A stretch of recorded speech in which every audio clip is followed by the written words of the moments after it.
midnight glory, heartbeat thumping, another story. Green and red, flashing voices loud. Future kings standing on their throne, checking the charts with their AI. Up we go, reaching for the sky.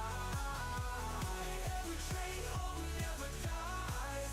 On the edge as the numbers fly. Checking the charts, checking the charts. Midnight glory.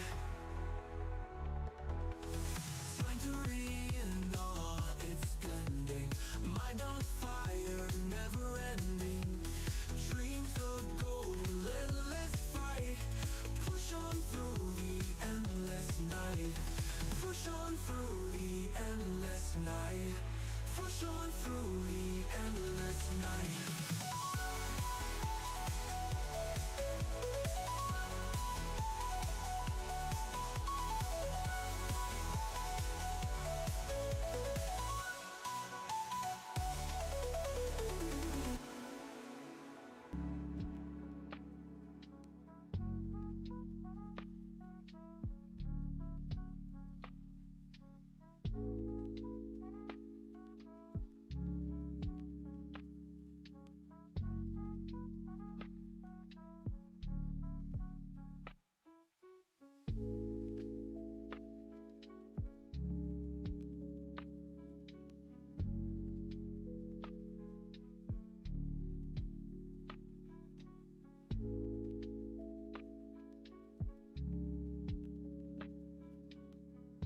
Hey chat, what's up? Good morning. Whoa, I haven't even looked at the screen yet. I woke up, we straight up candle. What did we ceasefire or something? What's going on? What did I miss? Somebody fill me in real quick. What happened? Rocking in straight up here. How y'all doing, guys? How we doing, chat?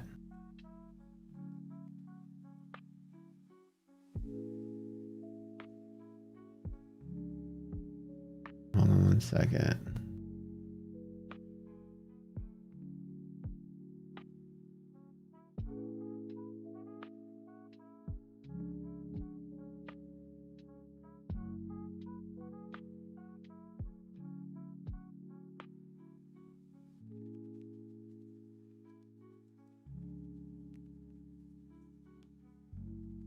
Treasury doubling? Oh, equity's back. Wow. All right. Like what I'm seeing there. Is that somewhat bullish today? All right, let's get going. Hold on a second, guys. Anyways, good morning. Welcome to the stream. I'm like looking around like, should I be doing anything right now? Didn't make any trades yet. Nothing. Nothing today. Nothing last night. Nothing. Again, just chilling and letting this market play out. Let's see. 574. Interesting.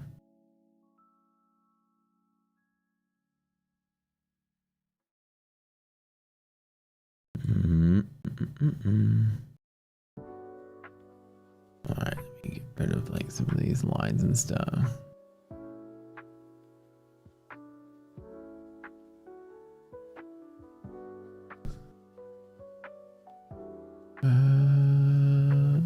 Let's see.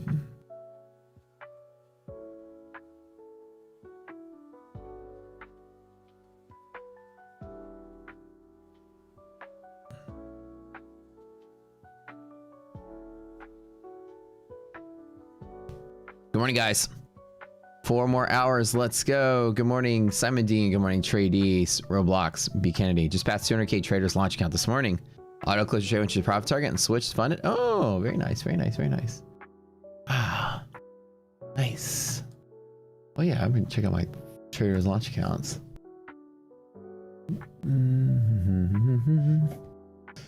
Get ready to go for that. Last night was epic. Oh, with Brad in the chair. Like I said, Brad's chair was getting more views than the other streamer trying to stream in that time slot, which is kind of funny. That's staying power right there, baby. You know it. Bull margin, what's up? Awesome. What's up? Good morning, G-Money. Good morning, everybody. Good morning. He got locked out. Yeah, he locked his keys in the office. I need to get like a locksmith come out and do it. Matt caught that for 50K. No, Matt didn't catch nothing. None of this. This wasn't a Matt trade here. So Treasury, something going on here. Let me read what's going on in the news here. Current maximum size 2 billion per operation will be at least 4 billion per operation. And announces increase size of nominal long end. Let's see more about it.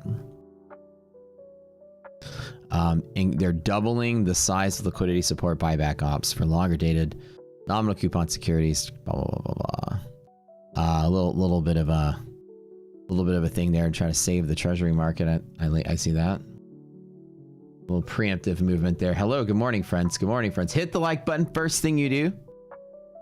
Good morning, good morning, good morning, good morning. And Marvell Google deal. Ah. I figured there'd be some kind of like deal or something that would be like the thing to move this market.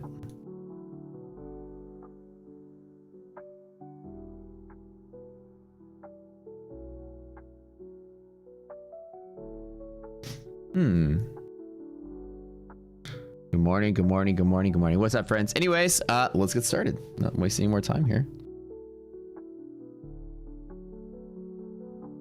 You're rolling here.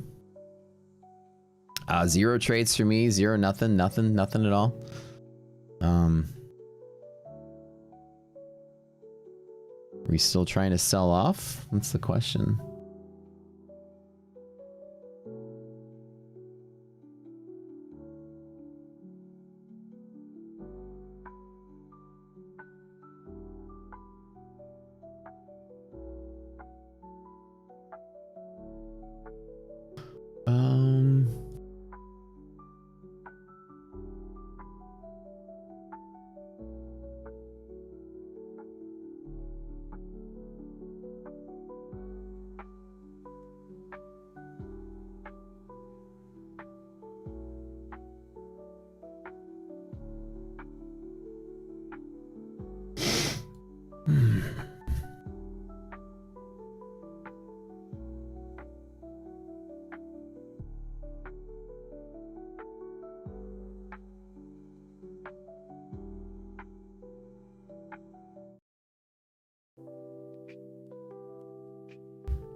That's crazy. Nice little candle there.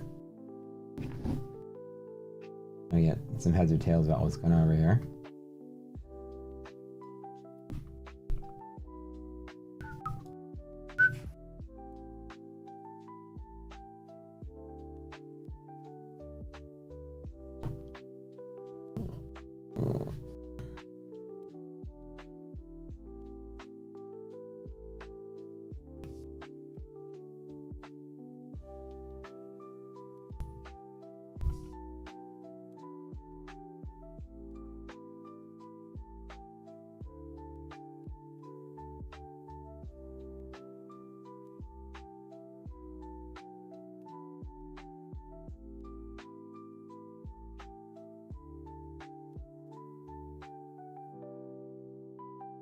I haven't seen minutes today. Yeah, that's the other question too. Are the minutes themselves actually going to have a have an effect on the market today? I'm not very sure that minutes today are going to have any sort of effect, because the whole thing is that the FOMC is trying not to use the minutes as like a way to have forward guidance on the market. You know, they were having this sort of agenda from new K-Warsh's new thing.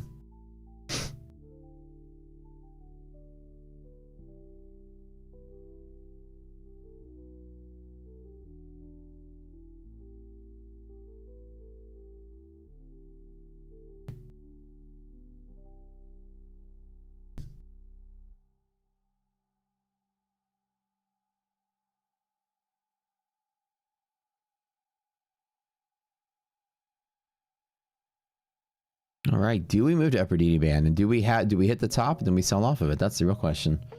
We're opening in 30 minutes, guys. Hit that like button. Okay, so we just popped up on some treasury news.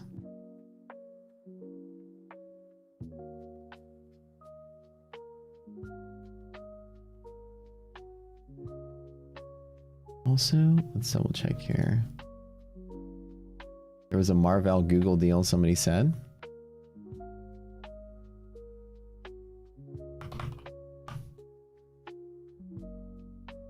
That's probably the bigger news. Yeah, that's the bigger news. Yeah, so Marvell Google deal. Run him right here. Yeah.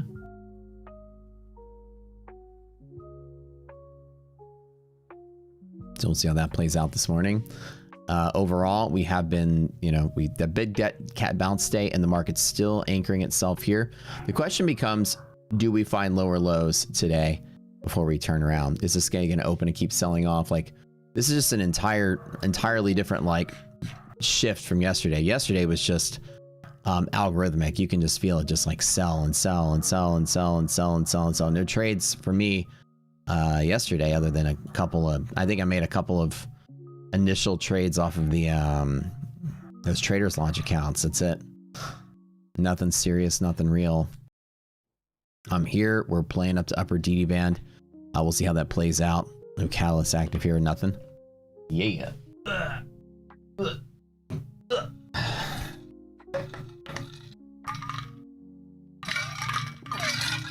You'd think the war was over, but no.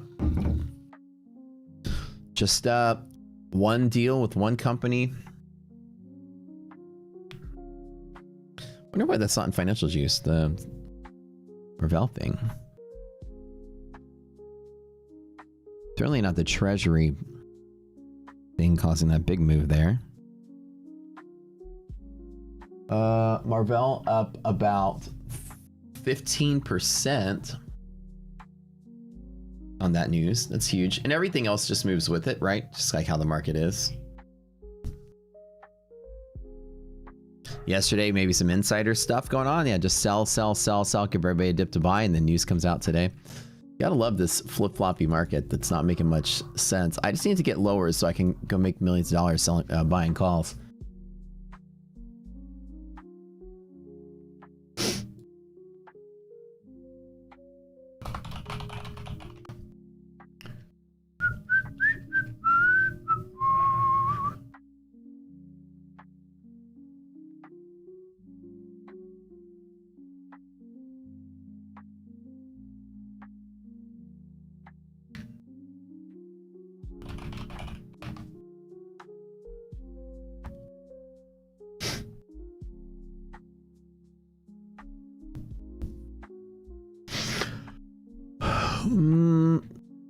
So the war's not over yet. Maybe have affect the market. Trump's social media account is buying in before the dump. Yeah, right. Yeah, I know. Can you give an overview of your pre-market routine is? Yeah. I usually wait until like exactly 9 o'clock. So I got a couple of minutes. I'll jump into that. What is the nominal long end? Those are the longer term maturities on treasuries. I think it's the 10-year and higher. Or 20-year and higher, something like that. I think maybe it's like the 10, like the longer ones. Hold on, maybe Mark. Did Brad get back in his office last night? No. Word on the street is he's still standing outside the door, like scratching at it, trying to get back in. He actually he got on Twitter and streamed the whole rest of the ordeal. It's kind of funny. Brad did make it back. It's a good deal. He eventually made it back in.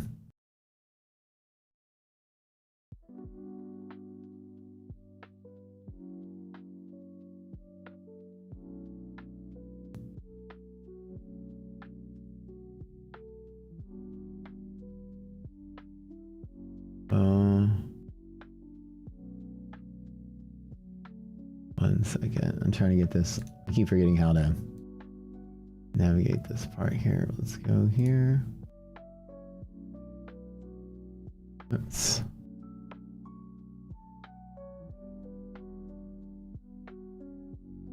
Where is the?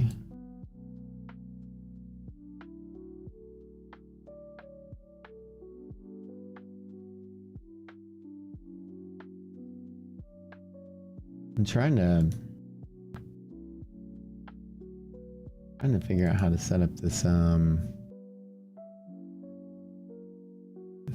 always forget how to navigate this thing here. I'm trying to set up this this traders launch thing over here. Hold on one second.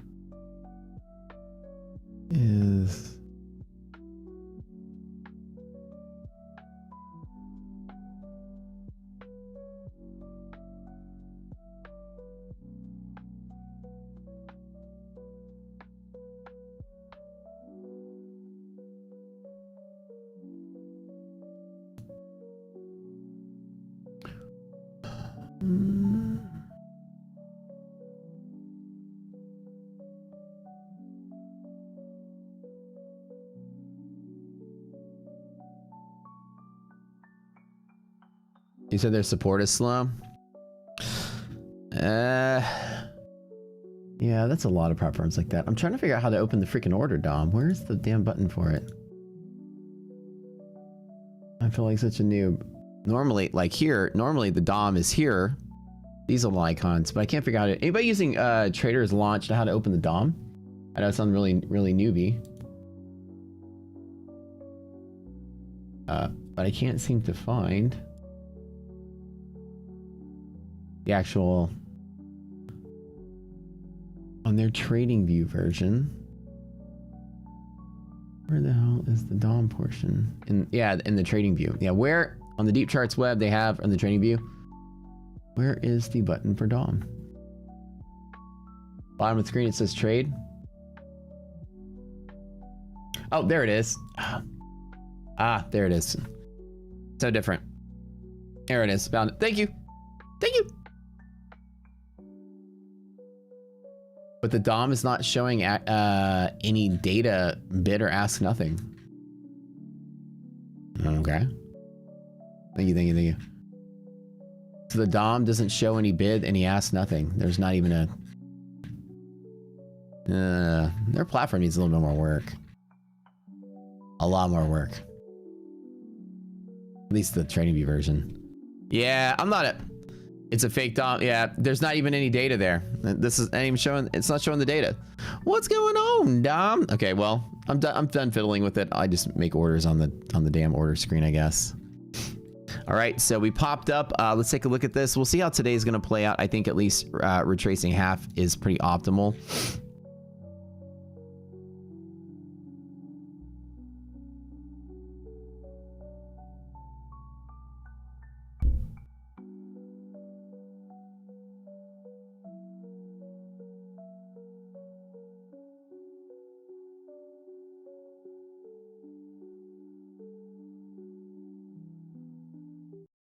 All right.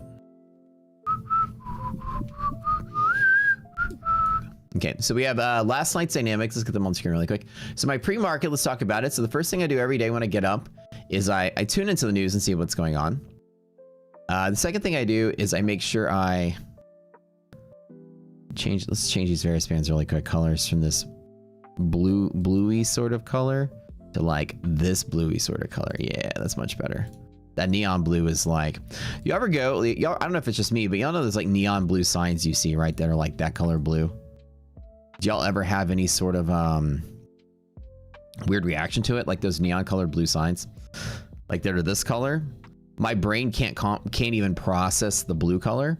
And it's like this like weird flickery sensation. It's hard to describe. I feel like I'm high. But it's like, you know, that deep. Do y'all know what I'm talking about? Like any other colored like sign, I feel like a dentist office has that blue. It's like this weird, you know what I'm saying? It's so it makes my eyeball so uncomfortable. That's that color. Y'all know what I'm talking about. I'm not the only weirdo here. My brain can't even focus on it. It's like staring at this like jumbled electric mess. It's just, I don't know. It's overexciting my rods or my cones, or I don't even fucking know. But that color blue, it's just so jarring. I look at it and I go, oh god, it's like razor blades on my eyeballs, you know.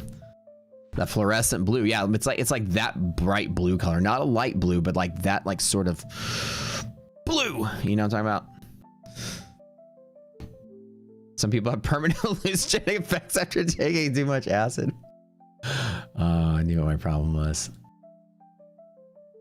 I also have sensitivity to LED lights in general. Like I can tell if somebody has really cheap LEDs or really good LEDs because of the flicker rate. My eyes are sensitive to it.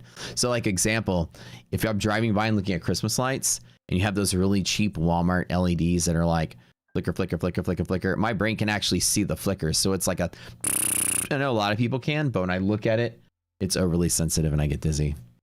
I guess I shouldn't be taking so much acid, I guess, yeah. Neon pink messes with your vision. See, I'm telling you, I'm not the only one that's weird. All right, cool. All right, so a little pop-up on that Marvell Google News, and is trying to retrace a little bit. No telling how we start. But remember, yesterday the market was pressing low, and market didn't crash lower. Yesterday the market sold lower in small doses. We also have a new triple B which we need to go over, and let me talk about my pre-market stuff for you guys. The first things first, we need to get this number right here, firstly, on our charts. So this is something I do every third Tuesday, or sorry, every Tuesday before every third Wednesday, is to find this exact point here. Don't worry too much about it, how to calculate it. Just trust me on this. So this is the number that we care about all month long. This is for September.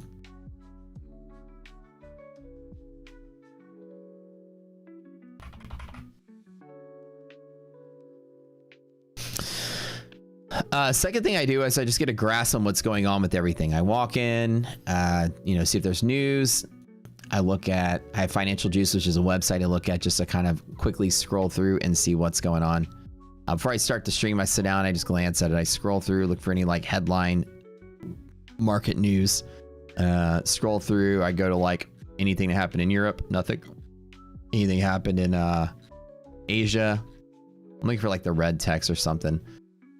Nothing really. Trump has suspended some tariffs on Canada. That's kind of cool.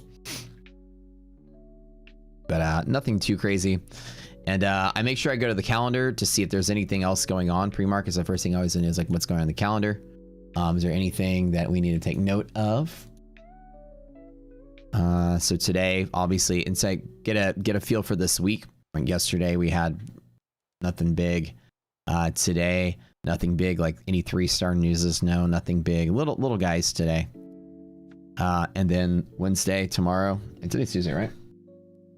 Today Tuesday. No, today's Wednesday. What the heck?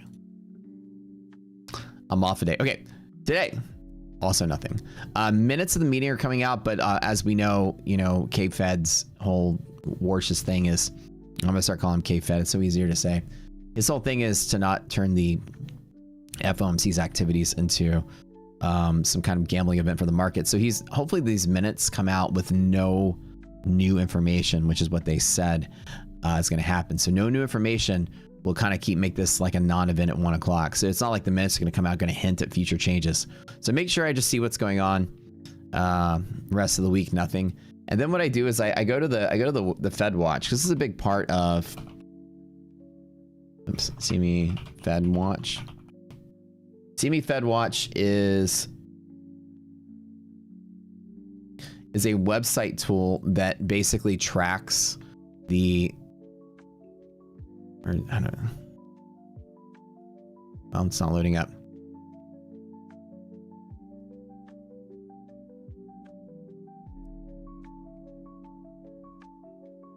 Not popping up. We'll circle back. The FedWatch tool is something that looks at the Fed funds futures, which is the Fed fund futures, which is a contract that can be traded that bets on basically what the interest rate is going to be at different months. And I don't know why the tool is unloading up.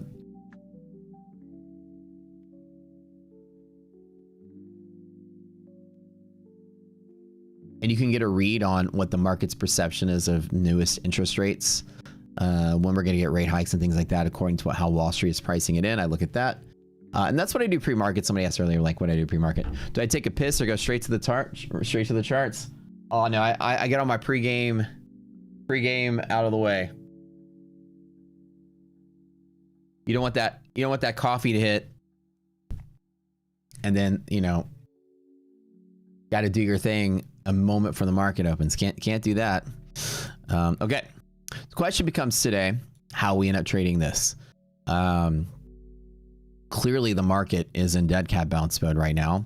We were, for like the last 2 sessions, we were pressing lower, pressing lower, pressing lower, pressing lower, pressing lower for some reason.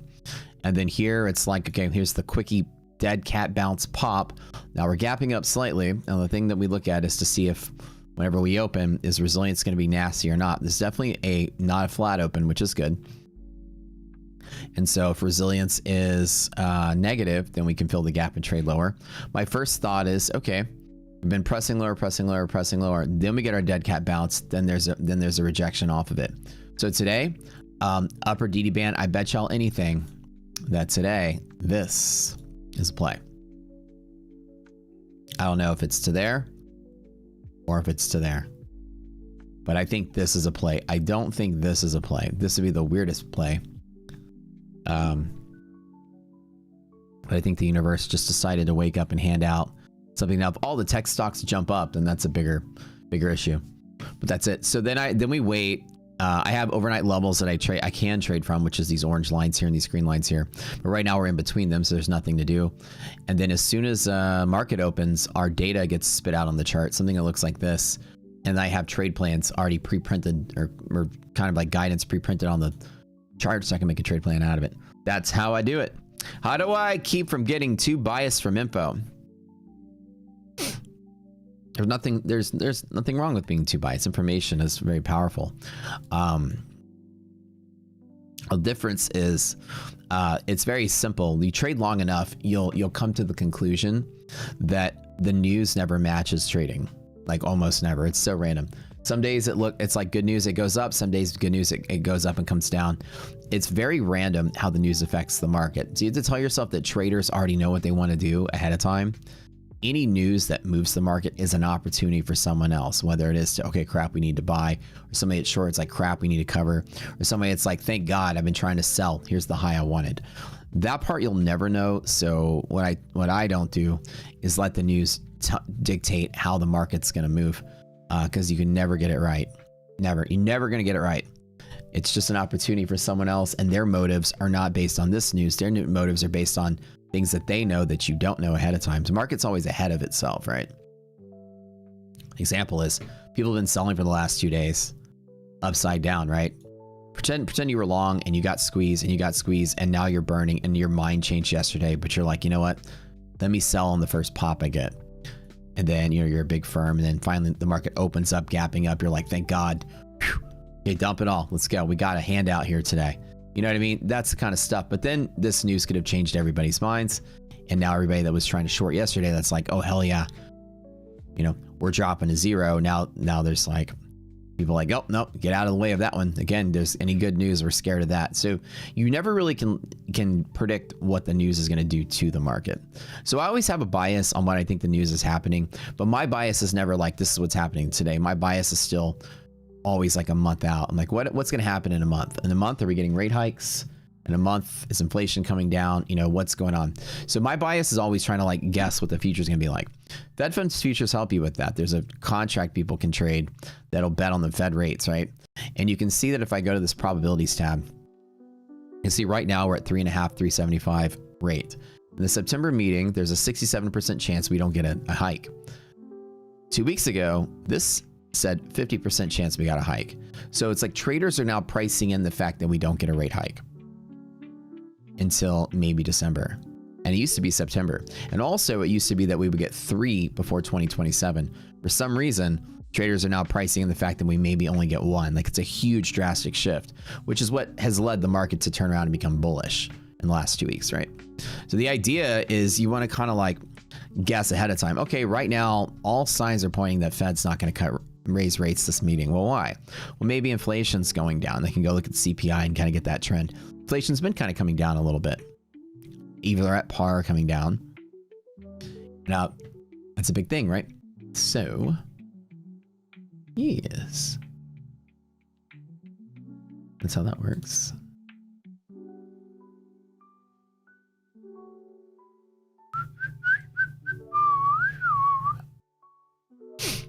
And then we wait, and then I talk to these fine people.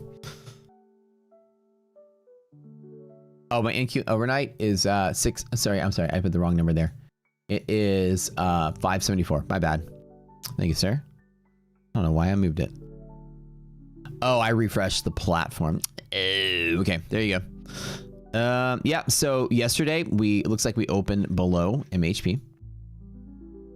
We certainly did. We opened below MHP dynamic, and 3 out of 4 without confluence. 3 out of 4 days do close below the MHP if they open below it. So this has a tendency to want to be down here. Only a quarter of days move up. But this is a news-driven day. So we shall see. Huge gap up in tech this morning on a Marvell and Google deal. Maybe amplified a little bit by treasury stuff, but this is straight up tech. You know, as everything you must have on your chart at all times. The big tech beast. You can see everything's run up since this morning. Micron has run up ahead of time of that news. SanDisk has run up ahead of time. It's crazy, you know, like here's the, you know what I mean? Here's your Wall Street for you. Like, oh, a surprise rally in Intel. Actually, a surprise short squeeze. Then it's 726, which happened to be like right here where some news came out. Yeah, lots of big covers. 51,000 shares covering right here, you know, 23 minutes ahead of time, right? And this is what you're trading against. You know, always all those memes like this is what you're trading. This is what you're trading against, right? Here's that. Look at 720. Somebody covering 13,000 shares of SanDisk right before this news happened. You know, 10 minutes later. So yeah, Wall Street's kind of in that mode of you know, I look at this and I humble myself and realize I'm a retail nobody. You know what I mean? Like the advantages with everybody else. Oh, there it is. There's the big news. Now all the stocks are already high, right? Top, but you can see when you have this little kind of curvature like this, little short covering action, like all of a sudden, you know, markets just dive, and people are like, get out of the way, and then phew. So my thought is we open and sell. We've been selling for the last 2 or 3 days. I have a lower target on NASDAQ. My thought being, and maybe not today, we sell lower low, but if we do, then that's great. We get to that 28,935 level down in here. This is my beautiful, perfect level. Maybe not today, but by tomorrow, like if we stall here, and then drop there in expiration. This is today's Wednesday, Thursday, Friday is expiration. We could have some issues, right? Monthly maps did turn up, and again, when market opens, we dig through the monthly maps. Monthly maps did turn up bear pockets up here, so we're in bear, kind of like longer term bear territory now. Kind of sucks. So guys, ooh, feeling good.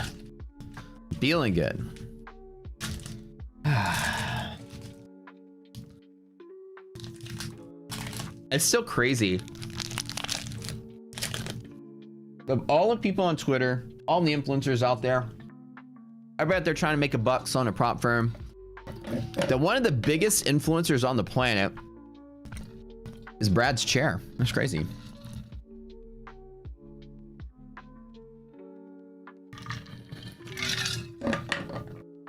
Once we started streaming at night, all these other copycats started streaming at night, and Brad's chair gets more views than the other guys. Even his chair is getting more views. Chair's a better trader than that other guy, that goofball that saw at the same time. That's the funny part.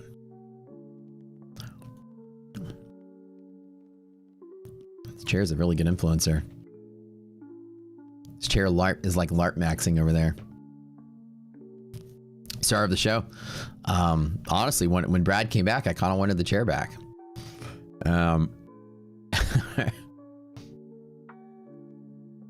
What happened to Brad yesterday? Nobody knows. He was trading. He was trying to log into his TopSip account, and TopSip has this feature where you can lock out your trades. Right, as soon as you hit your profit target, hit your loss target, you can actually lock yourself out of the platform, which is kind of nice. It keeps you from over trading. It's a really cool security feature. But TopSip has a recent patch that they put in that if you do enable the lockout feature, it actually locks you out of your office to really keep you away from your platform. So, yeah, so it's crazy. That's what I'm talking about.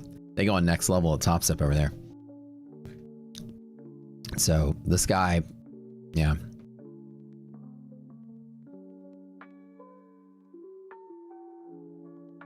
You were one of those chair watchers. I have to admit, I watched the chair for much longer than I thought I ever would. The security over there is top notch. Yeah, they be this little device. It's a Wi-Fi. It connects to your computer, and then they just They send a signal over and it locks you out. How the meeting with Topsico? Pretty good. Yeah, they're looking to build, and again, it's all, everything that we discuss is still like confidential, but they're looking to build a stronger relationship with bigger communities like us, and it's pretty exciting to see the stuff they want to do. It's pretty good. Got to meet the team. That's the first time I've ever actually sat down and talked with anybody from over there that's not my friends from over there. Like somebody, like people from the business team. You know, I talk to the guys on the show all the time, and I talk to the, you know, like Josh and I chat all the time. But like, that's a pretty good meeting. They're really smart. Like the guys, like, I mean, this is why they became one of the biggest, you know, in the world. They know the industry. They know what they're doing. They know what they're building. They know where they're going. It was good. Is that trend line it's true? I know, right? So let's think about this morning, right? It's going to be hard to sort of, you know, want to fade something like this that's moving on genuine news. We did have a really strong pop in Marvell. It's apparently a Google and Marvell deal. This kind of whipsaw action is just unbelievable. Up, down, up, down, up, down, up. So a day like this might just be like, you know, dead cat bounce day number 3. We shall see. You know, it's hard to selectively want to fade this when all of this is short squeezing. You can see how it's just picking up speed as it's moving. So I can anticipate like another big pop. Upper DD band is, you know, the target to look at. Ideally, somebody like me be very interested in shorting. Up here, maybe. Like maybe. Does a chair give massages? No, this is a basic chair. That's the thing. It's like a sleeper hit. It wasn't anything spectacular. It was like a basic chair. Basic as you get. So, like I said, we're entering dead cat bounce day number 3, you know, in the last month. Let me show you guys on the kind of like hourly chart what it looks like. We've just had days where we've just had, and like this, there's a couple of these, right? So like this day was one of them where we just popped and continued to rally. This day was a day where we press, and then popped, and then we've been kind of fighting that same level ever since. This was a news day on last Thursday. It's kind of the same event. We actually opened and traded up. So that one wasn't pre-market. That one, as soon as the market opened, it was like being long was the right answer. Last Thursday was here. You just had to kind of take the guess at the open that the long was it. And then for the last, like, you know, 2-3 days, it's been like sell, pop. And I'm curious to see if we have any like red lines anywhere. Let's go ahead and mark those because that's going to be important. Always important to do your red line calcs, boys and girls, just to see where we can pop to. Just a crazy whipsaw of a market.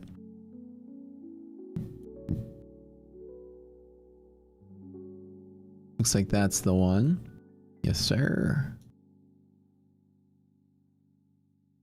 This little trick I teach in the boot camp. I'm pretty quick at it, so if you weren't following, that's okay.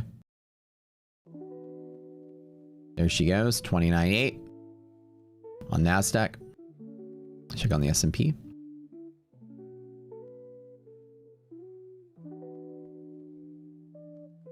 The market is hungry for any reason to be bullish.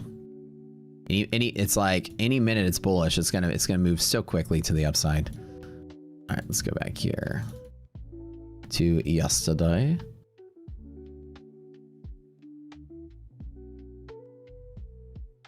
Hit that red line, it's gonna sell off, I bet. What do y'all think? There she is. 29.8, about 70 points higher. What do we think? What do we think, chat? Oops.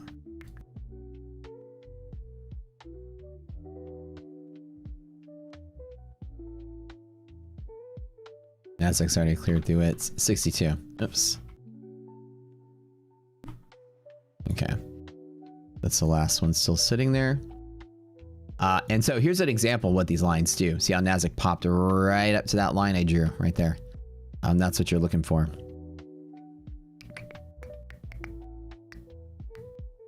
So 77.54. I mean, sorry, S&P did. The Nasdaq's is 801. Draw it over here.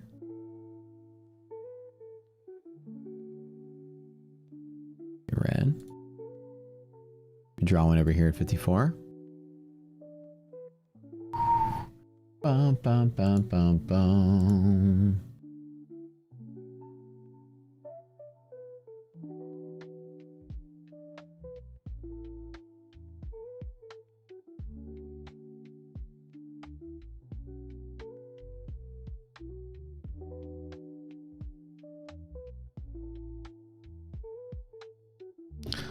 Ah, 4 minutes till bell, guys. Ooh. Hit that like button, friends. You guys know y'all hear the #1 beach trading stream on the planet. No goofiness, no craziness. All work. We work hard here.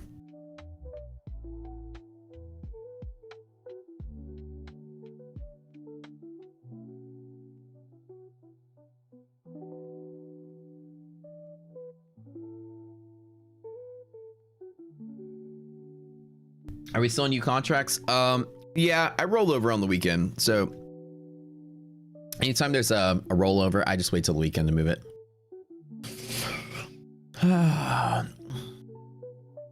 these are September though, so we're still good for a little bit.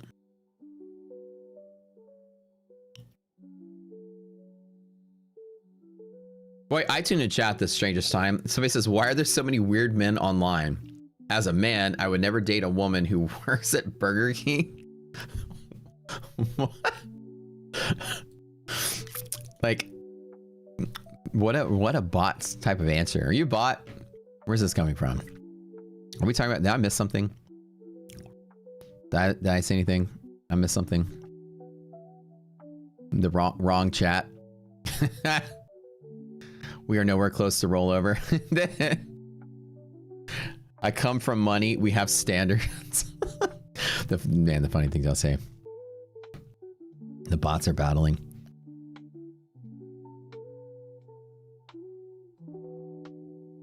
But men online say they date a woman who worked at Burger King. What is this the meme of the day? Am I missing out on some important meme conversation that somebody had?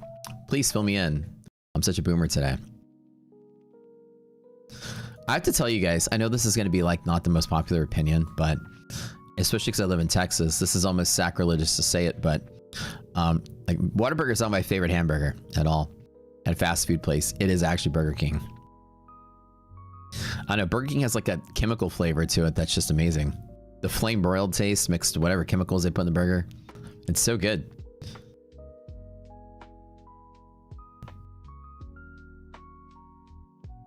She would come home and put a crown on your head. Come here, honey. Ah, yes. As many Burger King birthday parties I've been to as a kid. Do they still do the crowns? Question number 1, do they still do the crowns? And question number 2, did they still have birthday parties at Burger King and McDonald's? Or was this an 80s thing? Back in the day when these fast food places would have playgrounds with those plastic balls that smelled weirdly like pee and french fries. You know what I mean? I guess back in the day, you had a reason to have a party at McDonald's. Do they still have them? Can you still have a birthday party at McDonald's? And then what's it like? There's no playground. There's no guy dressed up as a clown. It used to be an event. They sure do, but is it like boring? I'm saying like, it can't be like the 80s party. The 80s party, literally one of the employees would come out dressed up like Ronald McDonald. You know, and you get to go play in the playground and run around with your friends, and your parents had free babysitting for the night, you know, for the day. Now it's just, you're in just a box of a restaurant. I think we're going to sell off a little bit. Let's see how this plays out.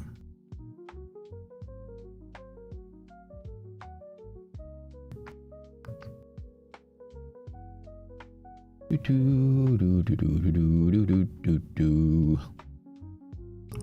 her die.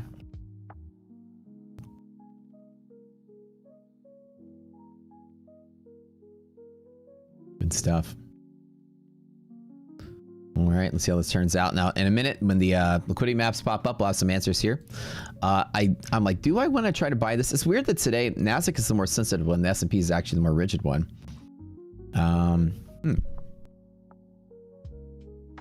Let's see what's going on here.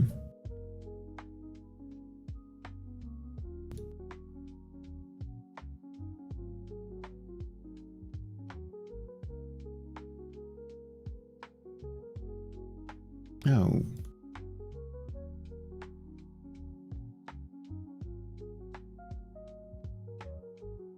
All right, get my traders launch ready to go. Question is, what we got going on here?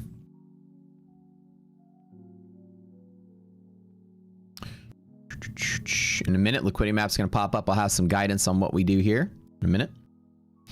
Resiliences are relatively positive. Always take a minute to load up here. Always have to refresh. There we go. Okay, we are open above MHP. Wow. Okay, and everything says resistance though. Resilience is good. Yeah, this might be a big dead cat bounce rally day from here. Now here's the thing. All your monthly hedge pressure and stuff are resistance, and we're a smidge away from this market selling out through this, but I'm not going to short it. Not yet. Let's see what it does. See what it does, chat. Now, again, the question becomes, there is a play where one can short at the open. If resilience is negative, you can take that gamble. It's very positive though, which means the gap up is really strong. Majority of stocks gapping up this morning is going to keep this strong. We have about a 11% pop in Marvell, 3% in SanDisk, 4%, 1% in Google. I say 1%, Intel. So a lot of movement here. I wouldn't be trying to fade this. As a matter of fact, it's probably a good spot to try to get in on.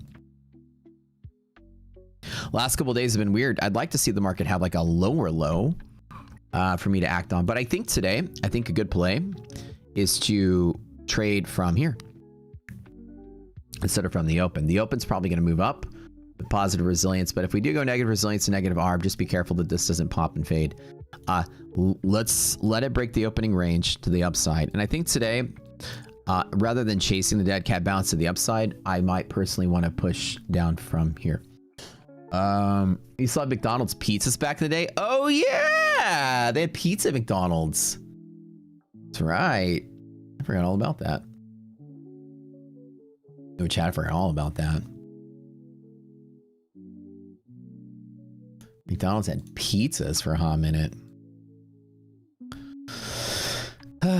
But ideally, again, if it's another sell-off day, I'd love to just wait and let it sell off of here. Now, again, today, if we do sell at the open, remember it's kind of flip-flopping a little bit. We have been selling.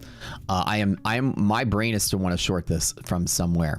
I could jump in and hold through that and short there, or I can just do nothing and again miss out another sell-off day. If you guys know me, I'm personally absolutely fine with taking 0 trades in an environment that's selling off. As a matter of fact, I can even let you watch my chair all afternoon. This by far, look right here. I could leave for like, an hour. And I'll still get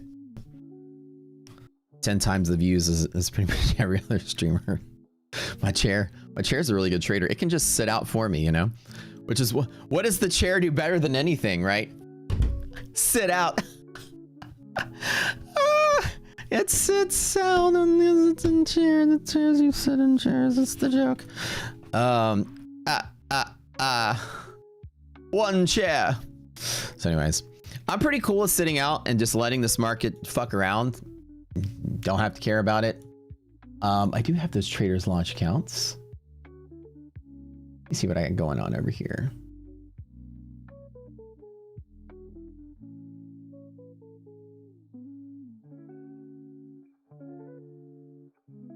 Cool. And just for funsies, do I just want to YOLO along on this, guys, right here? With the S&P, MHP is every single time a long setup with a small lot size. With confluence negative and it's saying resistance, it's a small long. With confluence being negative, it's a big short. So if I were to be like, you know what, I'm a bull, this is your entry. This is it. If you're a bull, very like a couple micros, like 1 to 2 micros here. If I'm a bear, I would like this to reject off of that. Then I can short it really hard because I got the confluence to go with it. So MHP is almost always support in any given time. It is a really strong support, but when it all says resistance, I can actually with discretion choose to say, you know what, let me not take that small long here. We've been selling off the last couple of days and we finally got the pop. Let me just let this realize what it wants to do. Now, not every day I have to make a trade, but I think that coming down is the play. My idea was to short from a higher high, but either way, the idea is not to be long if this is a bag hold play to drop to the bottom. Can I pet that now? Somebody said in chat. There you go. Brad Chair might give me a run for the money. That was such a good show, man.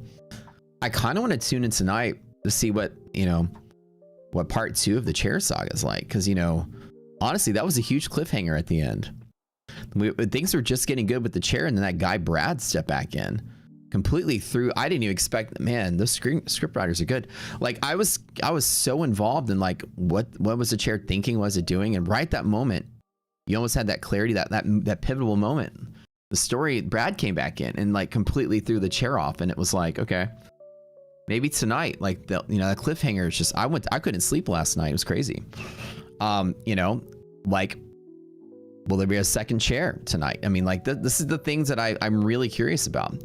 You know what I'm saying? Tune in next week. It's like really just like it's incredible. The chair shows up. The chair of the night. I'm surprised. How many songs are written about the chair though? Like wake up. Do we have any new songs for chair? All right. So, let me look at some things here. We got a lot going on today.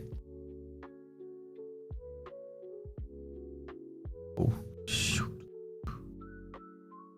We have a lot of giveaways. Don't tune in. Don't go away because we have 10 accounts to give away today. 10 prop accounts to give away. You give away like 10 every session. We do more giveaways here than the prop shows give away on their own stuff. Like we're big. Our giveaways are big. Brad's chair is big. Everything's big. So stay tuned. We got some blue skies to toss out, some TPTs to toss out. My Fund of Futures and Tradeify. You guys know the mix. That's all good stuff. Wasn't the chair of Bill in the tick? Oh, dude, I missed the tick. That was some good stuff. Is the white number the yellow number resilience on NASDAQ? So they're both considered resilience. Let me walk you through it. So over here to the left, resilience or confluence indicators at different spots. At the orange line is the confluence.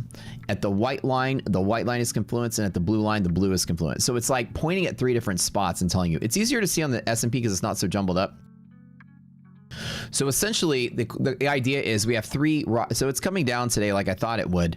I don't really have a I don't have a desire to trade this one. Like I said, I want to see this find those lower lows I was interested in. And a lot of times in bull markets flake out. This is the second day in a row I didn't choose to long at a pivot I normally long at with perfect discretion, as I'm avoiding a second loss. And that's kind of the way it works, right? When the markets are moving, I take certain longs every single time, and I'm still wanting the long.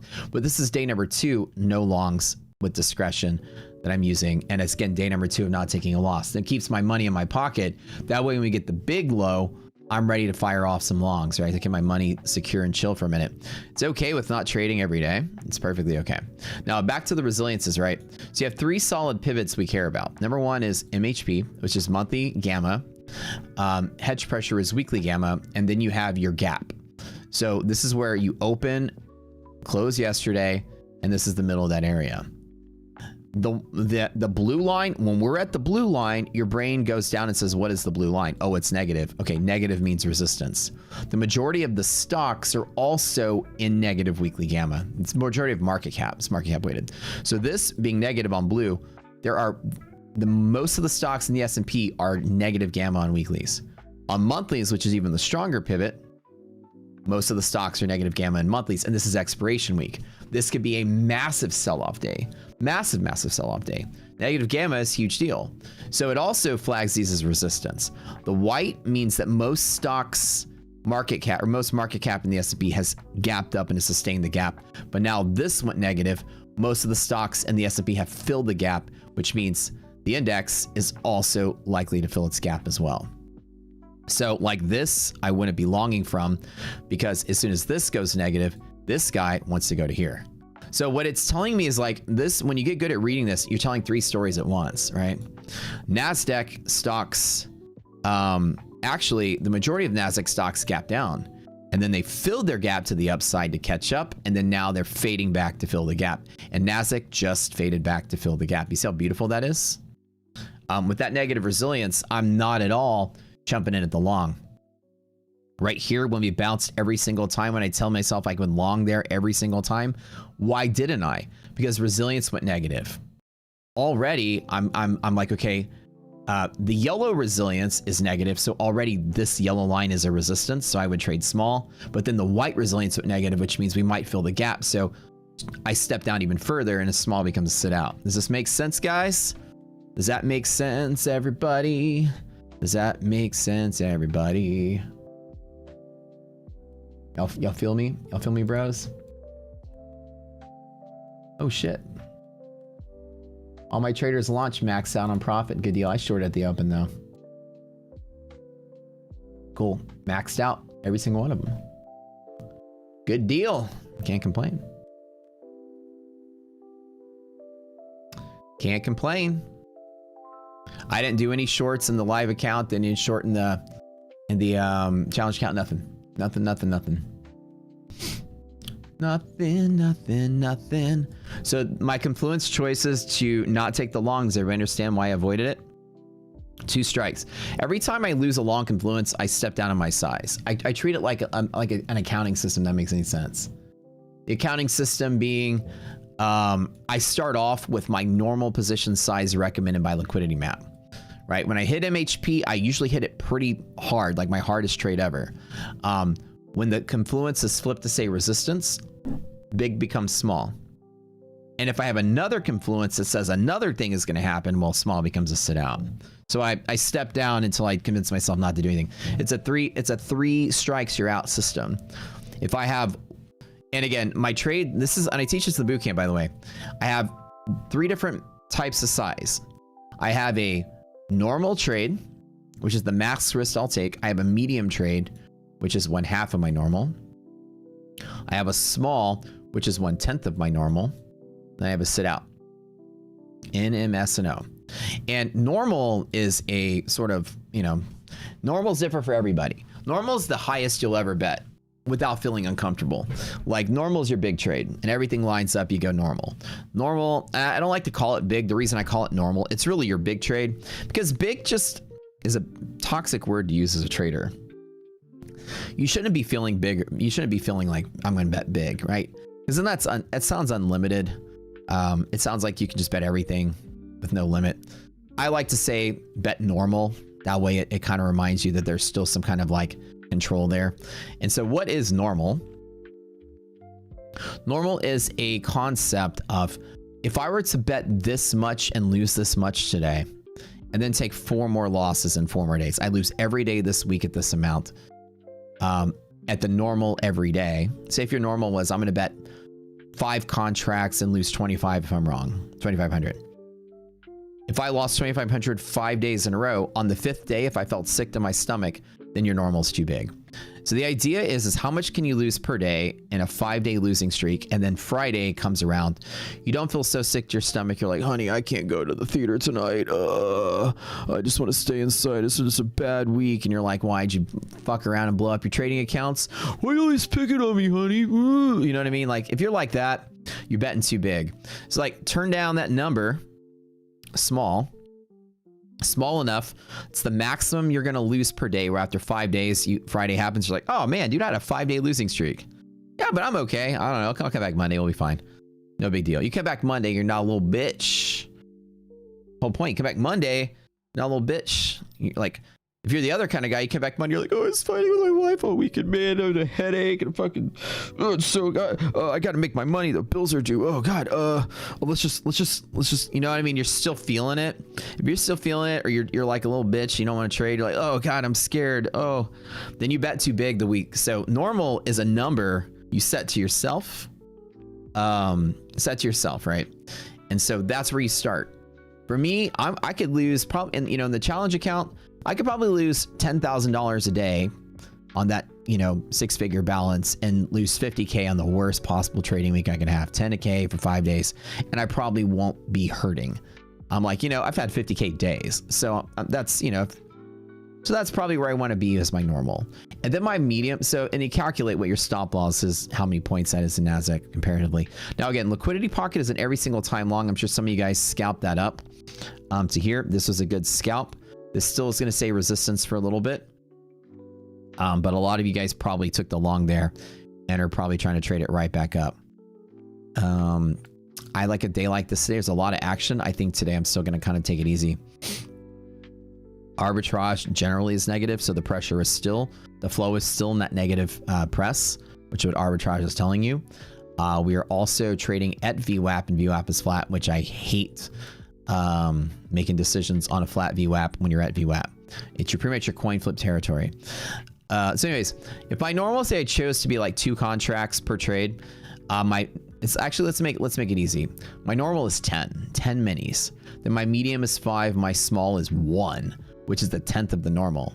And then sit out is a sit out. If I open up the trade with perfect, if I open up the day and I got perfect confluence at a setup. Here's an example. Here's bull zone and DD ratio is greater than half. This is technically speaking perfect confluence for that trade. So I'm gonna start off here at the normal. Then I look at everything else around me. Okay, monthly resilience is negative and it's at the same spot. Okay, so that's counter confluence. So let me step down 1 step. Also,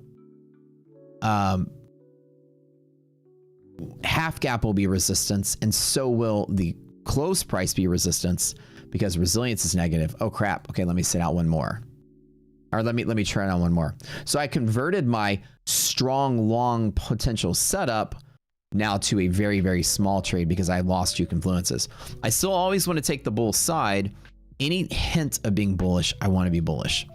But I trade it smaller and smaller once these bear confluences start to stack up. Holy crap, ARB is negative. Okay, let's sit out. All right, I convinced myself to sit out on the long and look what's happening. You'll see that?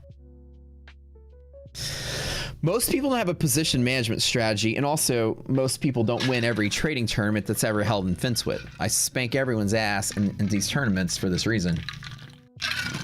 The thing I have that nobody else has and nobody on YouTube has is a rock solid position management plan. Position management is a betting strategy on how big to bet and what validates the size of your bet. And when you do that, this is day number 2. I haven't bought the dip and I'm not losing money, right? I've talked myself out of this long that I would take every single time because I had 3 counter confluences and I stepped out. Even if I would have made a trade, have been very small, but look at this. This shit is crashing, right? Let me close that. Okay, I made 8,000 in the challenge account shorting off of this MHP. I didn't trade in this one, just on the challenge account. And that's it. So I didn't take a long here on, like when I tell you guys I would take a long, I was not doing it. But every time we break through MHP and I hit it from the bottom, I always short 100% of the time. I was in the middle of talking. I'm doing way too much stuff. Okay, all of my traders launches ended up with profit. So that's 20. They're all like, what's it called? They're all eval still. This wasn't that big. I just thumbed it with a little bit. 8,000 bucks. I didn't touch it in the blue sky yet. Too violent. I was okay with taking the challenge account though. Just a small little. But anyways, that's the lesson on why I don't long every single time. Like every single time, if I can talk myself out of it with 3 counter confluences, then I'm done. That's a small position. Like I said, I didn't take the long scalp or anything. You break through MHP, you hit MHP with negative confluence, it's a short. Cat is active. Yeah, 100%. I believe a cat should be active right now. Let's double check this. But yeah, I think our intuition this morning was right. I wanted to go here to fire off the short on this one. But as soon as we fell through it, with the challenge account, there's so much money in that account, I can just say, fuck it. Throw something in. So that was a pretty good run on that one. Cat active. Let's see. Let me see my little boxes. Did I lose it? Where's that bad boy at? Oh no. Oh no.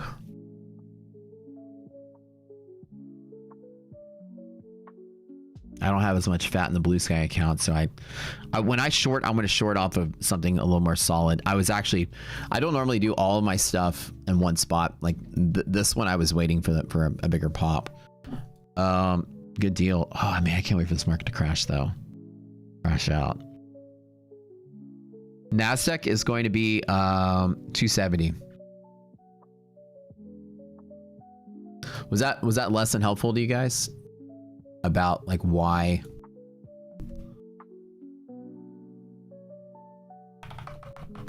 I justify not taking along 270. Does that make sense? Does that make sense, chat? It's another video games day. Let's go. Yeah, Catalyst is certainly active in Nasdaq. Good. We were selling. That was so obvious this morning that it would sell off. That was so easy. I kind of had that feeling.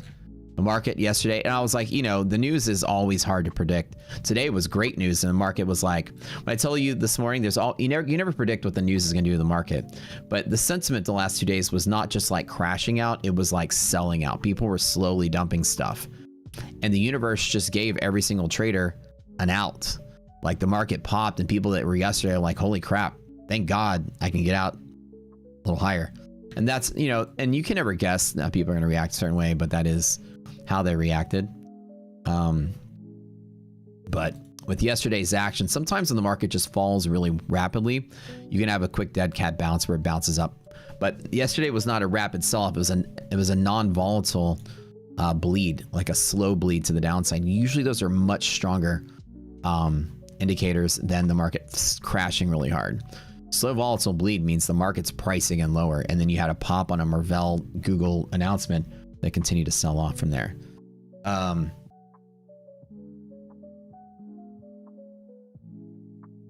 Why didn't I take the short? I didn't take the short in the trade on the screen. Remember, the trade on the screen is me trading a live account, okay? And I take trades at different places.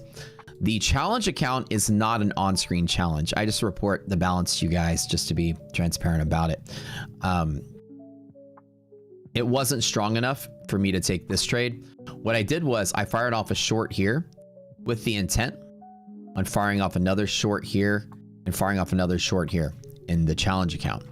I would do 5 more, and 10 more. I was going to short with 20. This account, I chose to let it pop and then enter this one with 1.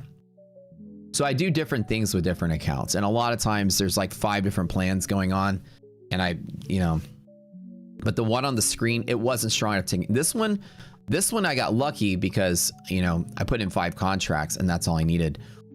But had it moved through here, I would have staged it to a bigger play. I can't make that same trade here. There's not a balance for me to hold through 200 points of drawdown.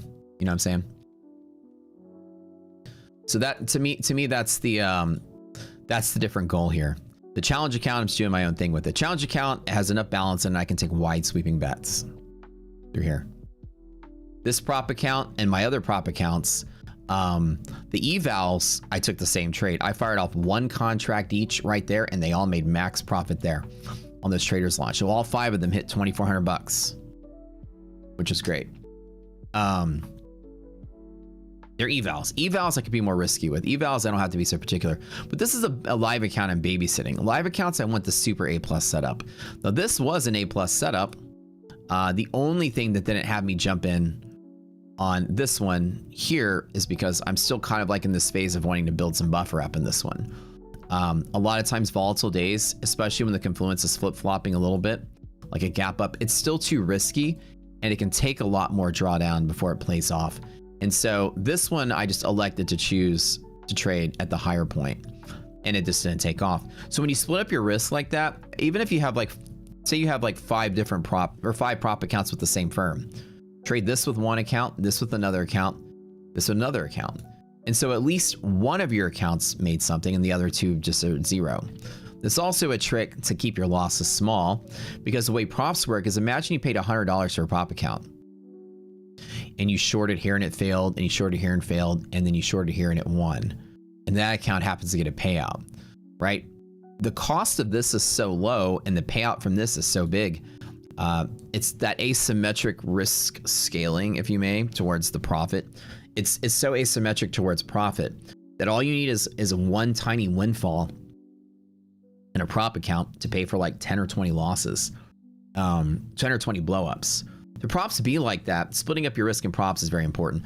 Today, I aced into all 5 of the prop accounts though, exactly at the same moment. Because I was like, they're evals. On the eval side, I don't care. When I'm at the eval side, I will just throw money at it until I pass on the first day. That's the rule. To me, going funded as quick as possible is the way to go. And I'm basically, with all the firms I've ever traded, like with Lucid, I went live in 6 weeks. With Tradeify, I went live in like 2 or 3 months. My Funded Futures, I went live in a month. ETF, I went live in less than a month.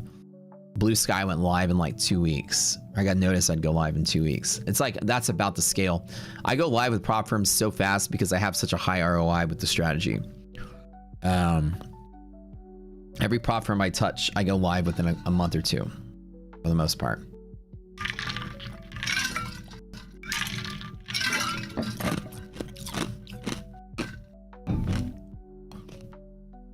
That is by far the way that's the way to figure out how you beat up the prop trade. Hello, bathrobe girl. Wait, oh, in the toll. In the tax. Wait, hold on. In the tax. Yeah.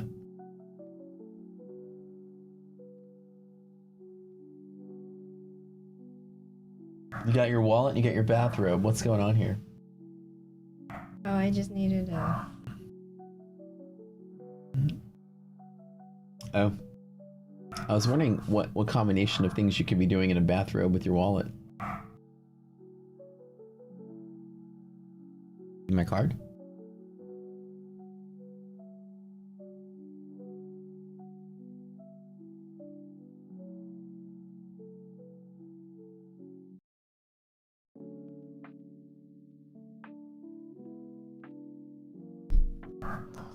Bum, bum, bum, bum. Hold on one second.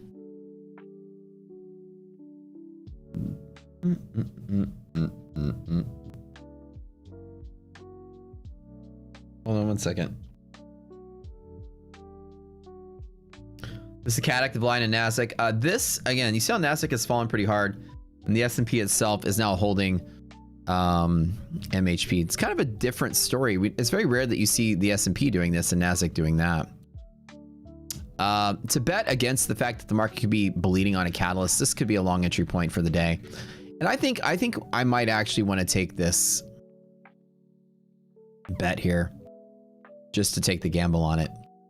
Let me see what happens though. We did support and not trade off the yellow line. If we hold here, or maybe I should wait for lower DD. Like I said, this I want to take a solid A+ play on it. What do we think? Market's pretty trash today. I know.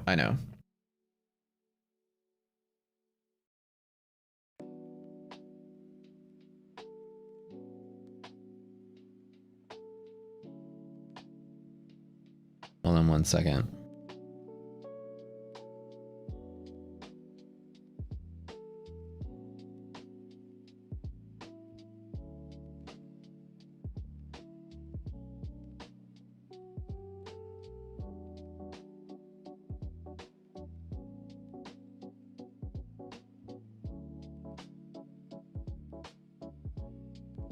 Do I just want to like ape into along here? I kind of feel like I want to take the gamble. Just one at the cat. The bet on there not being a catalyst, and I'll take an $800 loss if I'm wrong. What the hell? I mean, not $800 loss. Wait, what the? How'd it get filled at 5? Oh my God, I'm such an idiot. Why the hell did I? What was my entry point? I should have been. I'm distracted while I'm trying to push the damn button here. Okay, hold on. What's wrong with me?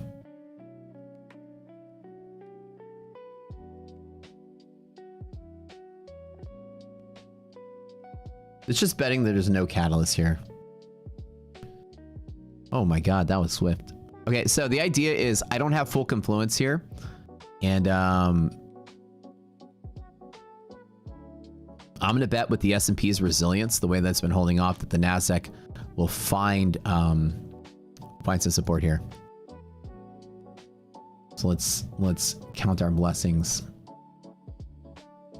What a horrible entry I got. I'm actually embarrassed. Yeah, like I said, I'll make it a twofold trade. So the idea is that the S&P, actually, believe it or not, S&P does have that resistance here. But the idea is my one thought is that NASDAQ, if it turns into a catalyst, then the market crashes out. Then I just take one small loss in one account. Should be good. The idea is if the catalyst doesn't take off, because like the idea is I'm betting that the market doesn't catalyze itself into a crash today, that this contains itself a little bit.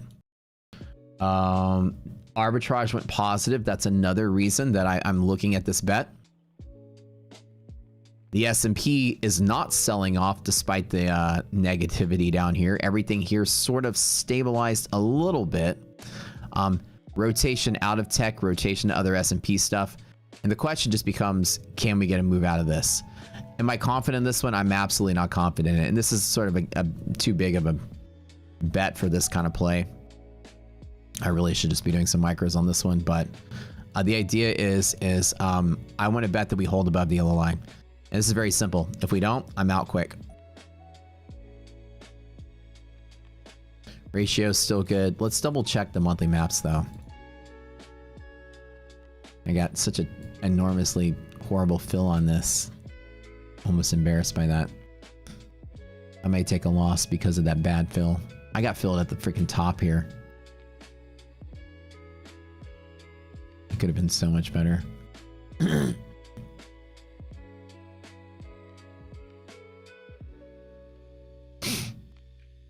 S&P's somewhat clean, but we still have resistance at 77.90.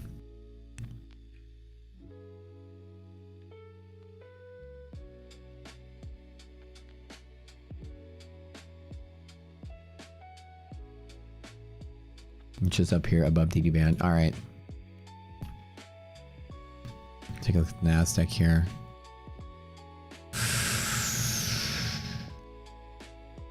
Uh, 29.6. Same thing. Y'all hit that like button. Correct. Correct. At least a VWAP I think would be a good play. And if there's a catalyst, the market just dies today, then it just dies today quick.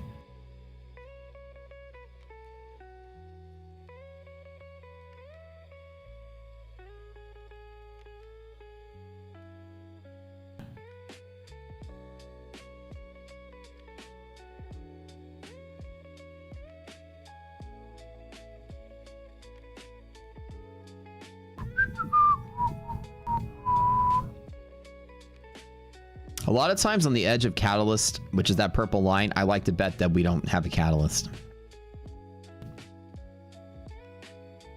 Come on, baby. Hang on. Hang on.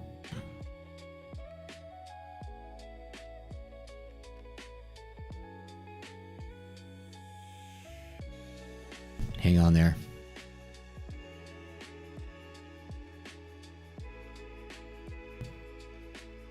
I don't know. This is a little alarming, but let's see if we can't dig out of this. And I can just hold for the day. What do we think?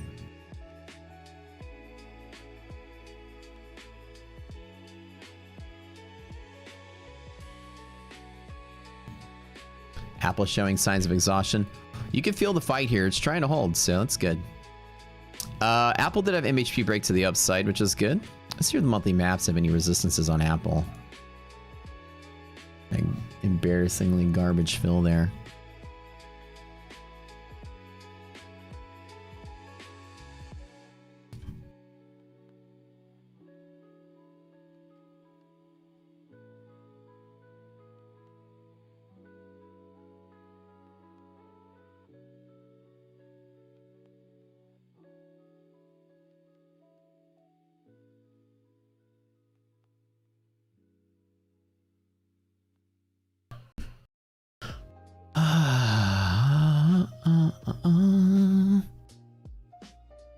So if we drop below 29,400, then I'm out.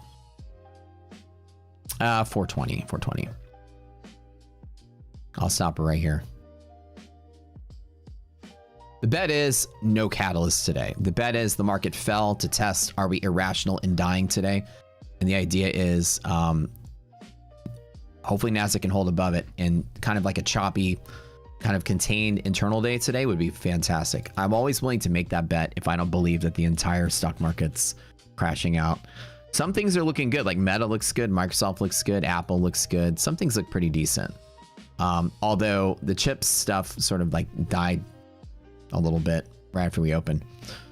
Let's go ahead and run some of these. And all, again, Micron, Sandisk, look at these. They all just gapped up and just popped down. If that's the case, then I just take a small loss, take my licks, and then get out of here. I always like to scoop up that bet right here just to double check if the market holds this. I'll be willing to lose maybe 3 grand on this one. Let's take a bigger bet. I'll add. I know. I want to have fun with this one though. I should really keep this one small, to be honest.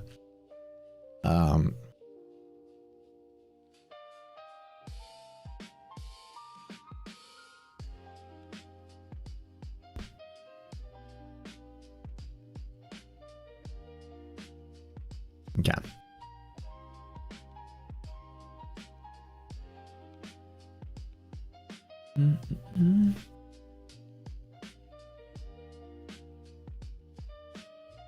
Yeah, don't add to this one.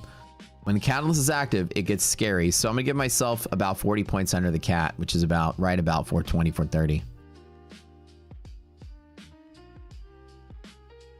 Y'all double dog dare me.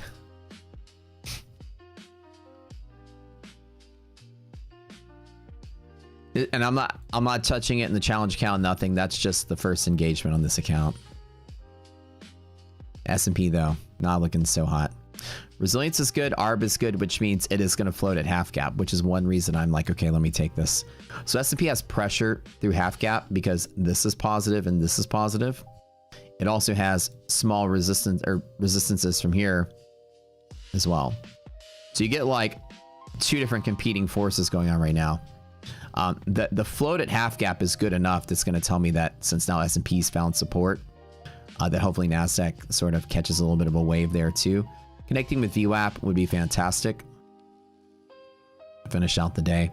But like I said, if we lose yellow, I mean, it's just a nosedive and the loss is pretty contained. It's not like it's a 50K loss or anything.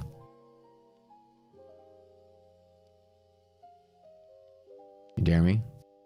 Double dog dare me?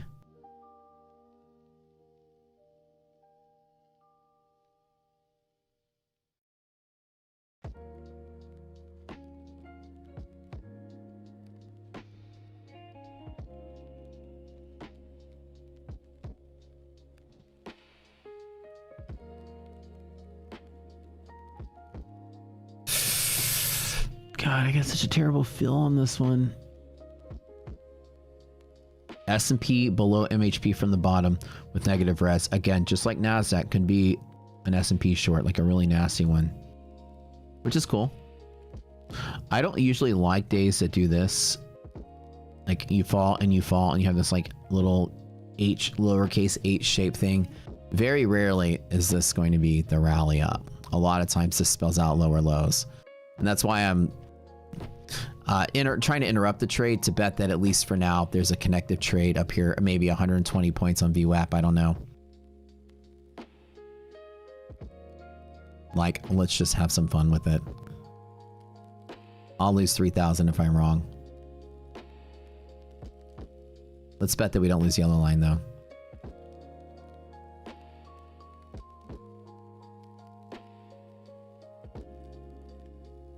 Actually, more like 4. I'll lose 4,000 if I'm wrong. I'll make 130 points.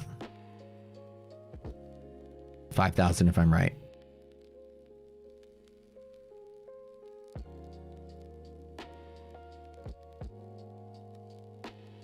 And again, this is not a very, very, very strong confluent long. But my bet was to bet that we don't have a catalyst and bet that ARB and resiliences went positive, and it looks like they're trying to move, which is decent, but we'll see. Like I said,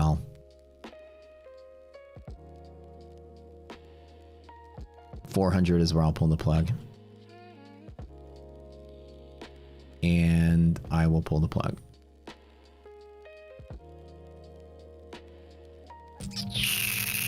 That didn't work. Don't die, Nasdaq.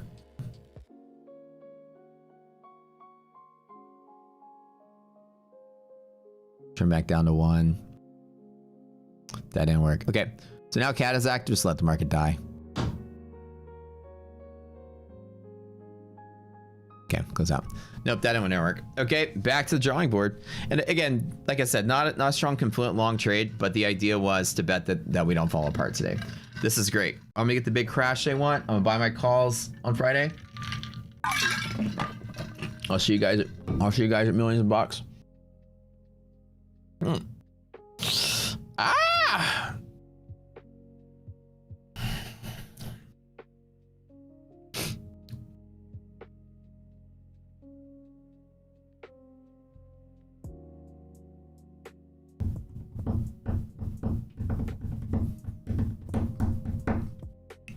Yeah, so this one, the bet that you don't have a catalyst is usually a rocket-sized bet, and if you have one, you just get out of the way small, let the market die. So no more trades for me today.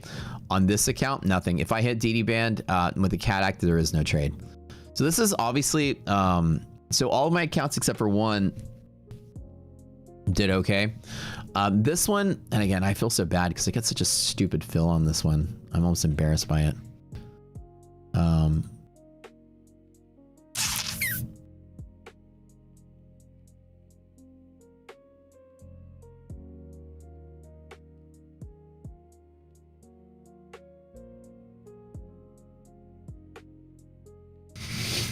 Ultra pump, please. Oh, that'd be kind of nice.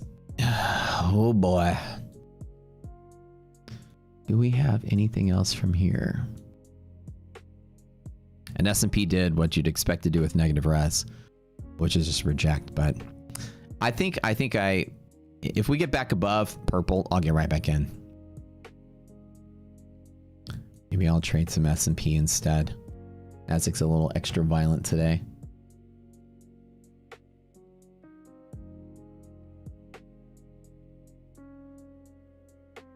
I mentioned yesterday that we were probably going to drop lower. Right. So usually what I try to do is I try to at least make that bet that we don't. And if we do, then we just do. And a lot of times, like all my trades today, with the exception of this one, we're shorting. And when we got really close to here, my thought was, let me just bet that we don't catalyze a big sell-off, because we're doing it. Then, okay, I just get in, I get out quick, and then I don't take any further loss and we're good. The days that this does hold, you save the market. And the idea was when these went positive, my thought was S&P could continue to move higher. And now I just know it's not, so I can get out of the way. Now, if I got tricked and it pops up and I had to take a loss without, needing to, then that's part of what happened. And that's part of what happened. Such is life. Whoosh fan. Yeah. Yeah. So that's it. And so usually on the edge of cat, I'll usually try to take a trade, but I got such a terrible fill on this one. I feel so dumb. Freaking iDoc was texting me and I was distracted and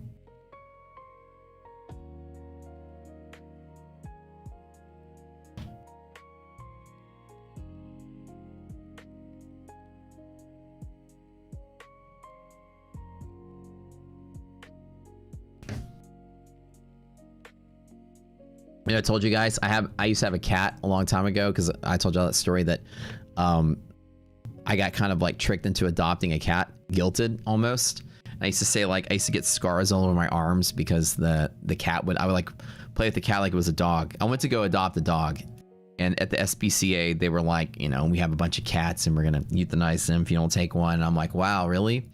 You say that? All right. So then I ended up taking a cat. This is like 15 years ago. I'm allergic to cats. I don't like cats. I mean, I like all animals, but I just don't prefer to have cats. Anyways, so I had one, damn cat, I would like teach the fetch and I like wrestle with the cat, like throw a pillow and like tackle the cat and roll around the floor like you would with the dog. You know, dogs like to play like that. I would get scratched up and tell the story. And I wake up, I don't know if y'all can see this, but look at this. I got this scratch on my arm. Freaking from the grave, this cat's like scratch. I haven't had the cat in years. From the grave, the damn cat scratched my arm too. I look at my arms like, why did I get this scratch from here to here? And I'm like, memories of that story I told you guys yesterday. I'm like, I've got literally like a long cat-like scratch on my arm. Oh, Ninja. Ninja came back from the grave. The Tori tan lights on the chart. You wouldn't be distracted. Oh, she's so cute. Oh my god. She's such a cutie. And this is maybe what I wanted to see happen. So, hey, maybe that's gonna happen. And if I got stopped out prematurely, then I got stopped out prematurely. But at least I got stopped out better safe than sorry. If the market decided to trick me and there's a rally and I'm missing out on it, it happens. Where's the fair value gap? I know, right? All right, let's draw a whoosh fan on this. Let's give you guys the luck. If y'all are still holding on to this, good luck to you. Whoosh fan on the screen.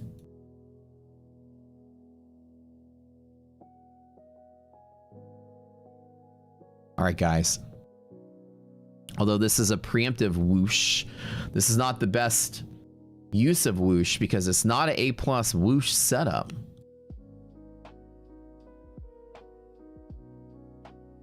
Should I try again if we reclaim the cat, or am I just gonna chop that a second time? That's my biggest problem.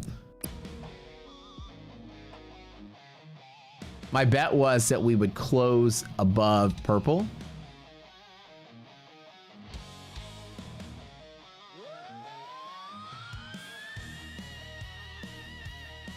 Whoosh, whoosh, fan. If anything comes out of this and I get my lower lows that I want, which is all down in here, like somehow we do this, and we press, and then we die at expiration. Monday, Tuesday, Wednesday of next week. I'm loading up on my calls, baby.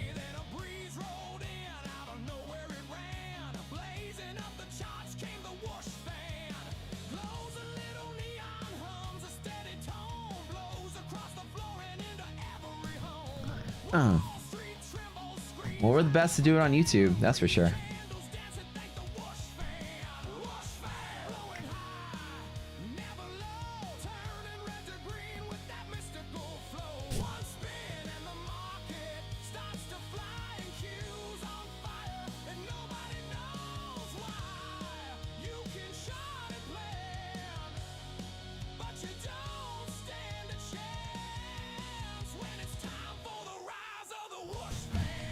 And so this was the original trade I did get in on, and I did choose to stop out, which is better safe than sorry. It got pretty nasty here, and it could have fallen another 100 points or so.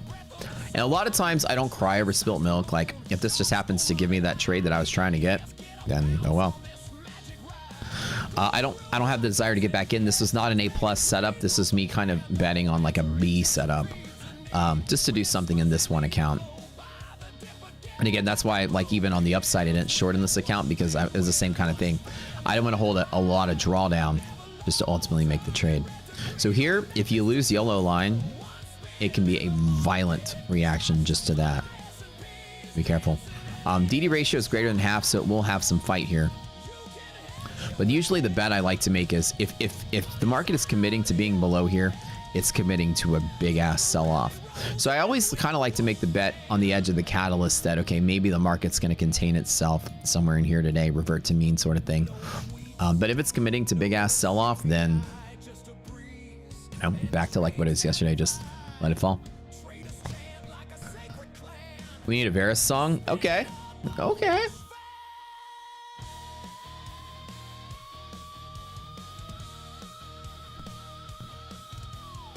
Come on, market, give us some love.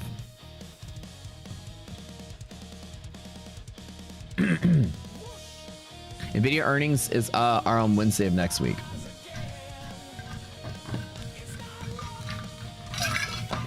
So it looks like right now, it's very possible I did get the direction right.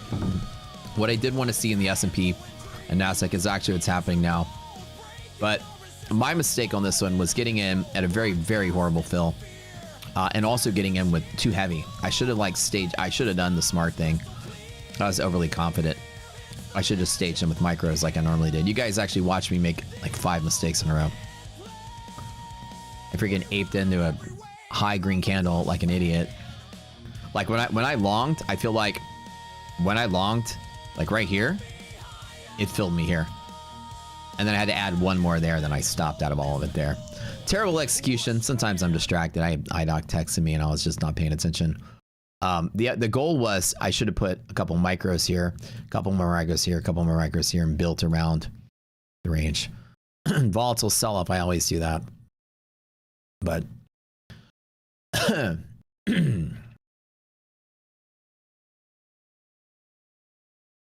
not long today. No, I took shorts all morning. Those are my big trades. Well, hey, even if I did cut out and it did sell, then better safe than sorry. It's not an A+ setup. Yellow is never an entry point, but betting on the edge of purple is always an entry point for me. I like to usually bet that a single event that causes the market to move is usually something that at least it tries to fight off. But yeah. I'm out, like for now I'm out of the market. Yeah, so I got one more possible setup is to take a small long from here. That's my last setup. The question is though, do I want to do it? Let's look at the evidence. Resilience is good. Resilience is good. So this is trying to fill the gap, but monthly res is bad. So it's trying to resist there. So S&P is like fighting the good fight right here. Kind of sucks. So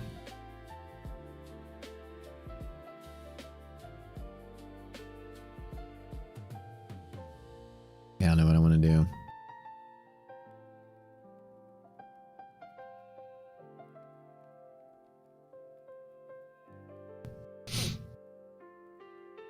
It's not A+ entry, so there's a better A+ entry down in here.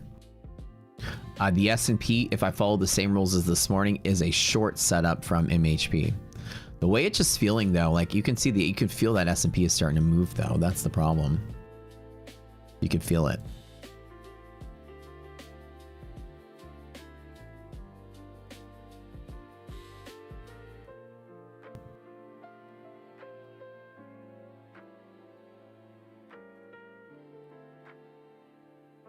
You can definitely feel it moving like this.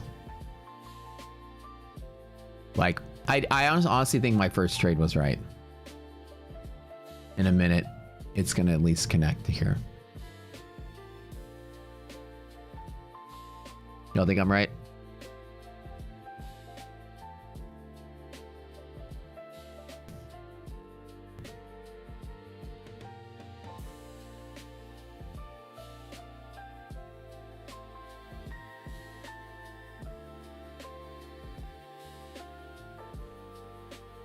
Feels like it's trying to push. We'll see.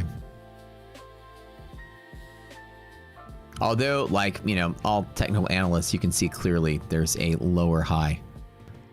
It's consolidating and pressuring up. This is going to explode one way or the other quickly. So whatever side that you're in, just make sure you got a stop loss on this. Compressing like this, I mean, whichever direction it's going to go, it's going to break the range. So it's breaking big. Only need micros on a trade like this. When's the giveaway today?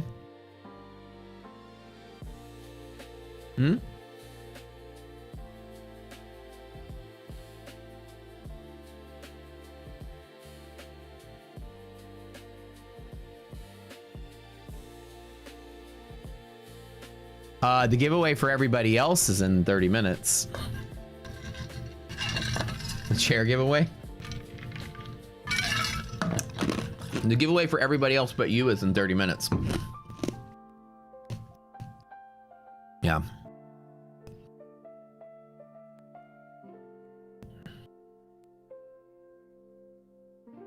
Yeah, the one for everybody else.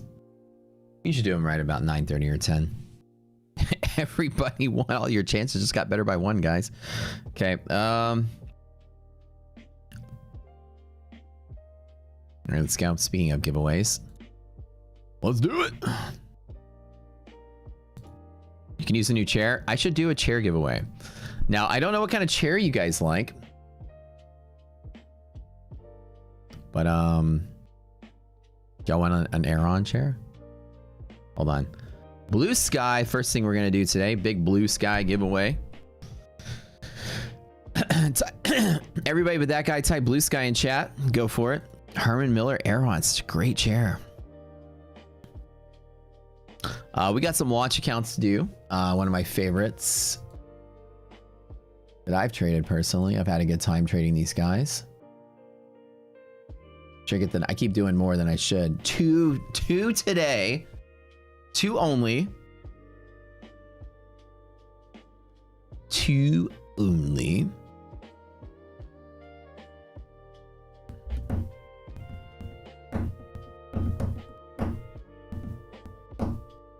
Oh man, that S&P, it's gonna break out one way or the other.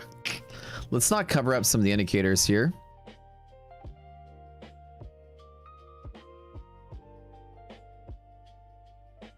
I appreciate that guy. That name I've never seen in chat that says wins giveaway. Just showing up randomly. Reminding me that I have a very important job to do on this stream.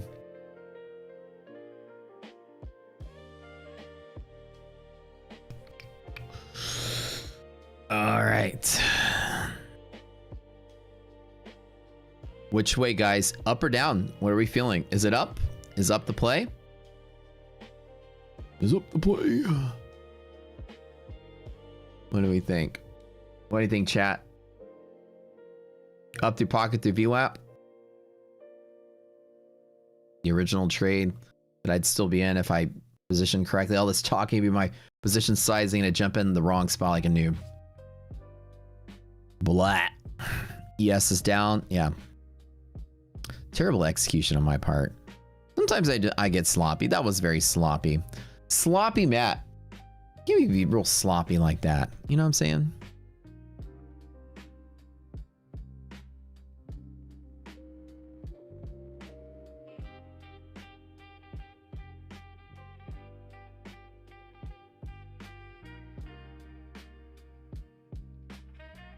Let me do a couple micros. Why not? Let me do the same trade. I'll just build micros around here. Let's do 2. Okay. I'm going to build a micros position here just in case we rally out the door on this. All right, guys. Type in blue sky. Let's just bet that there's no catalyst. That's it.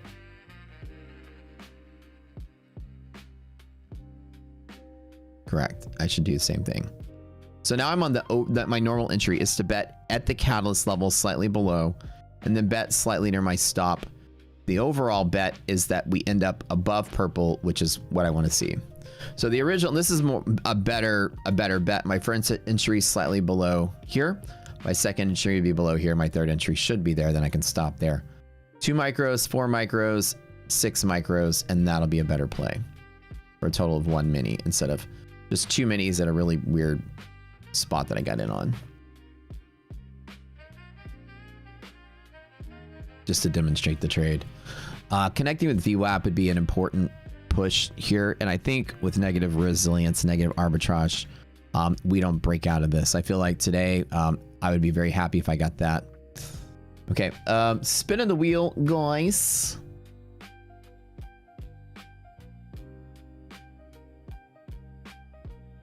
Wins giveaway. I love when people show up to the stream. That's all they say.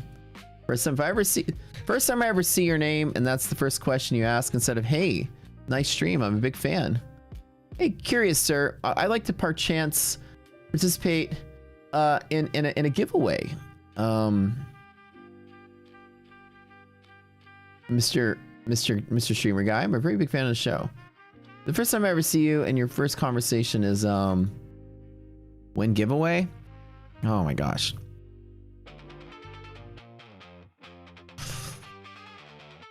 That's probably the last thing you ever say in chat. You know what I'm saying? Tell me you're a bot. Though. Tell me you're a bot. Okay, guys, let's see if I let's get the trade there. Okay, Blue Sky launch accounts. I saw you guys. Blue Sky is such a great prop account for people that are trying to do same-day payout accounts, but you're on budget. Blue Sky is your replacement to old Apex. Remember, Apex sort of like shit the bed and screwed over all its customers, right? And you liked Apex, they were $30 accounts. Well, welcome to Blue Sky. It's the same thing, $30 account after the discount. With our coupon, you get $10 off of all these launch accounts to go further. It's only activation fee model. It's like TPT and My Funded, except you're not paying full price. You only pay when you pass. So the idea is if you're losing a lot, Blue Sky is an optimal place to try to get your first payout if you've never gotten one. You're starting to do well at trading. You want to start going for big boy payouts, go for here. But this is still decent payout. You can make 9K every 7 days, which is great. 3K per one account. They're about to move to 5 accounts. They've rumored that they're trying to go to 5 accounts of Blue Sky. So that might be $15,000 every 7 days, which is still pretty damn good. But the best part about these guys is that you don't have trailing drawdown on the buffer phase of your same day payout compared to Lucid's daily and TBT, all that stuff. They all have trailing drawdown when you get to the buffer phase. Looks like my original trade was taking off.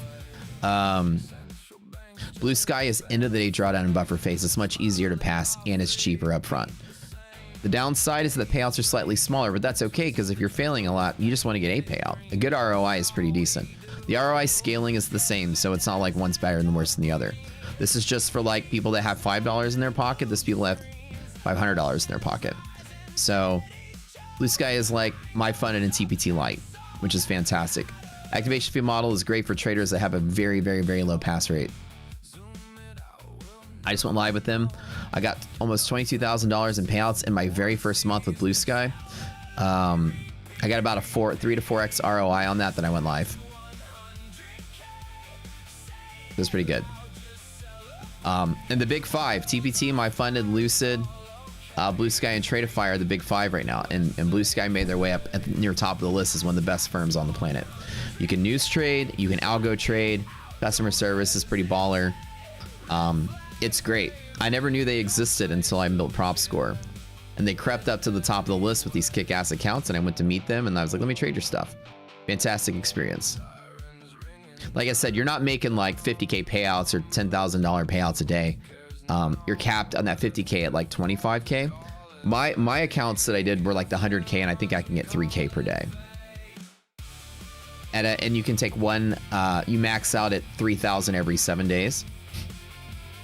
And then your payout window opens up again. Every 7 days, you only take 3,000 per account on a 7-day window with 3 accounts. So it's 9,000 every 7 days, which again is still pretty damn good.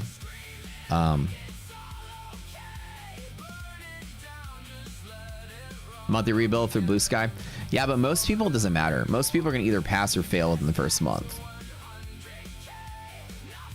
And it's an activation fee model, right? So it's a cheap account up front. Your rebuild is like 25, 30 bucks. You're not going to rebuild at like 5,000 bucks. You know what I'm saying? So it's a nominal cost. If you take the 2 or 3 months to pass an eval, that's actually kind of a good sign.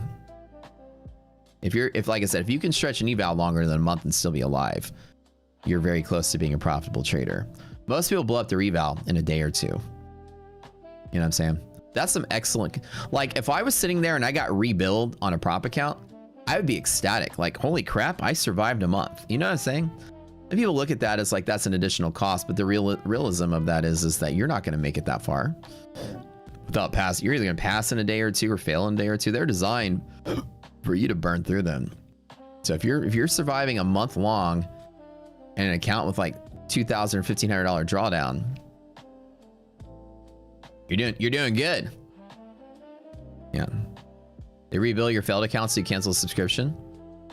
Yeah, so you should basically, right, or reset your accounts, right? Like if you fail them, don't just buy new ones. Make sure you reset or cancel them if you're not using them. Yeah. Like if you're getting billed another 30 bucks after a month, pat yourself on the back that you did pretty good. Your first thought shouldn't be crap, they billed me. Your first thought should be, I survived the month? Hell yeah. That's the hardest part of trading, is surviving. If you can last a whole month, I'm actually proud of you. That's the hardest part of trading, is surviving. If you can make an account survive after a month, you're like 80% there on your way to profitability. Not losing money is the hardest part of trading. Like I say, any asshole with two thumbs can push some buttons and make money. Any loser with a mouse can make money. Any random idiot can press a button and put thousands of dollars in their pocket within minutes. Any idiot can do it. All of you guys, any of y'all can do it. And it's so easy to make money. Like I said, trading is the easiest thing in the world to make money at. There's nothing easier than making money. It's almost a blessing how much money you can make so quickly with so little work. But there's a little asterisk next to that statement where it says, but also it's the easiest place to lose money and lose money fast. Easy to make it, so much easier to lose it and lose more than you started with. That's the little side, that's a little subtext on that. So easy to make money, but infinitely easier to lose it all and walk away with nothing. So the hardest part of that equation, everybody makes a little bit of money, like, oh my God, I'm making money. Lock it in. Yes, made a little bit of money. Cool. I made something. I pushed the button. I made $300. But then when you're like, push the button and you lose 3,000, something changes in your brain and you freak out like a deer in the headlights. You're like, I'm losing 3,000. What'd I do? What'd I do? You're so readily, easily wanting to lose large amounts of money and move your stop and justify your loss and battle with your emotions while upside down. But on the other side of the coin, anytime you make a little bit of money, you're so scared to lose it, you just take it and run.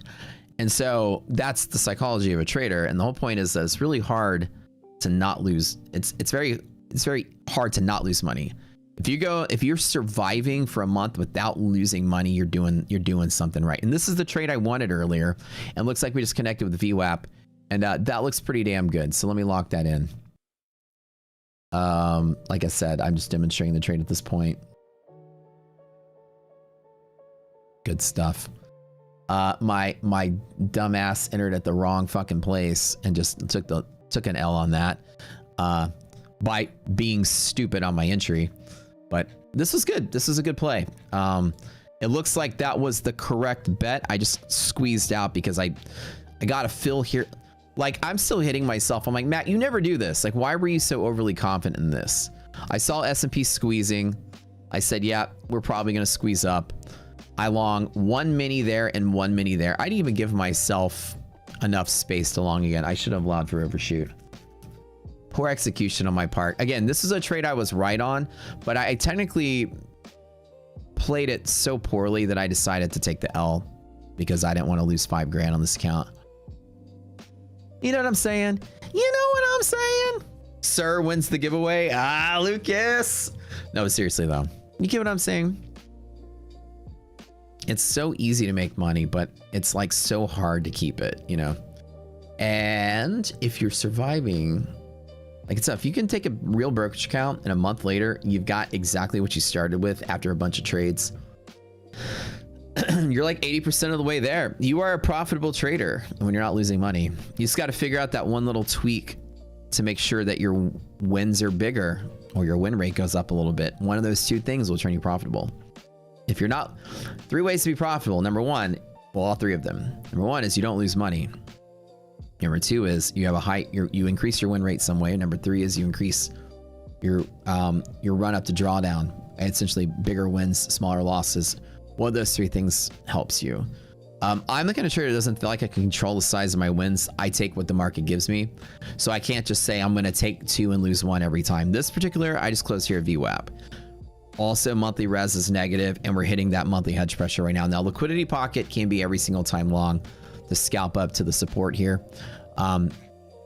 Pretty nice like run up on this one. And that's exactly what I was betting on earlier, which I feel kind of stupid because I was right, technically right.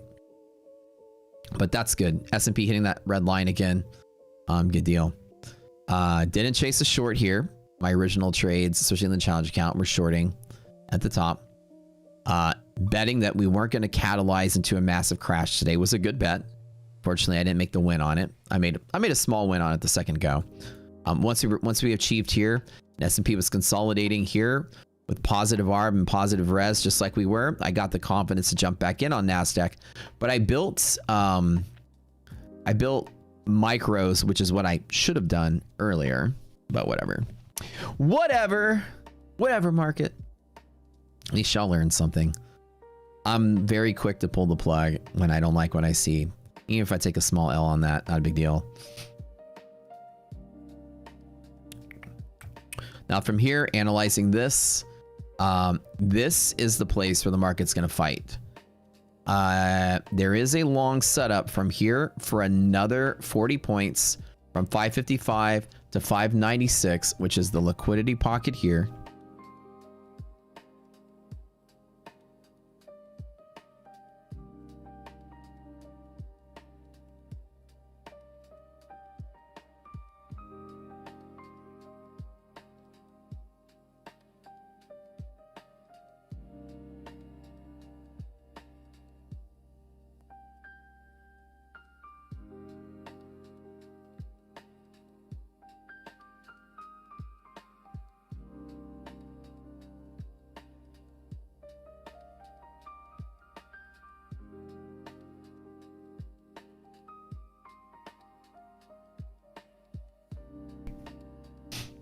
Overall, it was a pretty good day, though. All my traders launched at max profit. I made, what, 8K in the challenge account, and then I'm just down like maybe 3K on this one here. Choppy day. You're going to win some. You're going to lose some. That's part of it. I'm exiting a VWAP. This was the smart exit right here.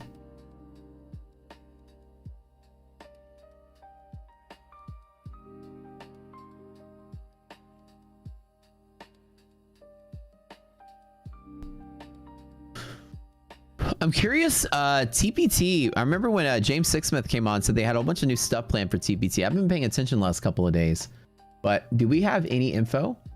I don't see it in our dashboard, so I don't know if anything new came out other than that one eval change. Evals are now 3 days with TPT to pass instead of 5.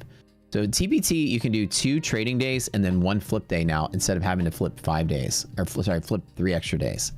So normally at TPT, it was a 2-day pass, then 3 flip days where you just show up, open and close a micro, then wait till the next day for 3 days. You'd have to just burn 3 calendar days for no reason.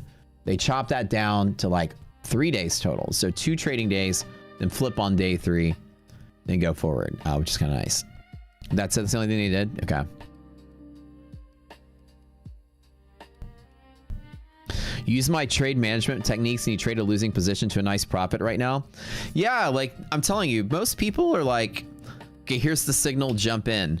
They think that trading is like, here's the absolute, here's the absolute. For me, it's like, here's a range of where I kind of want to be long from, and here's a range I kind of don't want to be long from. And I build a position inside of that area. This is a great example of building that position. I just did it so poorly. Like I need to take a boot camp or something and learn how to do this. First of all, I longed, when it's volatile, I longed on a green candle like an idiot. Like here, I longed right here and I got filled literally there. Horrible. I always long on even if I did do that, I always long at least at or below the line. So, and I also got in too heavy with 1 mini. That was just dumb. I should have really staged in. I wanted to get 2 minis worth of risk. So what I should have done is built a threefold entry and done like 3 micros right here. Then I should have done 6 more micros here and then added the other 10 right on the overshoot of my stop, which is what I always do. I always do that. For whatever reason, I decided to trade like an absolute newbie. If I would have got my cost basis right here, that would have been a $3,000 trade to the upside. So sometimes I do stupid stuff. That was very poor execution. Like I said, I was distracted, not paying attention. Can somebody donate me a boot camp? I need to like, I got in too big too quick and on a green candle. My fill was horrible. My size was too big. But it was the correct bet. You know, this was like a sort of dead cat bounce day that just retested. It'll have to work its way lower. It would be the weirdest thing for this to fall and become a catalyst and continue to sell with no news. A lot of times, a day like this that teases a catalyst has to work its way down. and then dies at the end of the day, which is, I think, probably what's going to happen. Do I want to take the short bet off of a flat VWAP? You guys, I told you before, VWAP flat is my least favorite time to trade. You're pretty much gambling. We have competition between an every single time long and a resistance off of MHP. As we open below MHP, we're going to close below MHP 75% of the time without the confluence and 90% of the time with the confluence. We don't have the confluence, so there's a 25% chance that we break through MHP according to the back test, and there's a 90% chance we complete the move from here to here anyways. So you have a 75% chance we reject orange and close below there for the day. So you have two really strong pressures competing in a flat VWAP. 90% of the time this trade works, 75% of the time we close below there. So with that being said, that move makes a lot of sense. Pop and drop. Flat VWAP, 100% gamble from here. It's going to break. Usually these consolidations break very violently. Yeah. All the resilience is starting to turn positive, which means my short brain is no longer thinking short. This is good. Positive resilience can be big rally for the day. I like it.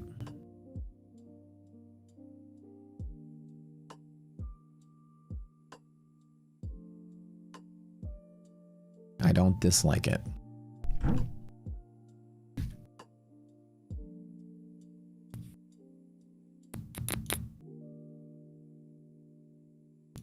Your rejection pressure is when you open below, you close below about 90% of the time when the confluence is in your favor. Confluence is not in your favor on the short side, so that 90% turns to about 75%.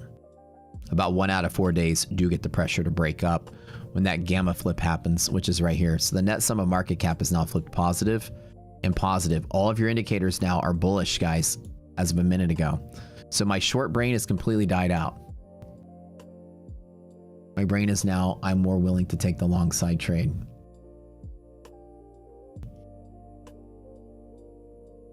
Let's see where that sort of setup is here. 528 is a retrace on that. S&P pressing towards session highs. It's looking pretty good. I think we might get upper DD band today. If things kind of stabilize out.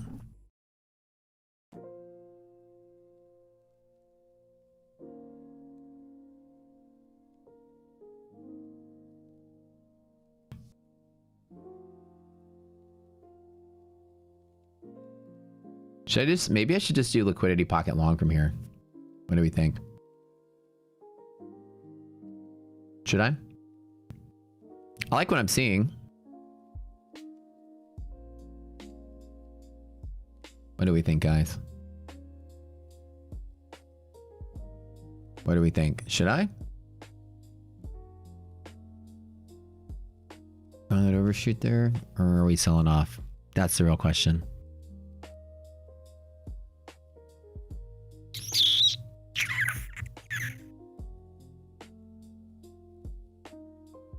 Ape in, ape in, ape in. What a crazy day today.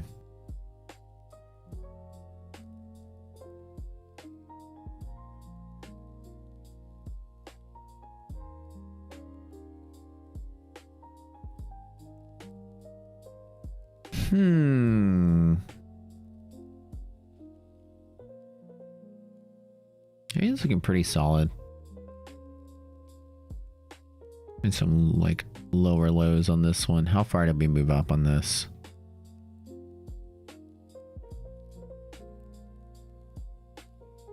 Where are we dying out today? Not gonna do this yet. Come on, don't die today, market. Let's have a bull run today.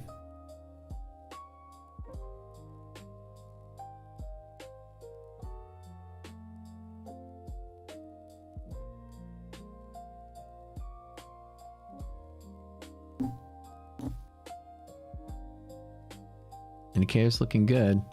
Let's see what this all looks like over here. Just another leg down in the tech stuff. All right, let's buy 1 micro on the overshoot. And bet on liquidity pocket here. VIX is in decay, which is decent.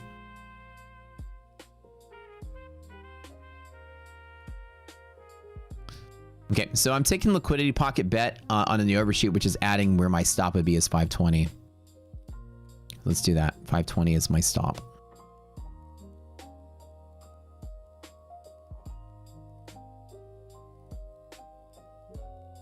So I'm going to build like, actually, sorry, no, not 520, 5, wherever this is, 510. So I'm playing the liquidity pocket, but allowing that volatility to give me a little bit of overshoot. So essentially, I'm buying the liquidity pocket on the overshoot, which is what I just did. And if it runs up today, well, hey, look at my 1 micro doing the Lord's work.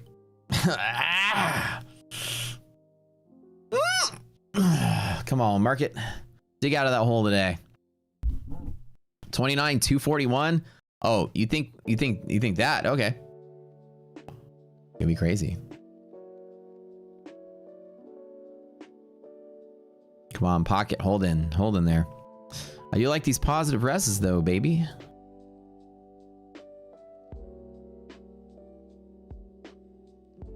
This is $24 I didn't have a second ago. Are we gonna be rich today, chat?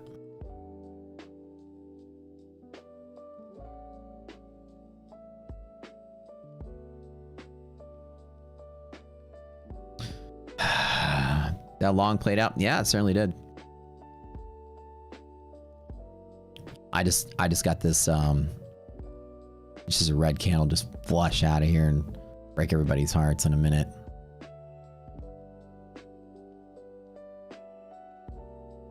Market doing everything it can to not be that bullish yet, but let's see if today's the day. My fear is that we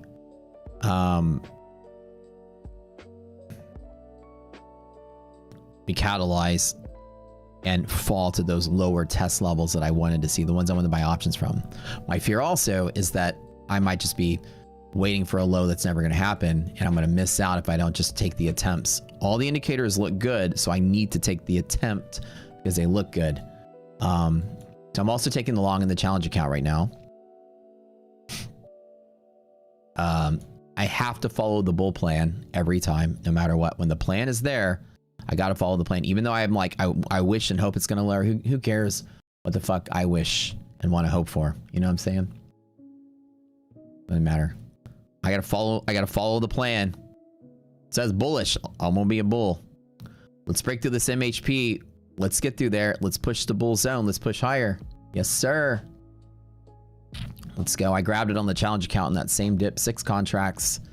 Currently up another 4 grand. Cool deal. Yes, sir. Yes, sir. Let's run it. Let's run it. Pocket to pocket. Beautiful. B-U-T. Trim that 6 down to a 1 on that, and then I'm gonna hold 1 for the rally. Let's go here. That was perfect. Simple as that. Got to follow the plan. 11,800 bucks there, and also I could just trim the micro out. Like, why the hell not? Simple as that. Like I said, I was quick on that one.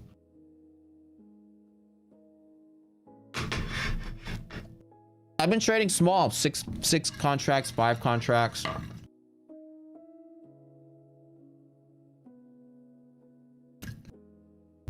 Position size is so important. Yeah, I screwed up that first one. Not the first one, but this one I screwed up.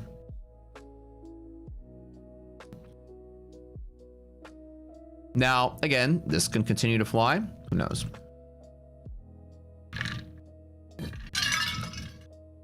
We'll see.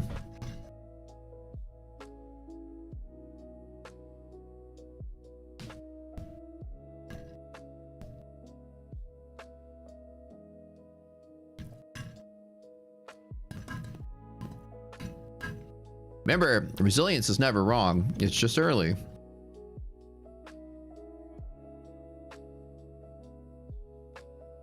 Yeah, I love being really good at this, you know?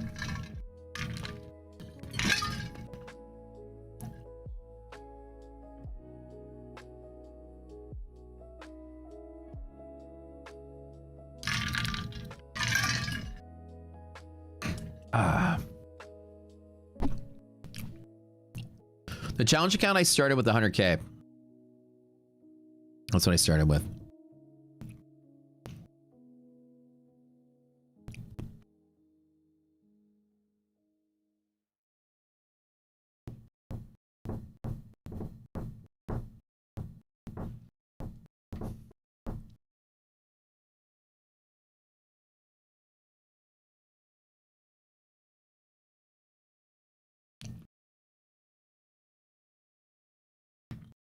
Oh, maybe a breakfast real quick.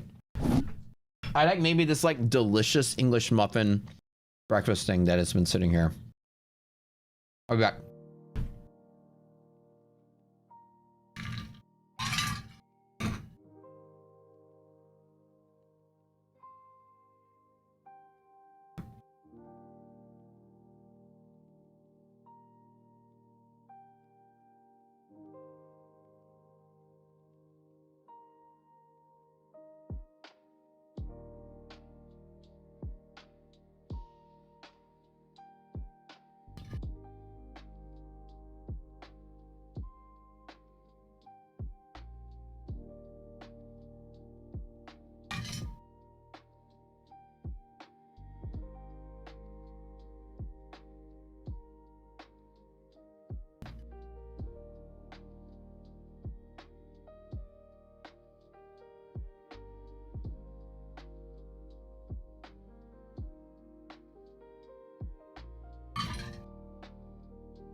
Yo, share the chair, guys.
Wasn't that sexy? That chair to the moon.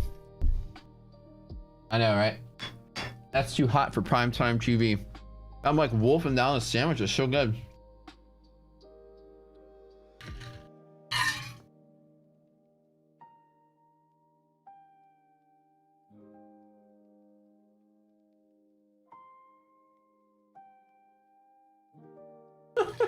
Chair. Your personality chair is much better than the other guy. I would agree. That chair's quiet. He's very nice.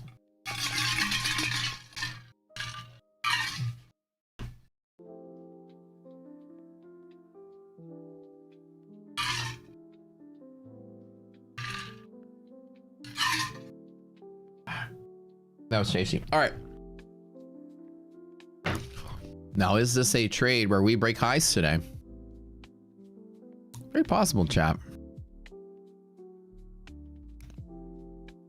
Indicators all turn bullish, man. We're so good at this. Right here, when all your resiliencies go positive, you know, I have this fear that I'm gonna get squeezed out, right? It's gonna keep falling underneath me. But when the indicators line up, I gotta take it. When everything turns positive, and you're at your liquidity pocket, you gotta get in. Does Matt have a key copy? No. No. I don't. Brad is giving me a copy of the key. If he's stuck outside, he's stuck outside. President is speaking to reporters right now. Yeah, that's true. When ZQ hits the lows I want, how far out of the money do I usually get your options? It just depends on the structure of the market. If we get there, I'll make the analysis on that day. Right now, I'm not making the analysis because I don't know what my target will be. It's like when we get there and how we get there is what makes me pick my final destination. Sometimes it's a fixed number I'm looking for. Sometimes it's a fixed delta I'm looking for. Fuck you, chairs at trading with Matt. There we go. The chairs are pretty good. I think this chair is a pretty good trader. Now here's the question. How does this day finish up? Honestly, longing to there was perfect. And taking profit here was perfect. Now this is another fight. This time we've touched MHP just like we did earlier, but all your confluences are now different. The odds are slightly better that we break through it. Now here's what I'm gonna tell you guys as a trick. Technically speaking, one now's brain should be wired to build around, again, I can't give you investment advice. One's brain has now flipped the mode, we're in liquidity pocket on bull side, is to build positions inside of here and then get out of the way if it loses, to bet that this holds for the rest of the day in whatever capacity. So inside of here is a play. The correct way to play this is to press a micro on the bull zone and then, or press small, big, stop. Just like here, the same section. Now here, the market's fought its way back to bullishness. On liquidity pocket, I will start taking every single time now. So either A, I don't want to miss out on what could be just the strongest ramp up into European close the next 30 minutes, or B, I just wait and then take the pocket one more time and then take a stop if I'm wrong. And the way it's been trading the last couple of days, I'm not the biggest fan of aping in, like I'm going to miss out of a rally. But I will trade a lot of chop on every dip now the confluences have flipped bullish. When this confluence is flipped bullish, I mean, everything's good now. This is bullish. These are all bullish. We're above MHP. That's bullish, bullish, bullish, bullish, bullish, bullish. That's great. We have the upper inner Varus band on Kyle's indicator here, which is usually that first stall point. And again, the goal is on the S&P, we open above MHP. With the confluence, we close above MHP 90% of the time. So now this is primed for an A+ setup on MHP bounce. Like today, if anything happens, right there is your big fat normal trade that you want to see. MHP bounce on S&P right now be a solid gold play with all the confluences lined up. Inner Trump tweet. Yeah. You know what I'm saying? Like you're sitting here and Trump fucks everything up and it just little red candle. I'm gonna like, I couldn't long fast enough right there. So with Trump talking, let's hope he says something nasty. Let's hope he goes in there and screws with Iran stuff. You know what I mean? Let's see what happens. We've survived the catalyst on NASDAQ, which is exactly the bet I was trying to make earlier, but doesn't mean we survive forever. We have European close in the next 25 minutes. Where's DD on S&P? DD is an S&P thing, by the way. Oh, the band. It's 82. 82, baby.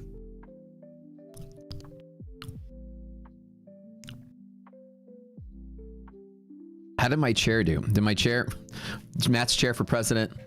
And where's the chair? Save the chair.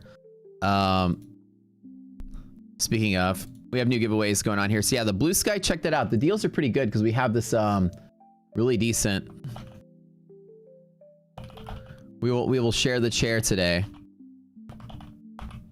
Share the chair for our next giveaway. We have Blue Sky. Right now it's 30% off propels and orbits and $10 off your launch for existing users. Score 50 is 50% off of launch accounts you've never tried Blue Sky before. Like I said, Blue Sky is pretty goated now. They've made it to our goated 5.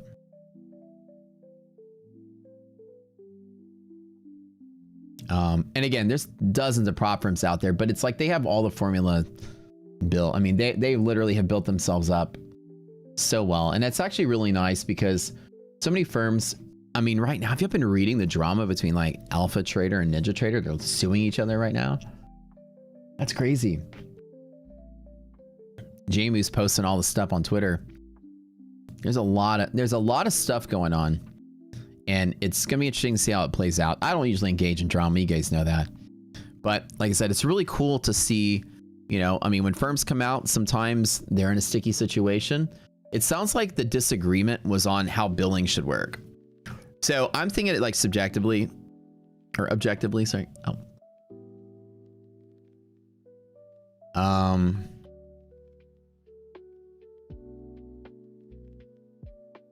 I'm not trying to make any kind of preemptive judgment call. Like objectively, I believe from what I've read, the dispute is over what that ESA's thing is. Now, here's the thing. Me being a person that sells data feeds, right? I understand the difference. They have different rules for different things. If you are a non-professional user, you only have to pay for data for the month. I have to tell the exchange that I've entitled you for data. An exchange will send me a bill. You have to pay me this much per user. For non-professionals, which is most of you, you have to pay for data only if you log in. Like if I've entitled you to access for data, but you didn't log in for the month and access any of the data one time, then you don't have to actually pay. If you have accessed it one time, then you owe the exchange money for the month. If you're a professional, it doesn't matter whether you logged in or not. You pay per month just being entitled for it. And you must cancel that user or else you're charged on their behalf. And they're charged at different rates. Professionals are charged more than non-pros. And that's irrefutable. That's the law of the land. The exchange says that's the rule. I can't say, yeah, but he didn't log in and I don't think I need to pay. Exchange is like, yeah, but it's in the agreement. That's what it says. And this is the dispute between Alpha and Ninja. Alpha is claiming that Ninja is overcharging them because they don't believe they should pay for users who bought the account but aren't logging in. And Ninja says it's in the agreement. Even if they don't log in, you owe us the money for it. So they were in a bill dispute, and that's what actually caused the issue. I was reading through the lawsuit. So both sides have a solid argument.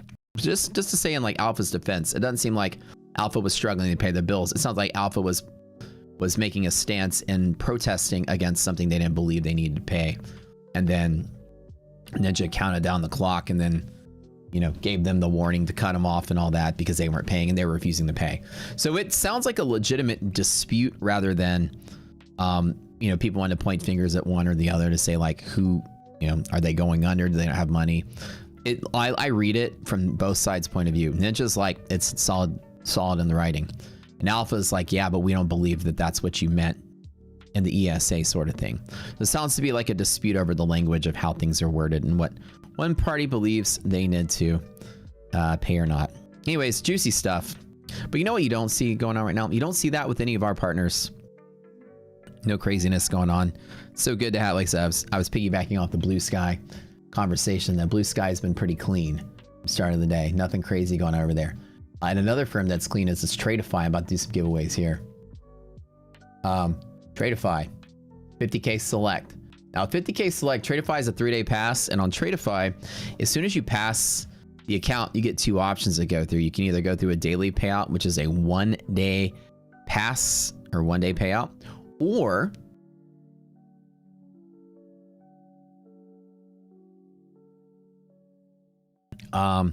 Or you can go for the flex, which is a 5-day payout. Less payout, longer schedule, easier to get it. The only thing not clean about Blue Sky is the stat. They all look like they're juicing. Justin is big muscles. That's so funny. I'll win an arm wrestle that guy. Well, thanks for being here. I shall see you again in the morning. Later, Miss Tiny Trader. Good to see you as always. Thank you for being here. Wait, you're leaving? We're just doing the giveaway. Don't go anywhere. Share the chair. One trade if I select. 50K. You can't leave in the middle of the giveaway. To be here at least for this. All right, hold up.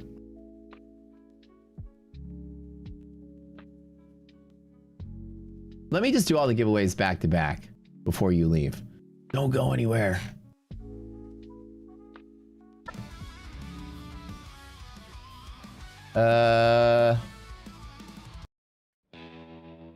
No, wait, hold on. I got my puts, baby.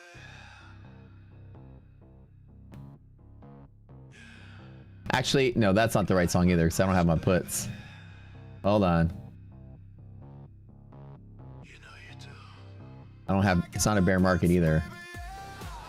I need to go in there and like put my favorites all in one playlist. Here we go.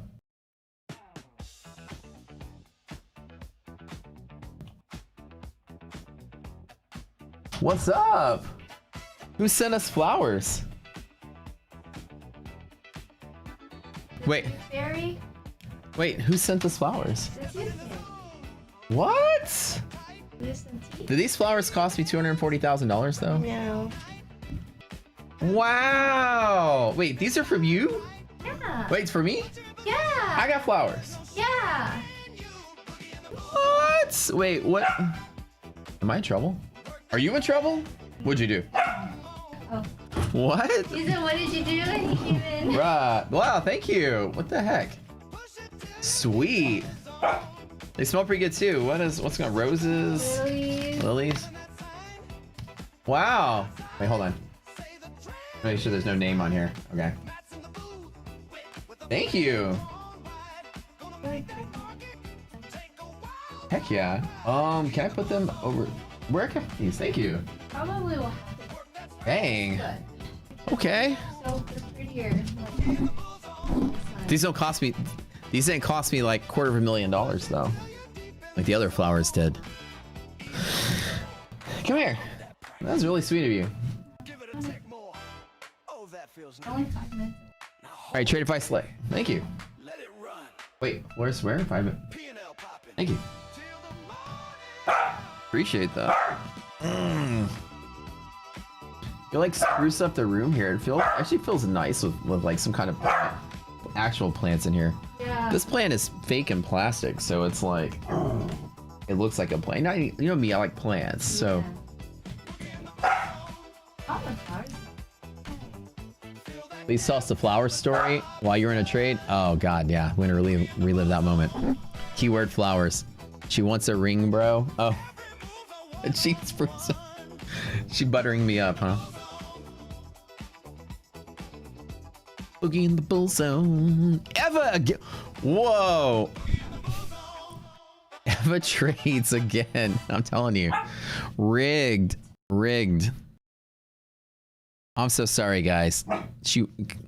Seriously. Very cool. Eva trades, one of my favorite half gap boys. Winning again 2 days in a row. All right, guys, where are my half gap boys in chat? That's the last one. That's the only one I ever traded by. We've got some more My Fun Is and TBTs in a little bit.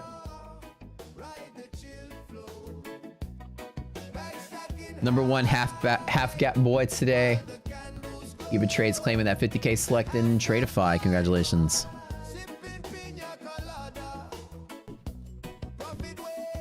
Congrats. She is very lucky. She's had a good year. Oh, you're very lucky too. Eva Trades won 2 times in a row. paid off the bot. She did. She certainly paid off the bot. We got some more to do later. We got big my fundeds, 2 of those, we have 3 TPTs, which is gonna be big. So y'all hit that like button, get them likes up. So yeah, so flowers cost me $240,000 one day. I like hearing that story. Such a sad moment in the challenge account. The first million challenge I did, I was having a stellar month. Like I was just crushing it. Neon was streaming. I was shorting 10 or 20 contracts, something like that. I probably had $500,000 in the account at the time. I got shorted 20. The market had been selling off and then it popped. And then I had shorted on the pop and it was pushing down and pushing down and pushing down and all things were good. What's the deal with My Fun and Futures Club? It's like a members only club for discounts, giveaways, loot boxes, all kind of fun stuff. You want to be part of it. I think things like that are a way for them to you know, do more tailored giveaways and stuff for people that aren't bots. Like a country club, you got to be invited by somebody who invites you. That way every person there is validated by somebody else in the community. Kind of limit the idea that when they do a giveaway, 50,000 people are bots. You know, you got to be in the club or whatever. But if you used our code, I don't know if it's still available now. If you used code SCORE yesterday only, I think it was only yesterday, you got a free invite into the club if you bought anything. So like we had a bulk invite that they gave us because we're just cooler than everyone else. Can you invite your bot army? Well, clearly you should. But anyways, so I was short in that market, right? And it was essentially like this. And it's again in the heat of the Iran BS. And so, you know, market had like done this and I made some money and I was up like maybe 20, 30K for the day and the market was moving here. And I was shorting. There was an hour left until market closed. And my bet was, yep, you know what? Market closes and MOC will be down here. And Neon was streaming and I get this sort of like ding dong.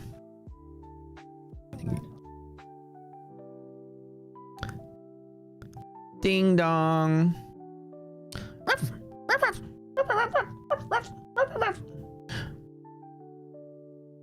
God, what, it's delivery or something? Ding dong, ding dong, ding dong. I'm like, what the heck? Like the cops here or something? Like something's going on. I would peek out the window, nothing's there. I ran down the stairs. Lady had 100 roses. It was 100, right? 100 Ecuadorian roses. And trying to just get them through the door because the things were this wide. So I cracked the door open. Pickle's trying to run out and attack the delivery person with kisses and licks, but like, you know, goes so crazy when somebody shows up. And I'm trying to like keep him in the door, but open the door wide enough to get these flowers in. And he's trying to run out and jump on her. It's just crazy. And then I get the flowers in, I start closing the door. She's like, well, I got to get a picture, you know, to show that I delivered this. So I like reopen the door and Pickle's trying to jump. It's crazy. And I ran downstairs without putting a stop loss in because I was just in a hurry. It's like, whatever, I'll go back upstairs. And but in that time, and I took a picture and sent it to her. I was like, somebody sent us 100 roses. And then whenever I came back to my office, there was that. Like, we won the war or something, right? And like when I got to my office, it was like, you're down. Like when I walked up, it was like, whoa, I was down like 190 or something. And it was like 190. And I'm like, wait, what? And by the time I'm looking at it, it's like 190, 210, 220, 230. I'm like, oh, close. Hit the button, closed out. 240 grand on a rinky-dink 20 contract short that should have been up or down 10 or 20K for the range I was trading. Now I was making a 20K bet. And normally I put a stop loss in, but because everyone was going crazy in that moment, I'm like, well, let me run, run downstairs really quick. Answer the door. I'll be right back. Word to the wise. When you leave your computer, you better put a stop in at all times, no matter what. Never even go take a piss for a minute. Oh, the days. Oh, those days. It was literally like a 400 point candle, like 100%, like 400 points. And it was back in like, I don't know, February or something. maybe March to maybe March. Ridiculous. It was like way back in here somewhere. It was before the old April stuff. It was like way back in here. Was it this day? No, it wasn't that day. But it was something like that. It was like a green can out of nowhere. Could have been this one. I think this would have been it. No, I don't think it was this one. It wasn't on a day like that. But essentially, this reminds me of what it looked like. It's like a 400-point green candle out of nowhere, somewhere back in those days. The last, the last hour of the day. It wasn't that one either. Like 400 freaking points. I think I remember exactly which day it was.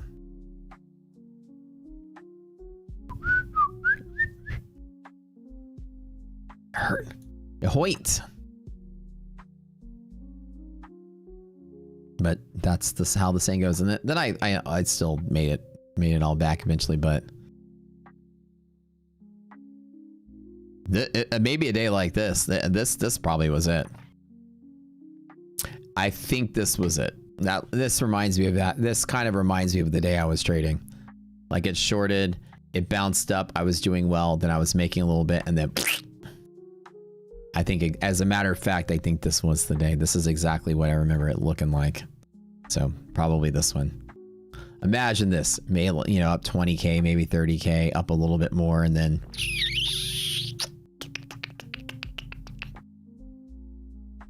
old Trumpy. Something like that. Such is life. Kids, use a stop loss when you leave your computer.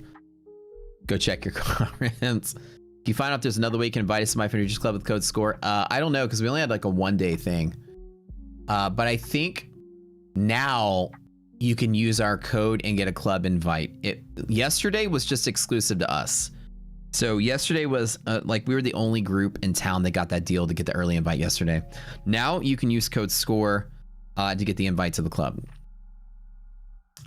That's it. Did I clip it? It might be in your history. No, I wasn't streaming. Neon was streaming. I was playing video games and trading. That was it.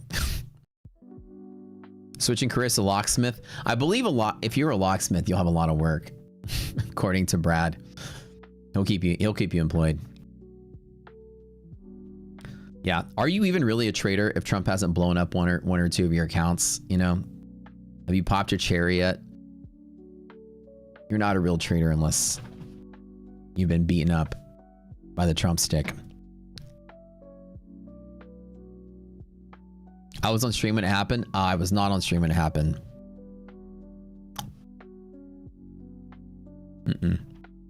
No, because it was afternoon. I remember Neon was streaming. It was the last hour of the day.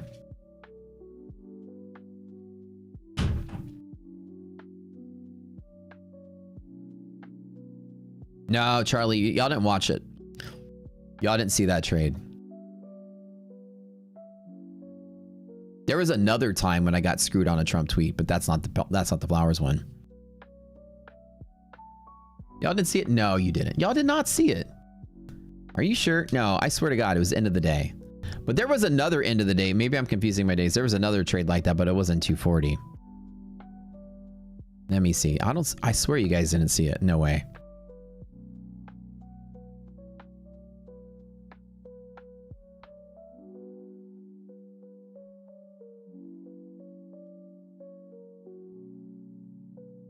Let's see. Let's get to the bottom of this. I swear y'all saw the other day. Y'all didn't see the Flowers Day. The Flowers Day was a tale as old as time that I mentioned to you after the fact.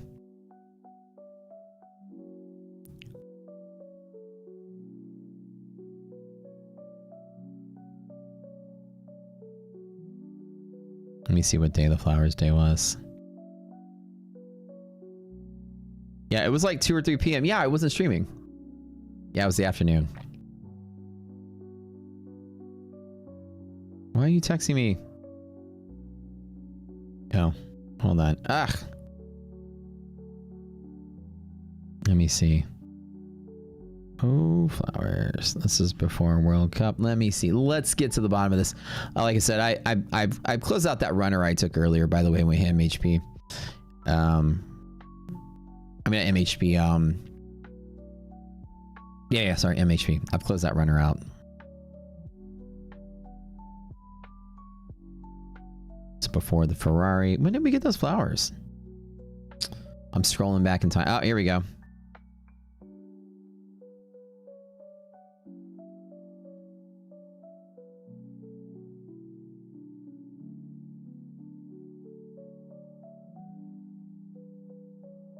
May the 17th was the day we took the picture.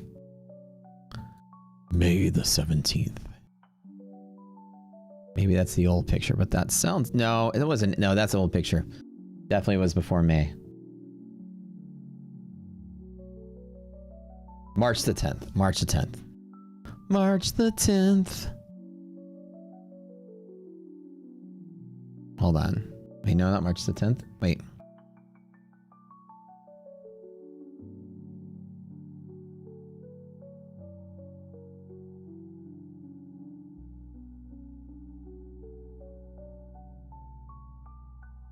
That doesn't sound right either. Oh no, that's not when the flowers came in. That's just a picture of the flowers. When did the flowers come in?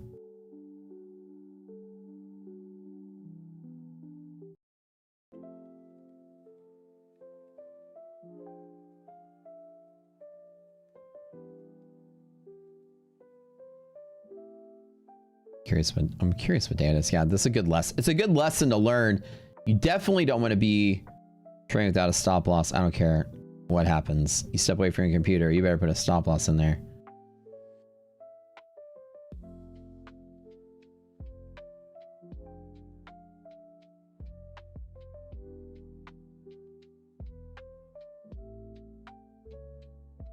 All the photos are gone.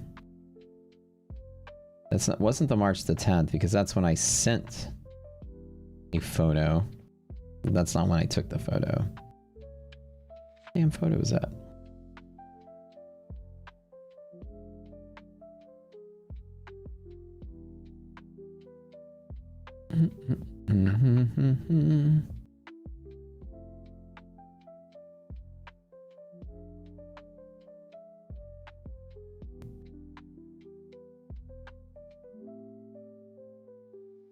That's weird. Maybe why all the photos are gone?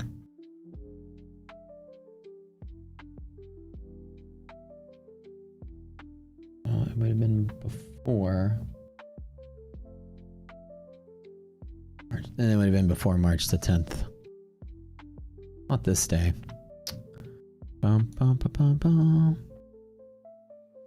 Yeah, I'm not further logging this, so it's got to be somewhere before the 10th, because the 10th I took another picture of the photo, or took a picture of the flowers. I think this has been the day. It probably was maybe. No, that doesn't look right either. I don't know. I have to figure out when it was. But yeah, no, I don't have the clip of it because it was the afternoon stream. Could have been this Thursday, maybe. Maybe this is the day. No, I don't know. No, that's not a big enough candle. Yeah, I was looking through my text to her. For some reason, I don't have. It's even harder to find the text from, because the text doesn't have dates. That's the thing. The text shows me the photos, but doesn't have the dates. See if I can reverse engineer them dates, though.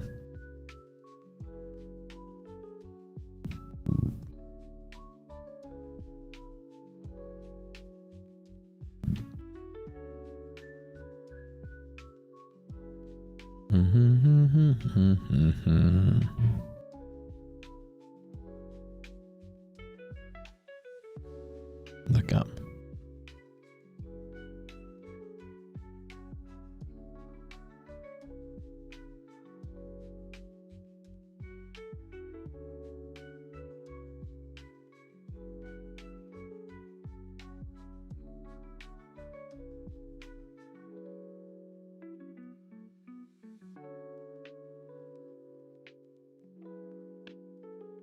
That's so weird. For some reason, all the flower photos are gone. All I have are pictures of pictures, like pictures from our Instagram. Where the heck did they go? I give up. Anyways, it was back here at some point. Had to be before March the 10th. So somewhere between February, somewhere in here was that day. Somewhere in there. And it would have been like an end of the day candle. I don't know if this was it. This kind of reminds me of what it would have done. Like this. But I thought it broke the highs. Ba-da-da-da-da-da. I don't know when that day was.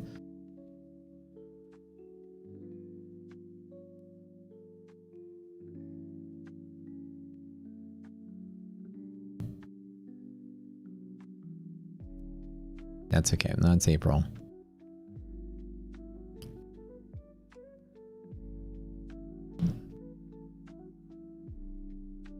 Honestly think this was the actual day though. It reminds me of that. BS candle. Which was in January though. No, it might have been too soon. I don't know. Maybe it wasn't in...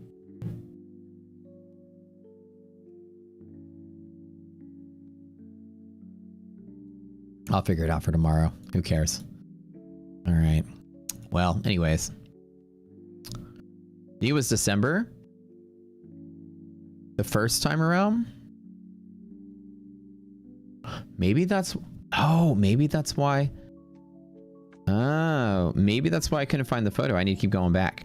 Oh, yeah, good point.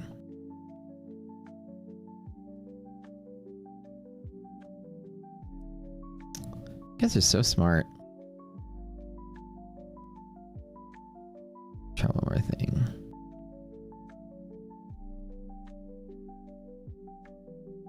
I'm just waiting right now for...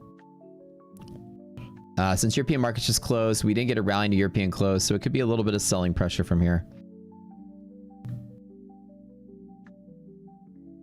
But no, but I swear Neon was streaming. That's the thing.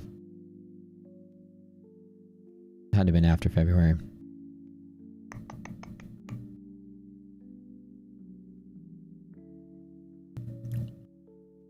Do I think this is the upward rally from here? Probably not, but I think when MHP taps in a second on S&P, if ARB is greater than 0, I might long one more time.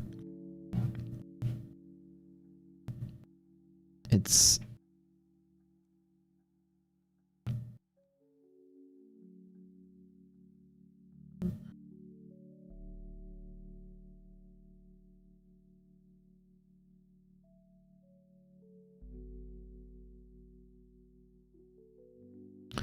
For whatever reason, I have no photos on my phone of the flowers, but I have text to her of photos of the flowers. So I don't know how they got deleted or if I moved them to another folder or whatever, but I can't find them. But anyways, and then the text is like, you can find the photo, but the text doesn't tell you.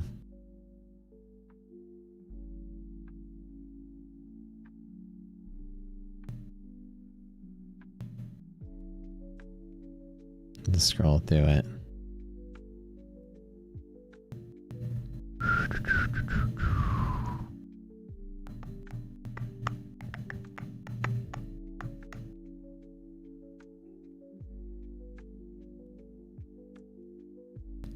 Okay, let me actually sell off a little bit. Question is, should I take the long at MHP? I mean, every single time I should always attempt it, right? I'm just waiting for the slight pullback here on S&P. Let that bounce.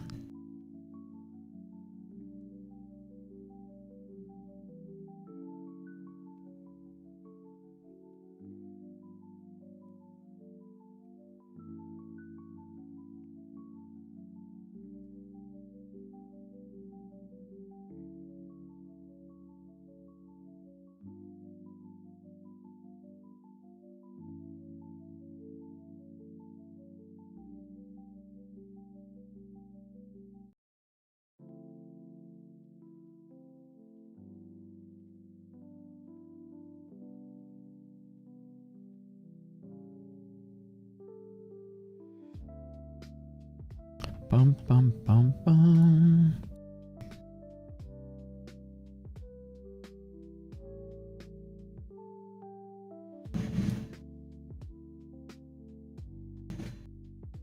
It was Monday, March the 9th. This is it right here. Actually, it was this day. I just found it. Oh, yeah, yeah. Oh, okay. Now I remember now. Now memory strikes me. I think I did make money shorting the night before. And I think at the end of the day, yeah, okay, now I remember. It was this day, March the 9th. Yeah, that does make sense. So it was this day, and actually what happened was I think we were rejecting against some kind of MHP or something. And we filled the gap, and I was like, let me short the gap fill. And it was working pretty well on this candle right here. Yeah. Here. So yeah, this is the day. This is the day that I lost 240,000 right here. That candle. So essentially, like, the market sold off. Then we came to US hours and was trying to sell, and then it worked its way up to fill the gap. I was up like 20 or 30 by the end of the day. We rejected the gap, and then we went up to some level, and I was like, you know what? Let me short here for the close to end up closer to here, because we gapped down, we filled the gap, and maybe we're down. And then the tweet came out of nowhere. So this was it. The actual candle itself was 630 all the way to 69. So this is the 400-point candle. That shit made me sterile. I couldn't have kids if I wanted to. I'm shooting blanks now because of that candle. That made my nuts fall off. March the 9th. Last hour of the day. Found it. Can you get Roxy on Top Step X? Well, if we strengthen our relationship with Top Step, we can have talks with them about an API integration. Be possible. Now here's the MHP dynamic bounce on NASDAQ. Let me make sure all my traders at launch. I'm so paranoid. I didn't even double check this.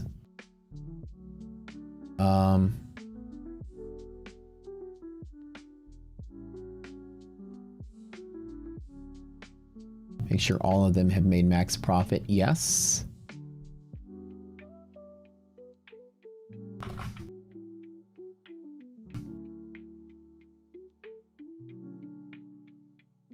Yes.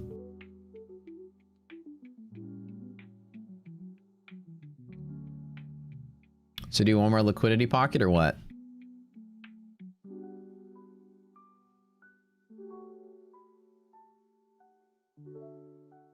We'll trade it with 3 micros at the bottom of the pocket. 4 micros.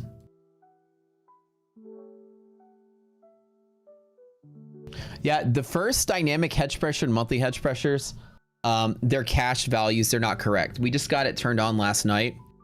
I think those values that are in the database are not correct, but they will be correct tonight. So this morning we popped on the charts. They should have some kind of information there. But tonight we'll have the real calculation. Yeah.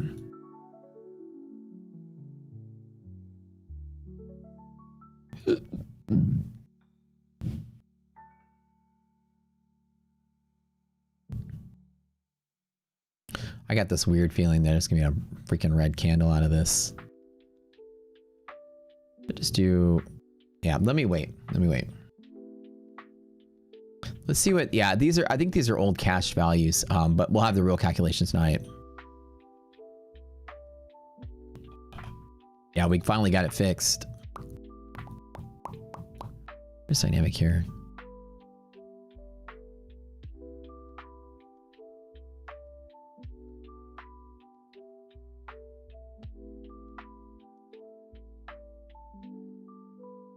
Yeah, this might have been the values from another day.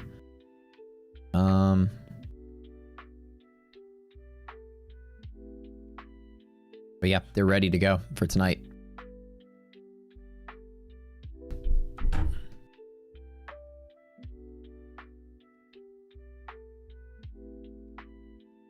Spy fall. Ooh. Okay, this is a bad. It's a bad drop here. So let me take a liquidity pocket trade.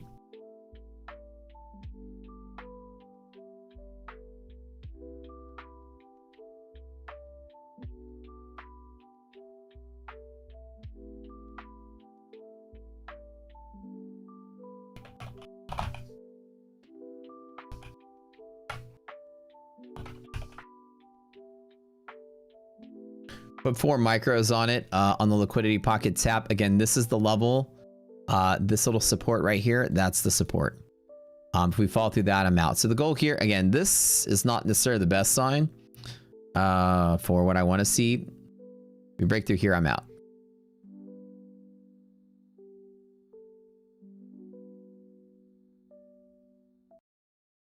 No trade on the challenge account just yet. I'm going to take the risk right here, just in this one live account, and that's it.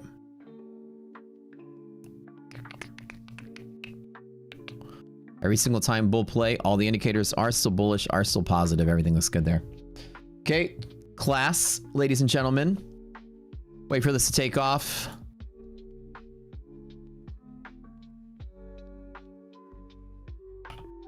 Type in bull, baby. Let's manifest ourselves some bull market. Yeah.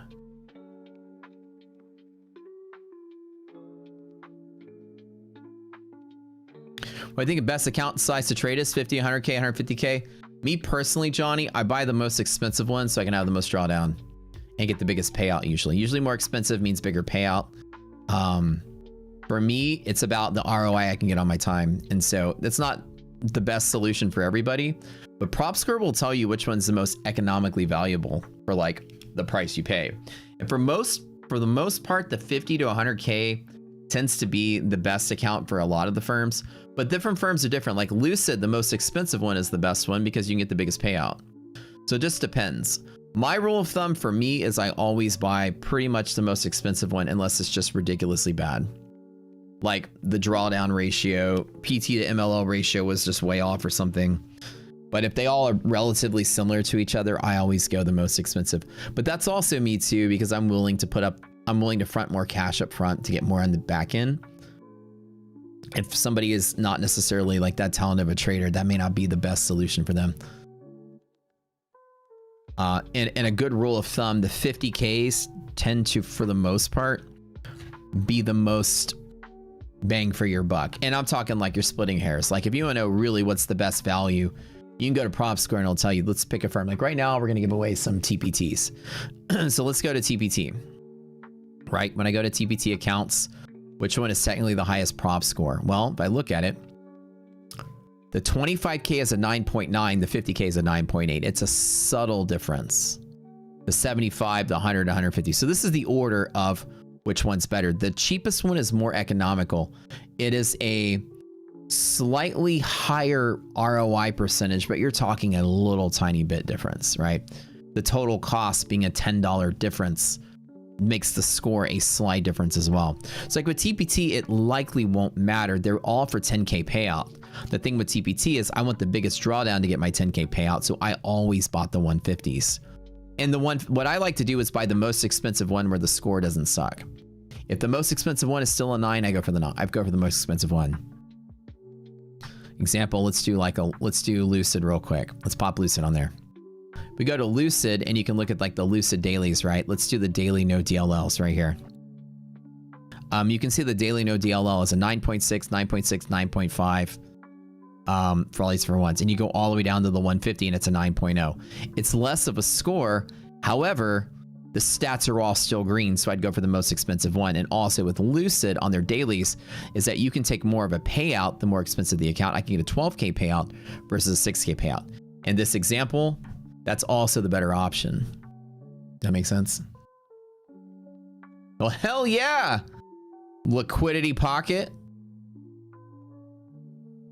One more scalp there every single time. Let me lock that in. Didn't even paying attention to that. So for most people, this is the rule of thumb I tell you. Go for the most expensive one you can afford as long as the score is still in the same ballpark. If they're all green and the scores are all green, that's great. If one of them drops to an orange, then it's like, okay, that one specifically sucks. I don't know any of them that have that. Let me see if Top Step has any that have like strong deterioration. No, Top Step's pretty consistent across the board with their own accounts. Let me see if there's any that have like bad drop off. Like some of them that just have like a really solid plan for the 50K and then the 150K is like really bad.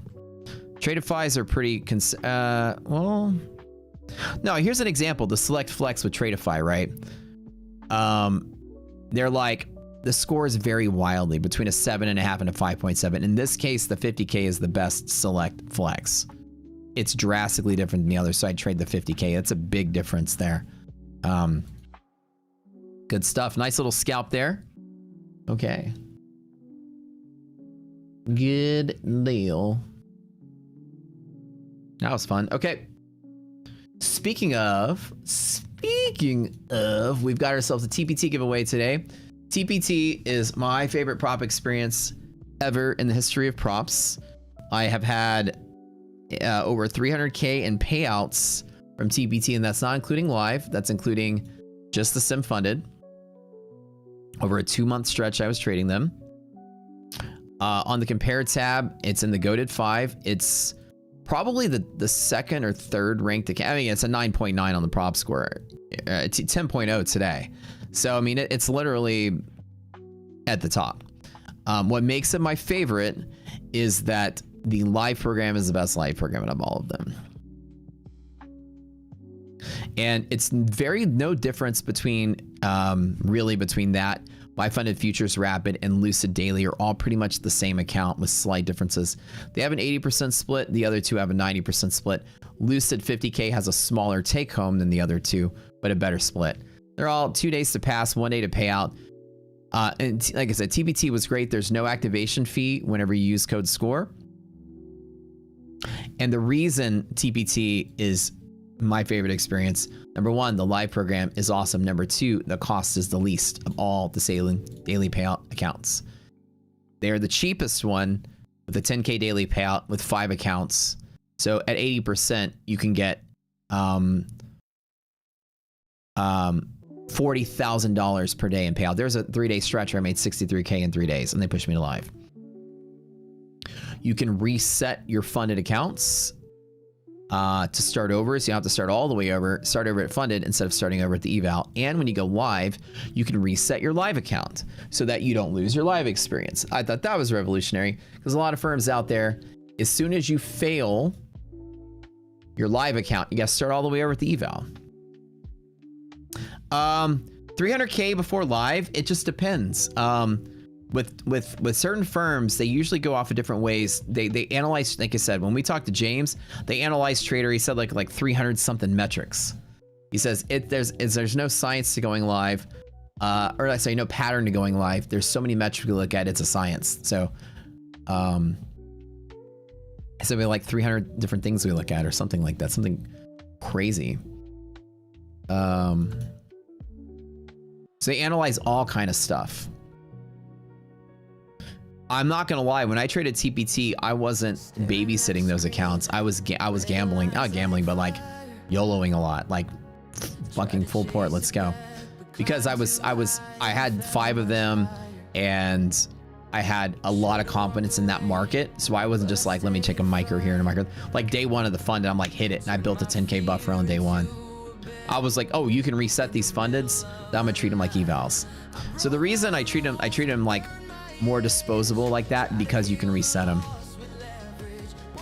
So once you get funded, you get 3 chances at that funded account to get a payout. Might as well slam dunk it that first day, which I did in all 5 of them. And all 5 accounts had $10,000 buffers on that first day. Some of them reset, but I still got it by the end of the day. So, anyways, yeah, you can build different balances of different sizes. But I was pushing like payout after payout after payout.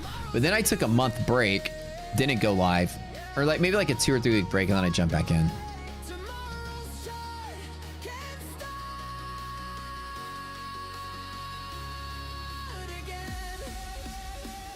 Brian Scott says, TBT is sneaky. They pass in 2 days, but stay for 3 extra days. Well, 3 days total, right?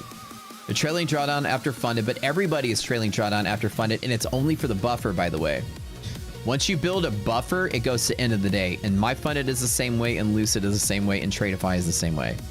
Every daily account is exactly the same, Brian Scott, and that's the penalty you pay for being able to take out $10,000 on day 3. They got to make it somewhat hard so that you don't just luck into an account. Like you go in there and you YOLO the first day, and you get to reset it 3 times. They'll go bankrupt if they don't have some kind of thing that trailing drawdown keeps you from full porting.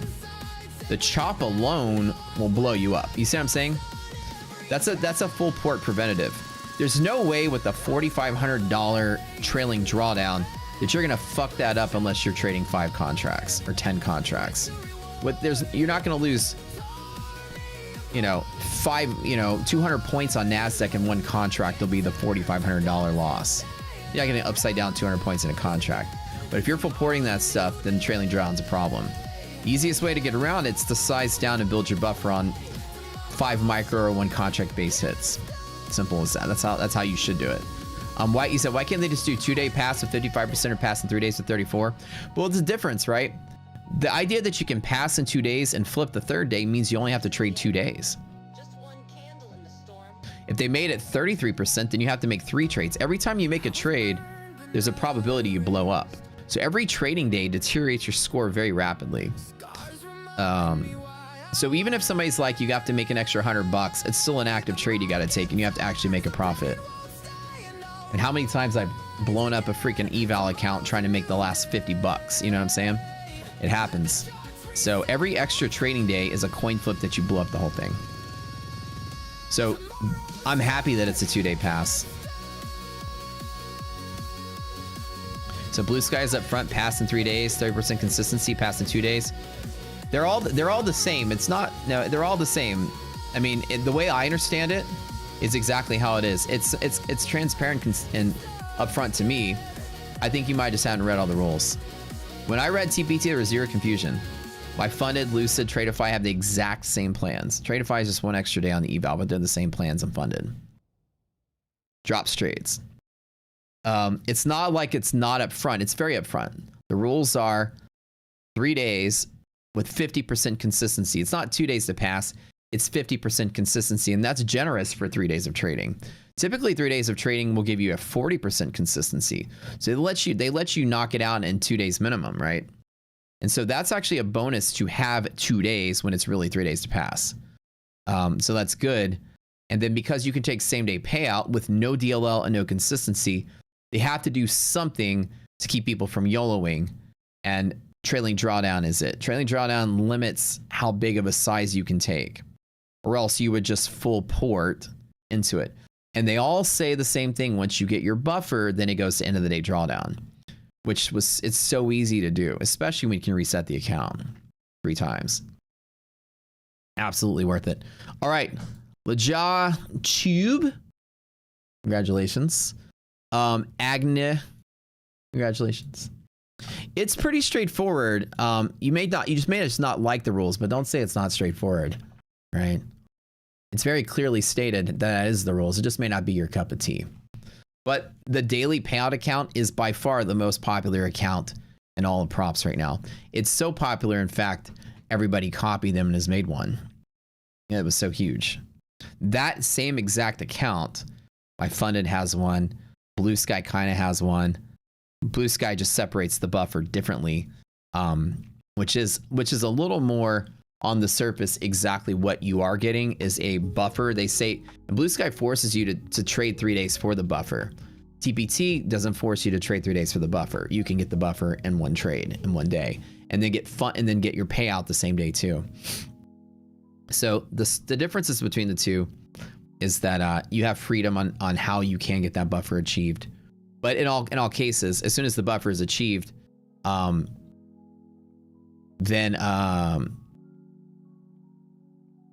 your did I say end of the day? You're static. I think you're static once buffer is achieved. Not end of the day, sorry, you're static. So Blue Sky's end of the day drawdown and buffer face, which makes it kind of nice, but also the downside with that is they make you trade 3 days in the buffer. See, everything always giveth and taketh, right? Everything that looks good, there's always something they take. Like I said, the TPT, it's trailing drawdown, but you can knock out the buffer in 1 day and still trade your beyond buffer that same day and get your payout that same day. So you can hit $4,500 in day 1. You can make the other $5,500 in day 1 and take out the $5,500, an 80% split. Blue Sky, you get end of the day drawdown, which makes it significantly easier, but then they throttle you that you have to trade 3 days in the buffer.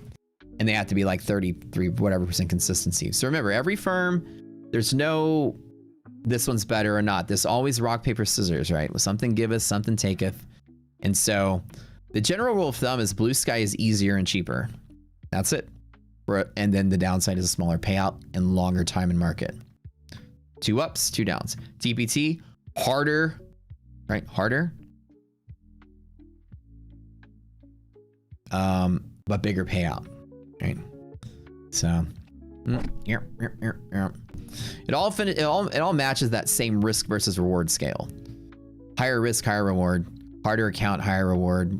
You know, more expensive account, more expensive reward. Static is a drawdown limit that doesn't trail with your balance, your active balance. Whether it's end of day balance or trailing balance, a static is like a fixed spot. Don't fall below here or you bust. It doesn't move. If you make money, you get further away from it, which is good. Statics are great. And usually when things are static, they're slightly more expensive. So you know what I'm saying? There's really no such thing as like the best prop account for everybody. There's always a different up or down. For somebody like you have to sit there and say, like, what kind of trader am I? What kind of trader am I, Matt? I'm a pretty good trader, I think. And so I do very well. Every prop firm I've touched, I tend to go live with. Fundanex is the only exception, but they didn't have a live program when I traded with them. Every other prop firm I touch, I go live. If a live program exists. And so I do well, which means my cup of tea is I'll take the hardest account you've got for the most expensive so I can get the biggest payout per time on per time invested. Because I know I'll get it. I'll put the money up front, I'll pay a whole lot, and I'll take the most challenging account you got for the biggest payout. That's my cup of tea, right? Trailing drawdown, no biggie, I can do it. For other people, that's really difficult, right? So each person has to find which card matches you. By the way, Eva dropped some boot camps earlier, I saw that. Appreciate you, girl. She's awesome. Eva's the best. Let's give out some for free boot camps here. Yeah, 4 of you guys can come to boot camp for free. Type in boot camp if you haven't taken our boot camp yet. Thank you for the reminder. We'll have some insider info if next gen will have an activation discount again. Not that I'm aware of.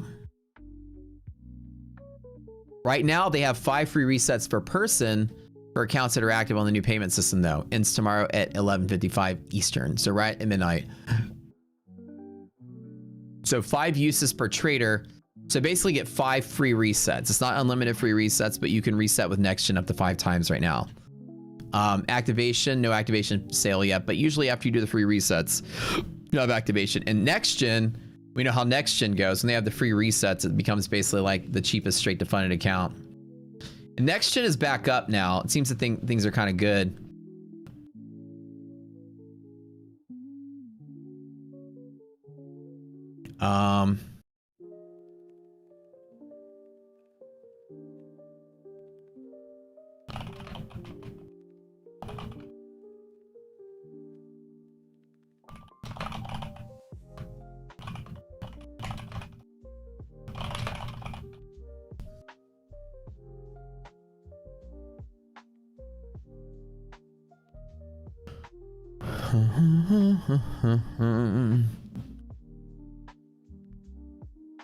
Next gen pushing people to live left and right.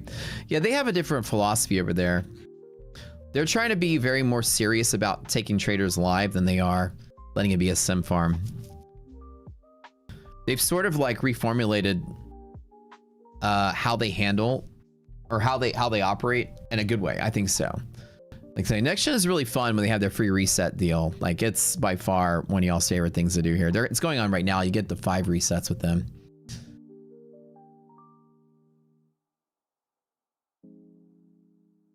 Anyone here have a live account with next gen? Yeah, how is the live account if you have one, by the way?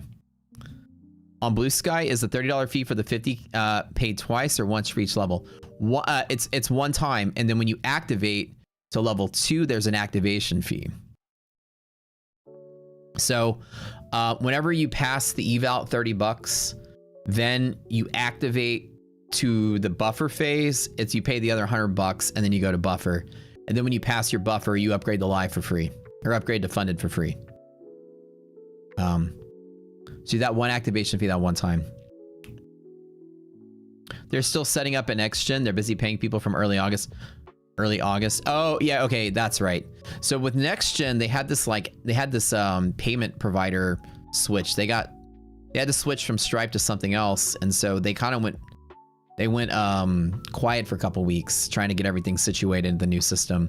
So they're actually kind of like I'm sure this huge like administrative bottleneck over there.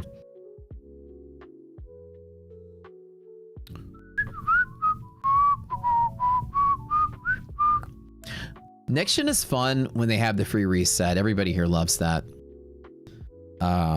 It makes it the best straight to funded account in all of the prop space. So it's fun to have an eval that you can just YOLO until you pass, you know, and that's kind of neat. And people have fun with that. But they went the rhythmic route for live account. Yeah, because they're still in queue with Trade8 to get on their API. Trade8's very gatekeepy and slow to approve new firms now.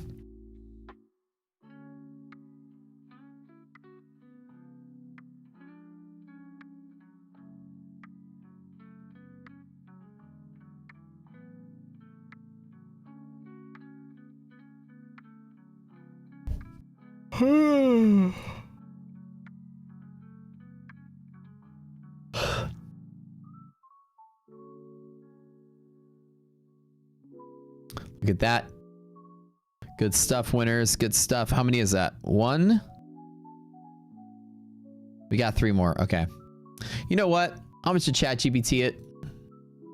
I got time to waste on this. We don't have much time left. Pick 3 random names. Thank you, Eva, for your donation. Bootcamp is really fun. If you guys haven't taken it, there's by far my favorite thing. Drax Turtle, Soulfly, Fitzel, and the other person, whoever this was. Mims, whatever your name is. Mims Transportation. Okay. Congrats. You guys go to the Discord and Rocket Scooter and claim your bootcamp and go to Slacks and he'll hook you up in the contest channel. You'll find him posting there a lot. Oh, Blue Sky. So with Blue Sky, here's how this works. With Blue Sky, once you build your buffer in phase 2, phase 1, you pass the eval, pay your activation fee, go to the buffer, make your buffer, then you go to phase 3. Your buffer is already there and is accounted for its drawdown. So example, if your buffer is $3,000, you make your 3,000, then you go to your funded account, you've got 3,000 of active drawdown and it's static at that point, and then you just make your money from there. So it's not like you start over at funded at 0, ready to go. Your buffer actually is applied to your funded, and it's cushioned for you to trade with. It's beautiful how they do it. They all do it. Your Tradeify, TBT, they all do the same thing. They just don't call it a buffer phase. They cram it all into the funded phase. And again, once you build your buffer, it's just a time period you have to trade where you're just building a cushion, and then you can start taking payouts. All the firms do the same thing. But Blue Sky is kind of neat because when you're in the buffer phase, you can reset the buffer phase for $250 rather than the full 1,500 at TPT to reset the funded back to the start of the buffer. So with Blue Sky, they give you that buffer phase separated out so you can get a cheap reset on it. Letting you reset the buffer phase is one of the neatest things I've ever seen, and Blue Sky is the only firm that does it. That is pretty cool. So like the example is with TPT, you have to make 4,500 buffer, and then your first 10K, you can take 55 out to keep the account alive. But if you fail at any point to reset to the start of the buffer, it is $1,500. Whether you're in the buffer or out of the buffer, resetting that account is $1,500 no matter what, and you start over at the start of the buffer. Blue Sky, buffer is separated into a separate phase. And you can reset the challenge account for your $30. You can reset the buffer for $250. And you can reset the funded for $1,500. But when you reset the funded at Blue Sky, you keep your buffer. You reset your funded at TPT and My Funded, you don't keep your buffer. So that $1,500 goes a long way with Blue Sky when you're failing. That's what makes it kind of neat.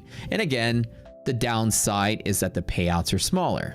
Remember, there's always a give, there's always a take. And that sounds fine and dandy and almost too good to be true at Blue Sky. But then again, you can only take out $3,000 every 7 days per account. 3 accounts total, which is $9,000 every 7 days. Whereas, you know, you can make 280,000 in 7 days at TPT.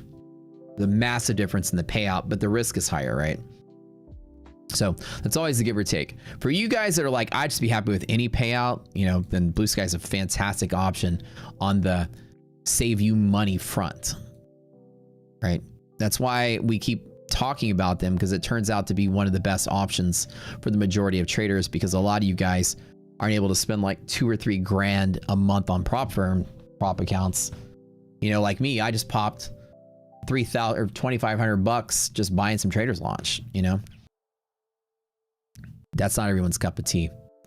But Blue Sky is perfectly balanced for the brand new trader. If you trade Apex, I swear to God, if you switch to Blue Sky, you'll find it's better in every category. Like if you still trade Apex right now, hoping that you'll get the Jade Cat payout, you're kind of following a lie. Give Blue Sky a shot. Same cost category, same price, but better in every aspect. The buffer was a buffer, but now it don't sound so bad. Yeah, the idea that you can reset the buffer is kind of cool. If you fuck up that buffer, 250, you keep resetting it as much as you want, which is kind of neat. Any tips to getting past intraday drawdown on TPT account? Base hits, bull setups, non-volatile markets, A+ bull setups only, and go for base hits. Go for 40-point scalps in NASDAQ, 10-point scalps in S&P, in and out, close at the high. Don't hold for longer. Build your buffer slowly over a 2 or 3 day period with base hits. Don't try to knock it out in a day. I try to knock it out in a day, but I'm willing to pay $1,500 times 3 to build the buffer. I'll pay 4,500 bucks in each one of those accounts. I'll pay, that's what, $22,500 just to be able to have a buffer in 5 accounts to trade off of. I'm different. I hit those accounts hard with big trades to build the buffer. Don't do what I did unless you're going to spend money. But I'd spend the money because I know I'll make it up in the back end. For the normal average trader, base hits, non-volatile, no shorting, bull setups only. Get 40 in NASDAQ and close. And then take your time. Don't try to get your buffer in a single day. Same day payout is a ruse in this industry. You're not going to get your payout on day 3 ever with these same day payout accounts. You will never get there unless you're lucky. You should expect it to take 3 days. Like Blue Sky gives you a buffer for 3 days. Expect your buffer with a trailing drawdown to take 3 days to build. You're going to make base hits on NASDAQ, $800, maybe $1,600, 1, 2, 3, and then build your buffer that way. It should take you on average, if you're trading it correctly, to get out of trailing drawdown 3 to 5 days on average to build that buffer. It makes it seem like, oh, same day payouts, but it's same day payout after you've built the buffer. If you want to hit it hard and build it up front on the first trade, then you're going to blow up a bunch. It's expensive to reset. So like I said, take it slow and you build your, what's max payout on TPT is 10K at 80. So 8K net per account. You can have 5. So 40K per day at TPT. My funded, it's 45K per day. And remember, that's after you've built your buffer, which again, take your time on that. Take 3 or 4 days to build that buffer at least.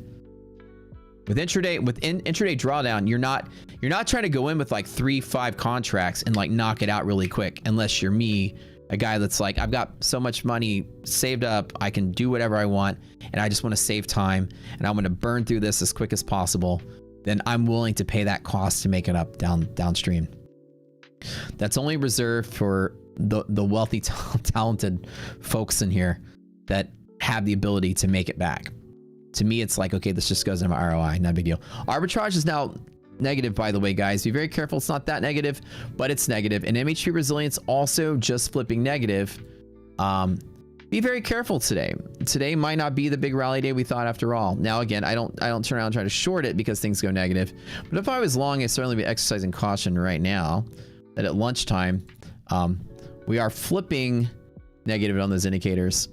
But again, this might just end up here today. There's not enough evidence to take a short, but just remember, something just moved. And if I go to the events feed, let's see if any of the Mag 7 crossed down on half cap. There's nothing here.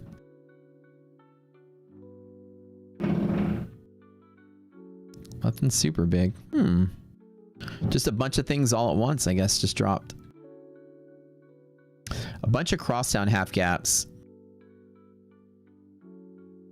But I don't know. It's in both NASDAQ and S&P. So one would assume it's probably going to be one of the chip stocks right in the middle. Let's see who it is. One of the bigs.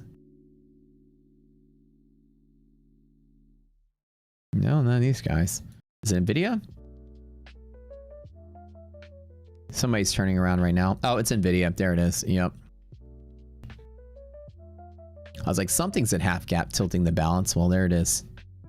Hasn't crossed through it, but when Nvidia goes very close, see, that's how the this is how arbitrage works, because as soon, remember, when Nvidia, when you get close to the half gap, it's the implied value. So when Nvidia goes from here to there, ARB is going to tank really low, and until Nvidia pops above, and then ARB is going to jump right back above. So that's kind of how the ARB distance works. Remember, ARB is the distance between the actual value and the gap fill.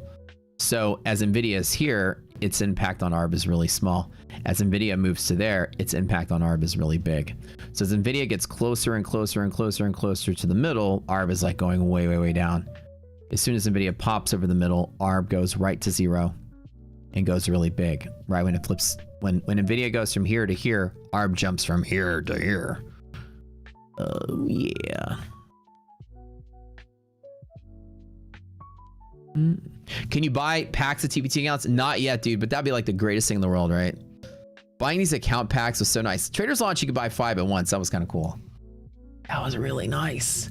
And speaking of big deals going on right now, My Funded Futures, if you use code SCORE to buy anything right now, you get invited into the club. So type in the word club in chat, because we got some rapid accounts to give away 2 of these bad boys. And again, all the giveaways we've done today are the same exact kind of account, just built with different firms. And they're all relatively similar. They're all really good. It just comes down to which one you like better. The subtle differences is My Funded Futures has the best split of all of them. So here's how it works. My Funded Futures has the best split, but it's the most expensive. But you can make more payout. Lucid is moderately expensive, but you can make the biggest payout on the biggest, most expensive account. With Lucid, you can buy a heavier account and get a bigger payout, up to 12K. Tradeify is like an average in the middle of all of them. TPT is the cheapest one, but the worst split, 80% for a 10K payout. But they're all relatively equal otherwise. You're kind of splitting hairs at that point as to which one's better or worse. And Blue Sky is the activation fee model. It's the budget version of all of it. They're all the same. They're all the same. And if you use My Funded Futures, code RAPID at My Funded Futures, right now, Rapid's 20% off, Builder's 40% off, and all new users get 50% off of Pro the first time you ever did it. Pro is where I went live with those guys, or at least called Expert account. Pro, you could take out $100,000 per account, and you have to wait 14 calendar days to get it, but you can build $100,000 in your first day, count down the clock and take it out. It's a pretty good account. It's one that like reflects more closely to like what a real account experience would be like.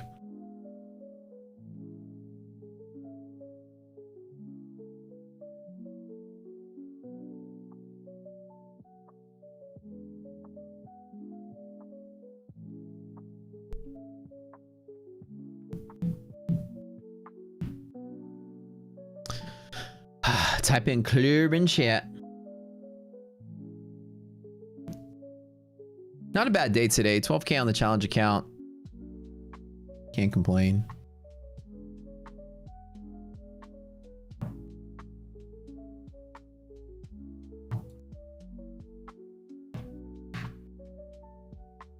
Watch this just sell off all the way down to 0 today. To 0. NASDAQ to 0K. You know what I'm saying? All right. I love you guys being here with me every single morning. It's the most fun I have every single part of my day. Maybe we sell off, maybe we rally, who knows, but we'll see. Maybe I'm wrong, but it's always from the right place. ARB is negative. Keep an eye out for what Nvidia does.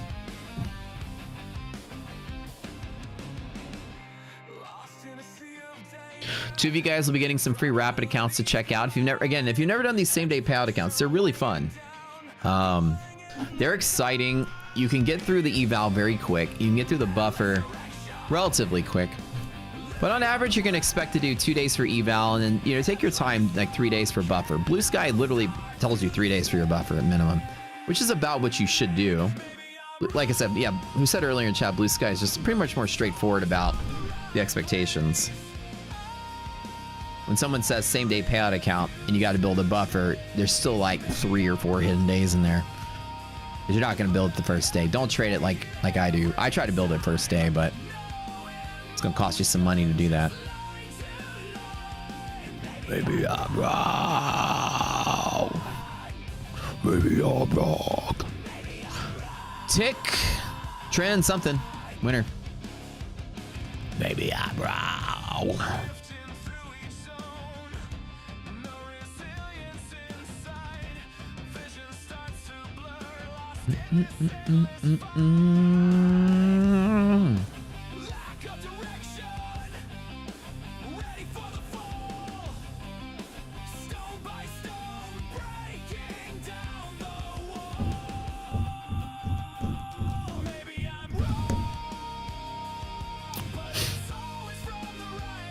I'm gonna buy a new drum set.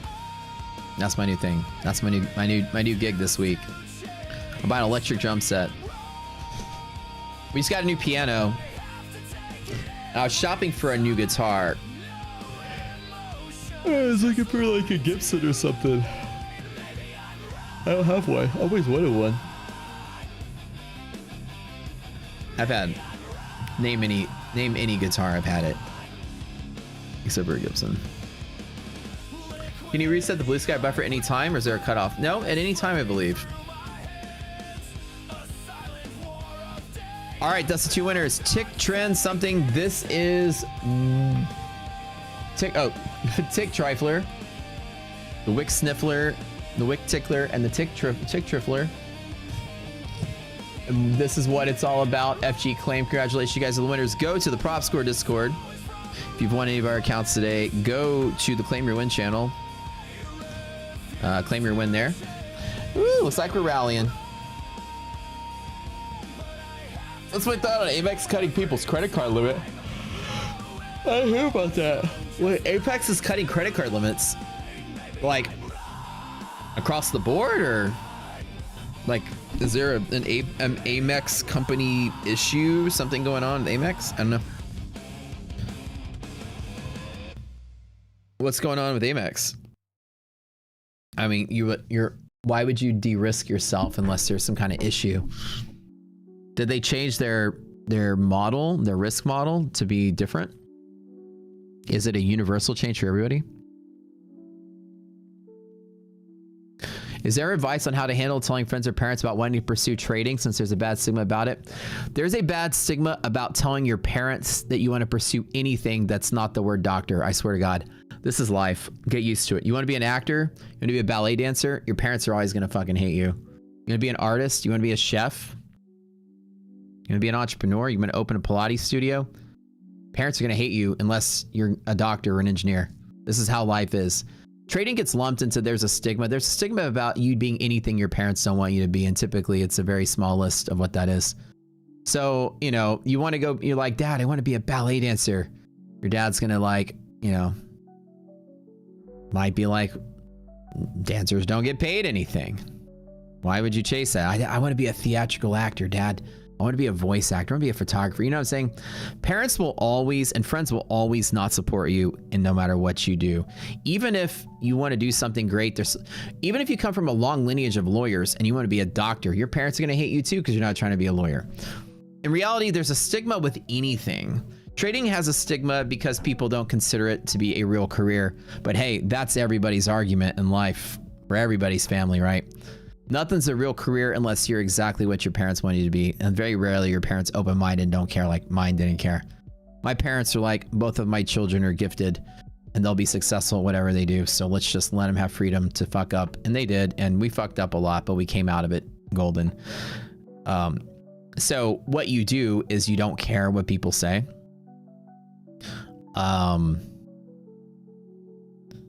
Your dad wanted you to be a doctor. You became an engineer and he hates you to this day for this. See what I'm saying? So parents, the whole point is that the world, I've learned in life, is a good advice for any of y'all, the world will never be happy with your decisions for yourself. And you know what? You say, fuck the world. Who cares what the world thinks? Who cares what your family thinks, your friends think? Nobody's ever going to agree with what you're doing. And even so, even when you're making money and rubbing it all in their faces like, fuck you guys, look how successful I am, they still won't be happy. You know why? Because unhappy people want other people to be unhappy with them. And even when you're living your best life and you're paying their bills, they're still not gonna be happy. So what you do is you just say, fuck what everyone else thinks. I'm gonna go for what I want and be happy with it. And as you're celebrating and you're rich and you're making all the money that you think you're gonna make in life, everyone who doubted you was still gonna doubt you. Yeah, but you got lucky, and yeah, this won't last though. Yeah, I mean, yeah, you made $1 million, but like, I mean, anyone can do that. You know what I mean? That's how it's gonna be. So what you do is just don't care. Just don't care. Now, however, you do need a support system. So not just throw your family and friends out the window. You need a support system when you trade. So what you have to do is the most important thing you'll do ever is to get people to believe in you. Not to believe in what you're doing, but to believe in you. You don't say, I want to be a trader. I know I can do this. Believe in the fact that I'm going to make money trading. Don't say that. You say, you know, I'll put my mind to anything I do and I will make anything I do happen. Have I let you down before? Well, no. Okay. When I said I did this that one time, did I do it? Yeah. Was I down that one time and I still helped other people? Yeah. So believe in me. Trust me, I've done the homework, I've done whatever, believe in me. Believe that I can accomplish anything I want to accomplish. You get people to believe in you and you got your support system. Don't get people to believe in trading. Nobody's ever gonna believe in trading. That's, again, your dad works in the oil field and you're like, Dad, I want to be a ballet dancer. And your dad's like, why don't you join the family business? All your brothers, we all work here at the oil field. Yeah, but I want to go to art school. Your dad will probably be like, ain't gonna make any money. Come on, we have cushy jobs over here. Like Rudy, remember the movie Rudy? Rudy's like, I want to be a football player, and they're all working at the steel mill. And Dad's like, why don't you get a job at the steel mill like your brothers? You know? And so, and finally at the end of the, you know, and the whole point is like, the reason, you know, people will root for you doing trading is not because they think trading is good. They're gonna still think trading's retarded, which they have every right to be because it's kind of retarded to do this as a career. However, if you get people to believe in you, then your support system will be like, you know, I don't think you should be doing this, but you know, you've never let me down before, so I believe in you. Whatever you choose to do, I got your back. And that's really what you want in life, is for people to just believe in you. Dad, I know you want me to go follow the family business. You want me to be, you know, a computer chair manufacturer for trading streams. However, you know, my heart is set on this one thing. And have I been good my whole life? Have I, he's like, yeah, you won all these things when you were a kid. Did I put my heart to anything? Was I good at soccer when you didn't want me to play soccer? Yeah. Well, this is something I think I'm gonna be good at, believe in me. And you want people to believe in you. You don't want people to believe in trading. That's the answer. Trading is an absolute stupid thing to aim for as a career. Why? Because only savants make money in this industry permanently, consistently. Like only the Michael Jordans. It's not like you either make 10 million a year or 5 million a year or 2 million or 100,000 a year. There's not a scale of this. Trading income is like this. Okay. And I'll give you all the final. That's right. Where the hell's my mouse? Trading income is not like this. It's not like a sliding scale where the bad traders make little and the better traders make more and the best traders make more. Trading income is like this. It's literally like this. Where most people lose money. Half the people lose money. Half the people don't make anything. And a fraction of the population makes everything. Trading's like that. So yeah, if you told me you'd be a trader for a career, even after I trained you, I'd say that's kind of a dumb idea. You sure about that? 5 years of struggle, 10 years of struggle to finally make it in the end? Sure. That's like going to be a surgeon. You know, the same setup there. You're broke for 10 years and then you're finally making a fortune. Sure.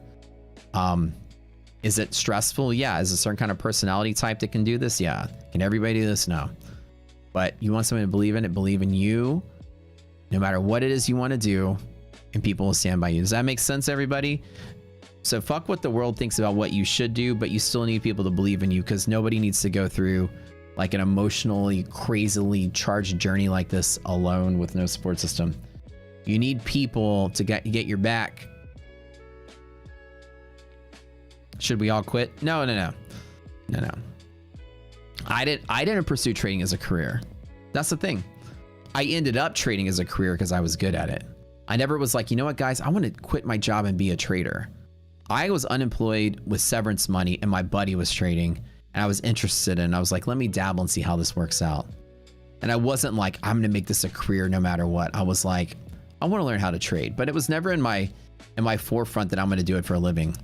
It just happened to be so after 3 or 4 years of being in the game, I was making enough money that I considered, oh, you know what?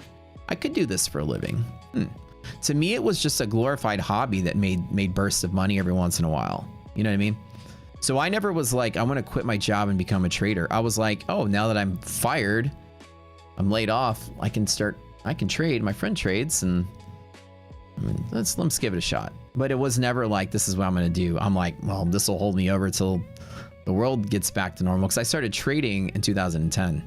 But I never sat out to be like, let me achieve this, because I would have been naive at the time.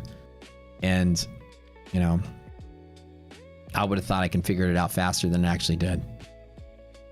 Does that make sense to you guys? Oh, sorry. Let me show you. Yes. You guys get it? Neon will be on about 3 minutes. But yes, there's nothing wrong with pursuing trading. But if you tell people, I'm going to do this as a career, I'm going to quit my job because I want to be a trader. I hear that all the time. People I know, man, Matt, you do so great at trading. I kind of want to quit my job and do what you do. And I'm like, oh, and that's special. You know, I'll go up to my doctor friends. You know, I kind of just want to quit my job as an engineer. I think I want to be a doctor tomorrow. I think I want to be a surgeon tomorrow. I'm gonna be a surgeon tomorrow. They're gonna look at me and go, oh, bless your heart, kid. Bless your heart. Oh, you want to be a surgeon tomorrow, right? Yeah. I think I'm gonna quit my job and be a trader. I know this guy that does it. And traders like med school, you're gonna get a PhD in this before you start making money. You can put in your 4 to 5 years. It's how it goes. Any profession you got to become an expert at. Put in your 10,000 hours, according to Malcolm Gladwell. So it was not something I was like, I'm going to do this as a career. It was like, I'm going to do this until I find something else to do. Maybe I can make some money doing this. And, you know, I was still working as an engineer part-time, getting jobs, getting contract jobs, working as a consultant, trading on the side. And then ultimately I started doing well. And then I looked at all of it and I'm like, oh, I'm actually doing pretty good. I could probably do this for a living. Okay. And that's the realization I had that I'm gonna do this for a living was once I was already there.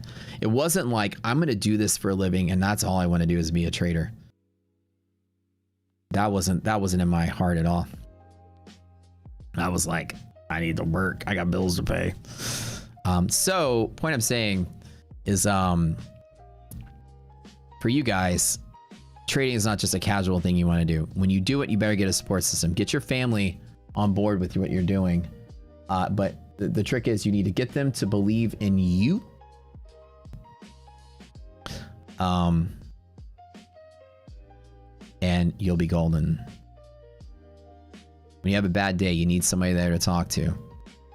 You set your expectations realistic with your family too. I'm going to be a trader.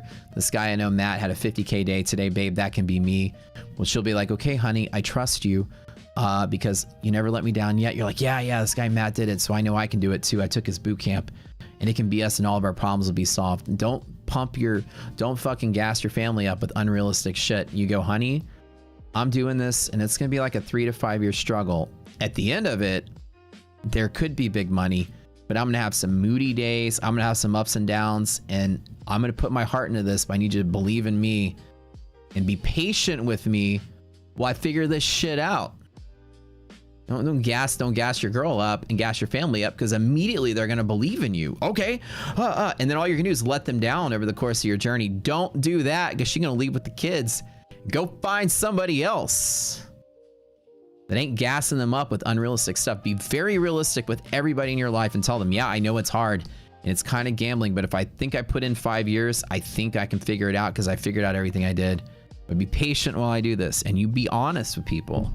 If you gas people up with unrealistic stuff, They're gonna get tired of you letting them down because you're gonna fail a lot so you get to the end. Don't pump somebody up with bullshit. It's a bit crazy. Sound advice. You're in a women's training group and some women who get laid off think they can just study for a few weeks and months, Trina says, and think they can automatically generate money for them. It's sad. Yeah. The motivation of me to learn trading while I was still figuring it out was the fact that I couldn't do something. And the fact that I couldn't do it was like fuel for me to be like, okay, I need to figure this out.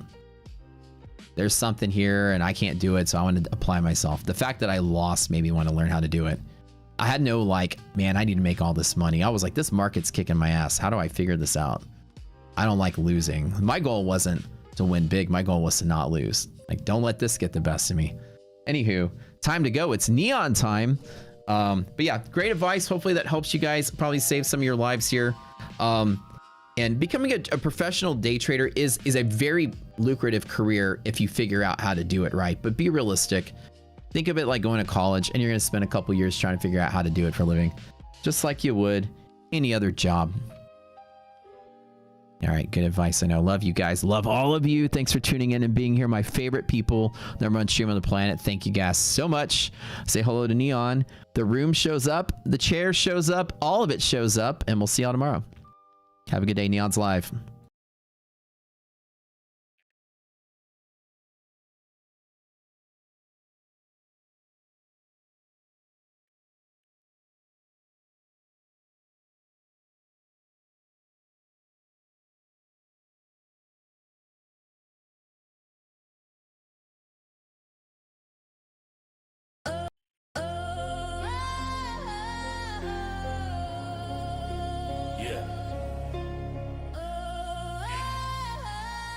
Afternoon stream, let's get it. Neon on the mic, yeah.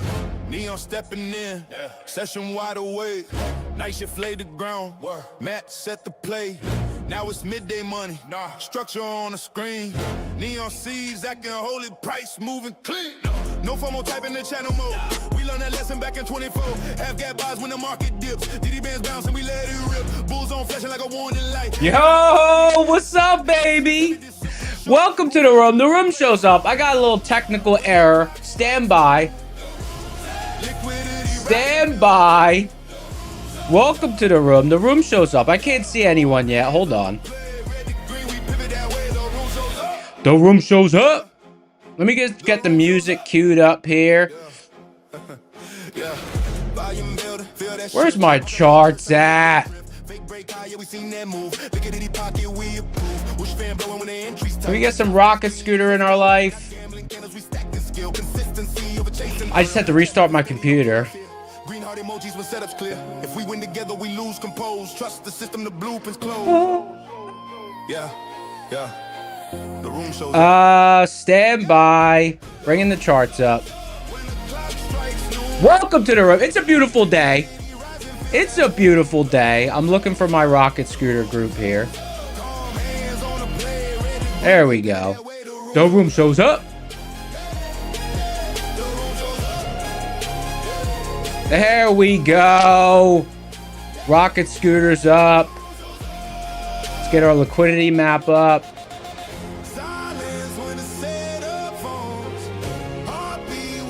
All right, we're in business. Let's get seeds up. Midday pressure, but the room shows up. Oh, everything's all out of sync.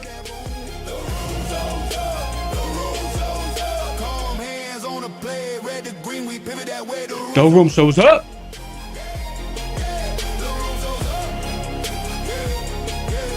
The room shows up. Stand by, guys. I can't see chat yet. We have a little technical issue. Little technical issues.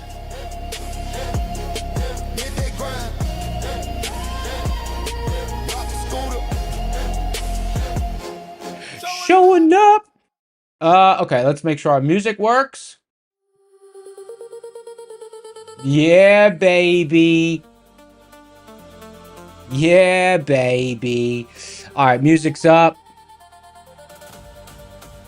Let me get the scoundrels up. I can't see the scoundrels right now.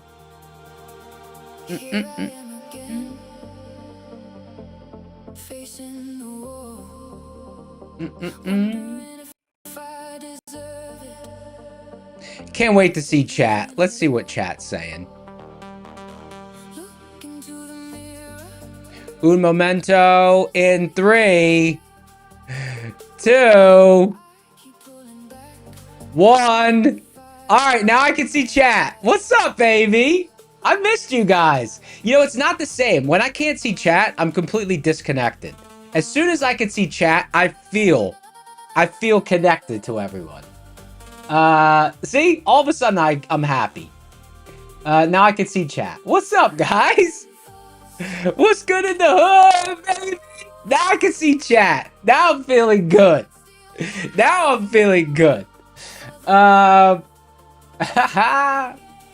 Welcome, fam. My iPad's off. I'm all out of sync. Let me get my P&L on screen. Hold on.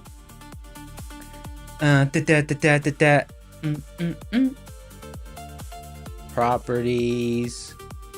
Did I already screenshot it? That's a blank screen. Where is it? 12:30. There it is. Nice. Let me just make sure we can see it. There we go. Welcome to the room, guys. The room shows up. Thank you for bearing with me while we got that started there. Okay, what are we missing? We're missing velocity. We don't know what speed we're operating at. Let's get velocity pulled up. Velocity. Velocity. Velocity. Someone said new charts. Oh no, that's just a little filtering thing. Hold on. Yeah, that's for my algo. Okay. Stand by. That be the algorithm. Okay, hold on.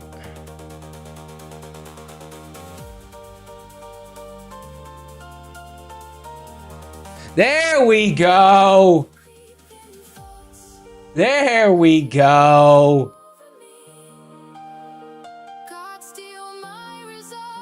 Nice.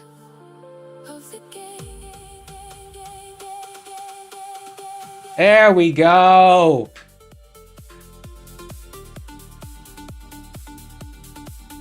Okay, let's fix our charts here. Neon in the house. There we go.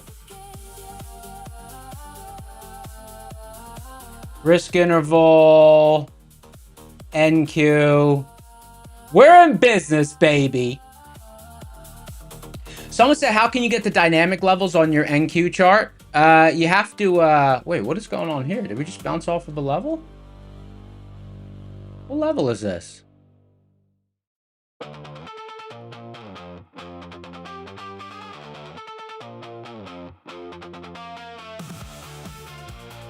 don't even know what level this is. I'll have to check another chart. I don't know. Pivoting off this level, I don't even know where that came from.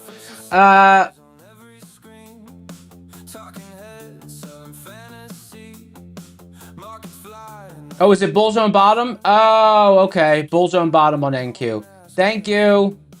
Thank you. Appreciate you.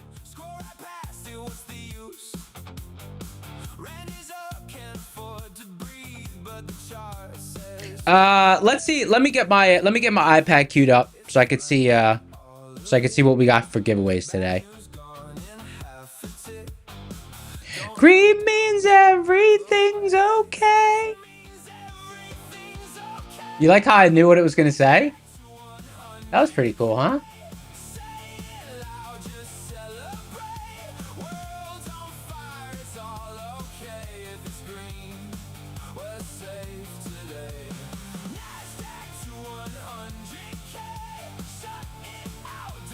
There we go.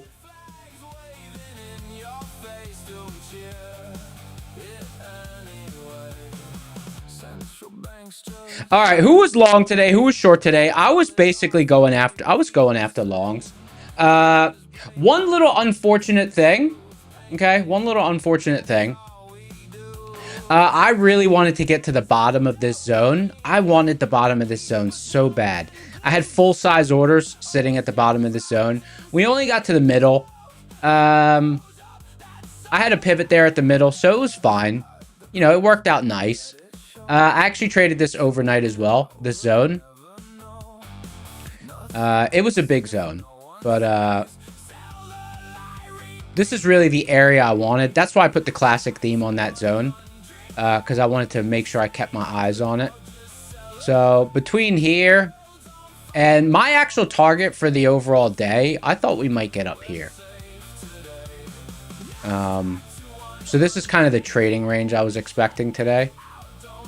But I was hoping we would get down to the bottom of this zone. We didn't. I really wanted to trade from here. This is the level I was watching yesterday during the stream. The middle of that zone. I guess I was just being too greedy, wanting it too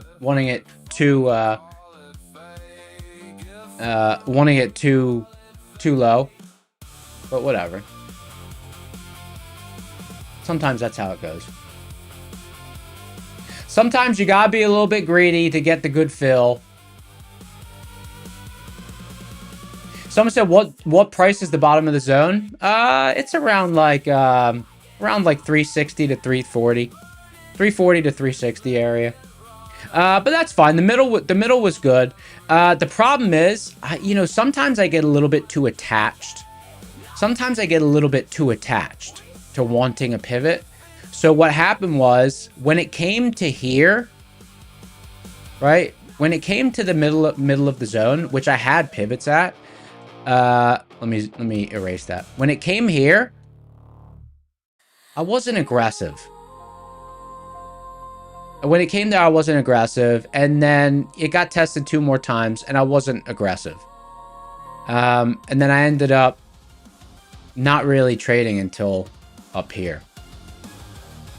So it was just one of those days, you know. Okay, so the last 2 weeks have been, in my opinion, very difficult. Yesterday was very easy. Today was very easy, but it's like it hasn't been easy, so like I don't trust it yet. So you know, like if we've had good conditions, you know, today would have been like an absolute smash, like just knock it out of the park kind of day. Like everything was working today, you know. Everything in my strategy was like, it was just really clean action today for my sort of style of trading. But I wasn't that aggressive because it just, I'm not trusting the conditions yet. So, you know.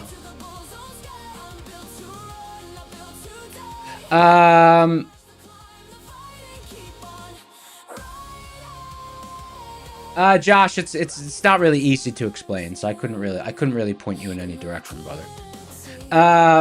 Like it's a lot of development behind creating it. It's not really, no one can recreate it. Okay, so I'm sure you could come up with another way to find levels though. But it's not like something I could explain quickly. Okay, so you know, so I don't know. That was just kind of where I was at today. Is happy, you know, very happy that this kind of action was happening today. Very happy. Like I'm thrilled. I'm absolutely thrilled with the kind of session the market handed us today. Absolutely thrilled. Very predictable. Very clean. But just, I don't know. I just didn't trust it. I didn't trust it. You know, I was late. I had to restart my computer. I was trying to restart the streaming software and it wasn't like working, so I had to pull the plug on the computer and plug it back in. So I was trying to clean my glasses right before the stream, and then I realized, well, wait a second, the stream ain't working. There we go. I was blind, but now I could see.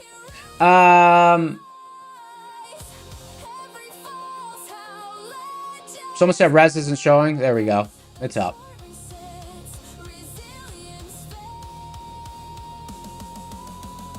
Someone said, am I looking for long off of MHP on ES?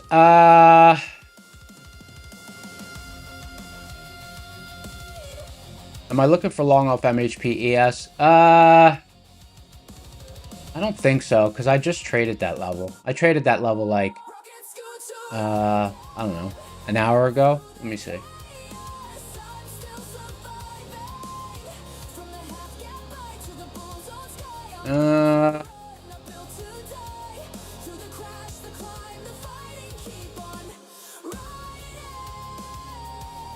One of my charts is drawing bull zone bottoms as gray. One of them is drawing it as this different color. I don't know what's going on with that.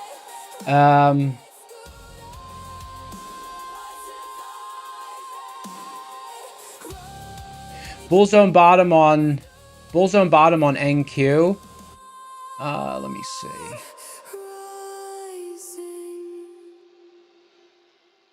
No, I'm gonna leave that alone for now.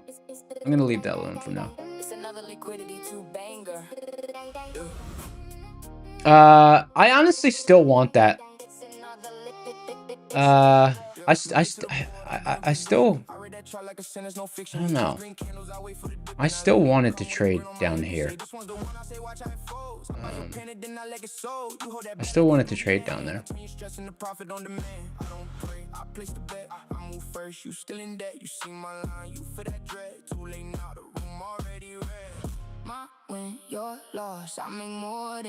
Yeah, I don't know.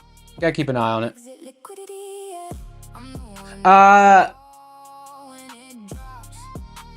That algo I've been working on actually has a short setup, a short stop set up at 29,555.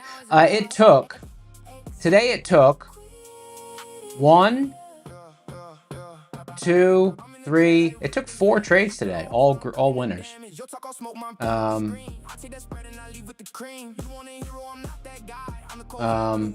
I didn't run it on the live account because I want to just make sure the code is good. But seem to be working good. Seem to be working nice.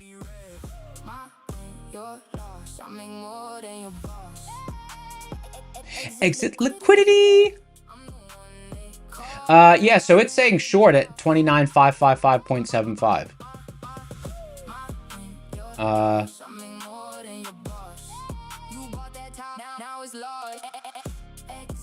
Should I let it take the trade? Should I take one in an actual live account? Let me see. Should I take it in an account? See how the algo does? Let's do it. I'll take it in one of these blue skies.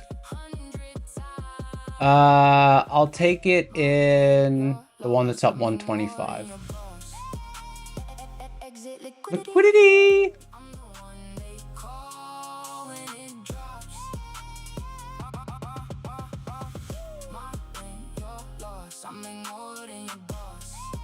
Someone said you had a TPT account that was in drawdown and you recovered it. Nothing like a little drawdown recovery. That probably feels good. That probably feels real good.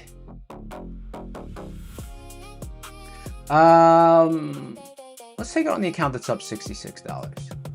84623. 84623. That's a little crazy. It says to short at bear zone top. Okay. I mean, seems a little diabolical, but whatever. In the name of research. 29. Where's the order? 29,555.75. Sell stop market. Okay. I usually wouldn't take that, but I mean, okay. So I'm just doing a little testing on this algo. It's 4 for 4 today. Let's see if it can go 5 for 5. Statistically unlikely, so definitely don't follow that trade. Don't follow any trades, but definitely don't follow that one. But I'm just, I didn't really pay attention to what the algo was doing today. It just did its own thing. Because I was trading at the same time. But As part of forward testing, you know, I want to try it. So I'm just gonna, I'll let it do its thing.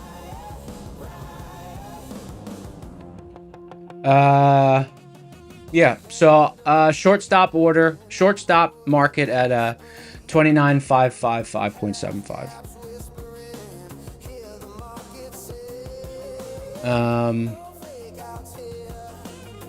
In back test, it had a lot of red days. It just had positive alpha over time.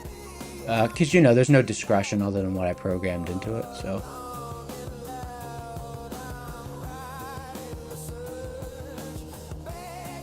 What does it say for take profit on that trade? You can grab 40 points on it. I don't think I would hold it for 40, but... What am I... You know, I don't know.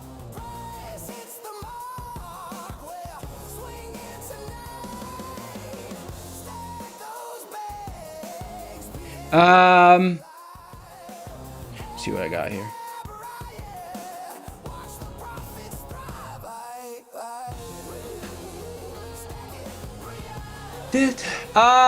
Hey, this is my first time actually watching, this is my first time actually, kind of paying attention to it during a session.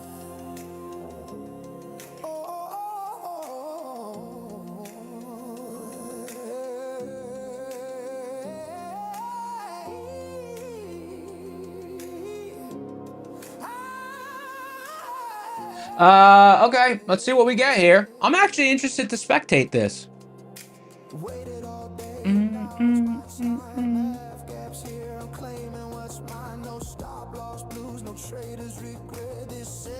Can algos outperform humans? I mean, I guess.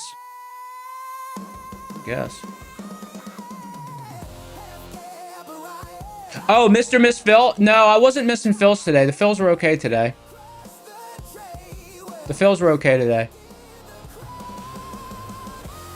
Gabriel.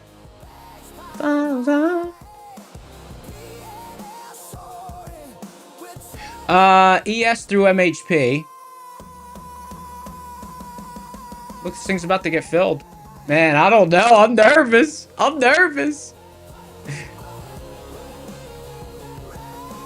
Brian said if I'm not going to share the algo with you, what's the point of telling us? Just as a spectating thing. But if you don't like it, bro, you don't have to watch. It's all good. I'm not just going to hand out things I work years on. You know what I mean?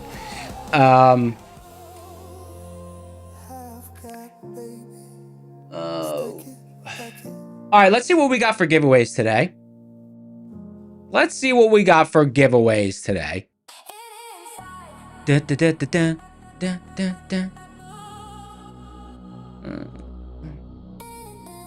Giveaway engine.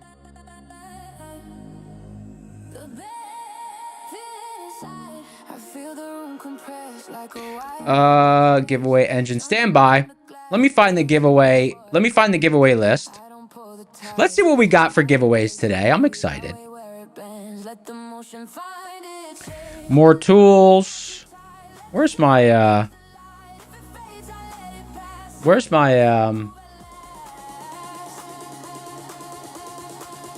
you know, it's gone 4 for 4 today. I would doubt it would go 5 for 5. But I don't know. Statistically, whatever. I have no idea. I'm surprised it went 4 for 4. That's unlikely. So it's just, you know, I guess it's just a lucky first day. A lucky first day. That's cool. Good for you.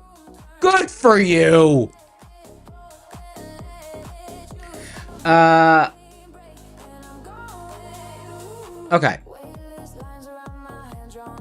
I'm trying to find the giveaway list. Stand by.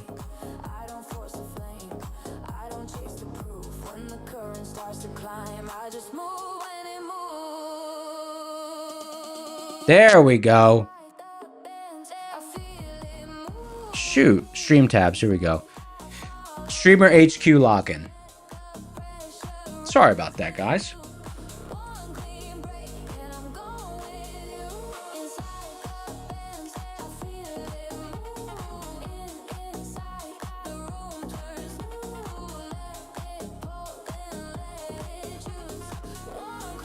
Okay, here we go. I'm back. I'm logged in.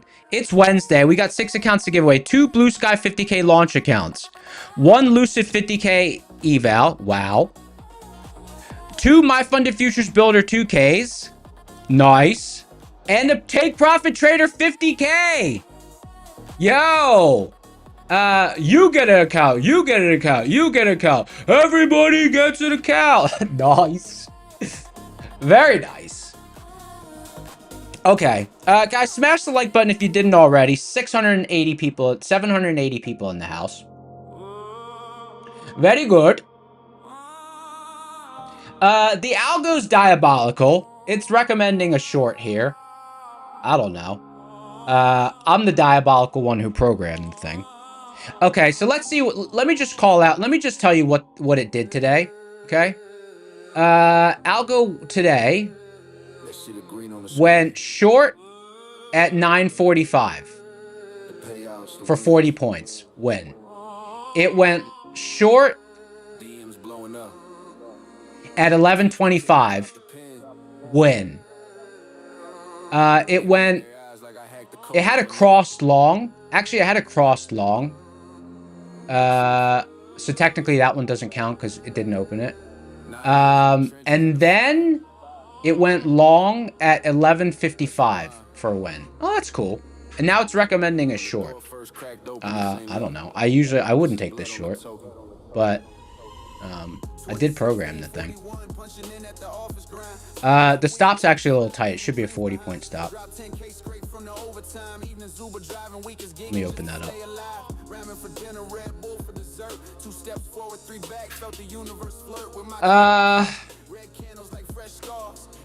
But anyways, this is, you know, I'm gathering some data, so I've got to observe it. I got to see what kind of work it does. You know what I mean? I gotta see what kind of work it does. It tested well. I'm forward testing it.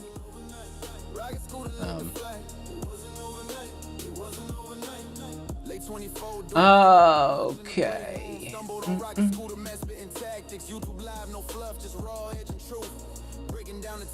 All right.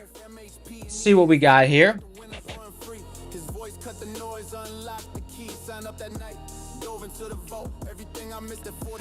Let's do a someone said, what's the algo on? It's in C#. It's a plugin, and then I execute it through NinjaTrader. You can execute things completely externally, but to me, because NinjaTrader has C#, I'm like, what's the point? Like, just, you know what I mean? I'm like, just create an add-on, and you can manage it through NinjaTrader. Because it's not like a hyper scalping algo or something, you know, it has longer hold times. It's like a normal trading. So I'm like, you know what? Just I always use Ninja for them. NinjaTrader is very powerful. NinjaTrader is very powerful. Hudie said, do I program or use AI or hire someone? Hey, Hudie, so I used to program them all manually. And for me to program an algo, it would probably take me a long time. Because I'm not a career developer. You know, I develop because I need tools to trade. I don't do it because it's my job. You know, trading is my job, but coding is just something I do to help me in my trading business. But now with AI, my workflow for coding stuff is a lot faster. Because I basically write pseudocode, and then I'll have it help me write the base code, and then I'll refine it. But it saves me a lot of time. Like, my workflow for coding something has probably gone from... like, it's probably cut down the amount of time it takes me to do stuff by, like, 75%. 75%. So if something would take me, like, 3 or 4 months, now I'll get it done in, like, a month or 2. Like, it's awesome.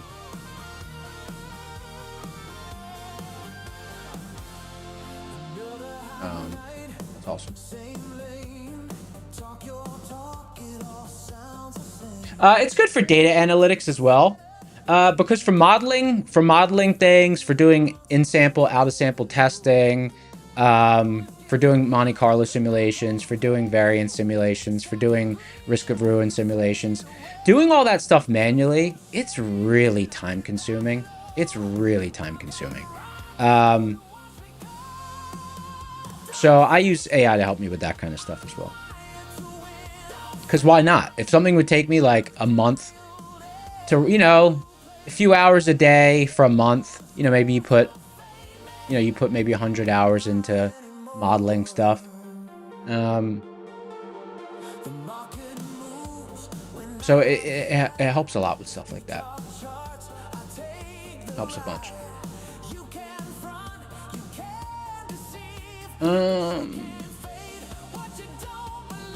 I will say it rarely, in backtesting, it rarely had 100% accuracy days, which is why I would be surprised. Like, because it's had 100% accuracy today, which is just unusual. Like, even that was unusual in backtesting. So, you know, I'm sure that sequence will come to an end. But, you know, whatever. I'll see. I wanted to just observe. I wanted to observe what opportunities it was picking up. We're going to do a giveaway. We're going to do a giveaway in 27 minutes. Trader said, what sort of stats does it usually run? Well, I have some other ones that I run that are like, you know, they're well tested and like I've been running them for, you know, several years. You know, most of those produce like three or four risk units a month on average. 3 to 4 risk units a month. Which is solid, you know. Like, if you can get 20 or 30 risk units hands off in a year, like, that's incredible, you know? Risk $1,000 a trade, you know, it's 30,000, 40,000 bucks. So you just didn't do anything. You didn't have to do any work for it, you know? And, you know, you got a few of those. That's cool. That's free money.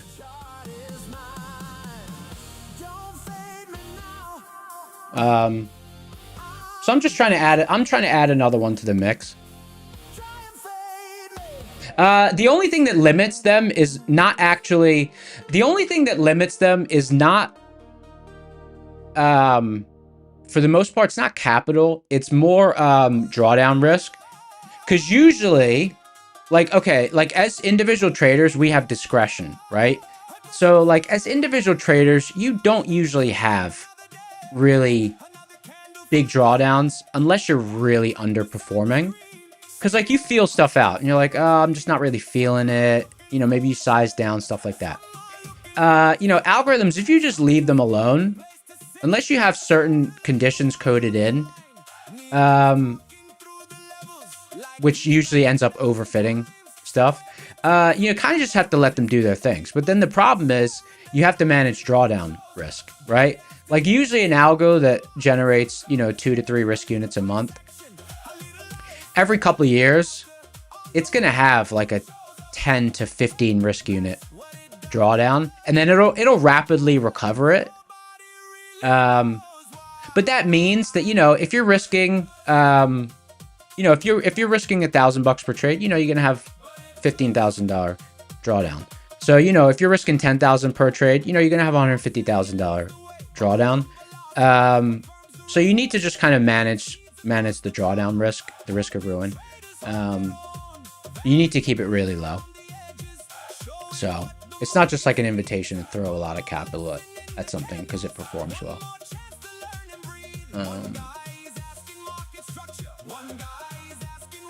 Now I usually don't watch what they do.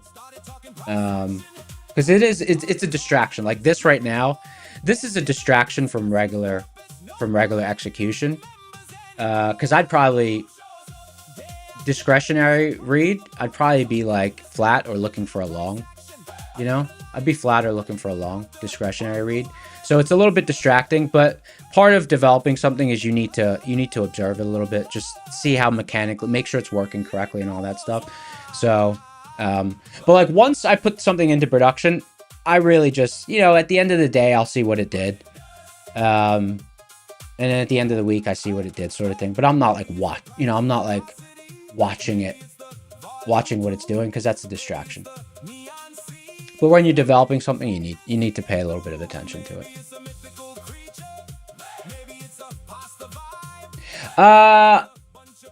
Let's do a boot camp giveaway, and then we will do a let's do a boot camp giveaway, and then we'll do a someone said Vic's expiration today. Yeah. Let's do a boot camp giveaway, and then we'll do a then we'll do an account giveaway. Boot camp giveaway and then account giveaway. Let me fire up the giveaway engine. Stand by. The room shows up.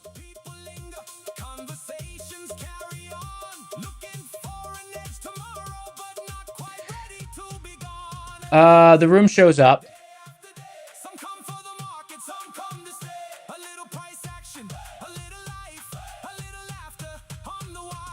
The room shows up. Filter messages. Boot camp. The room shows up. Okay. Code word is boot camp. Code word is boot camp. Type boot camp in chat.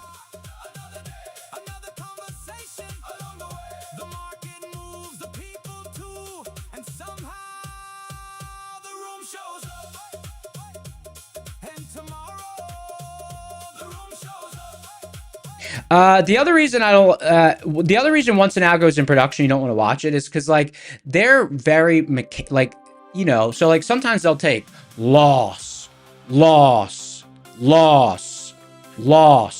then all of a sudden they'll have 9 wins in a row and it makes up for the whole thing. You know what I mean? But like as a human that affects you. As a computer, they're just like whatever. So. That's another thing as well. You kind of gotta pay attention to that kind of stuff. Morning lights.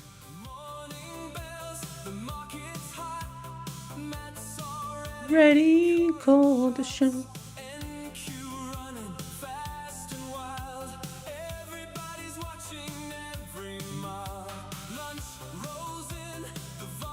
Someone said, how many times can you enter? You can enter. You can enter.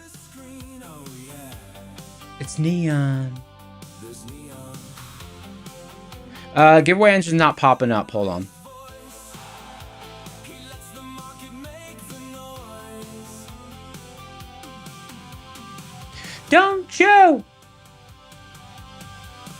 Don't you forget about neon.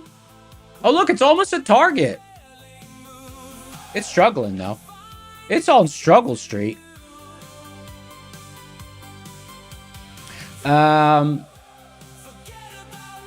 ES at overnight hedge pressure.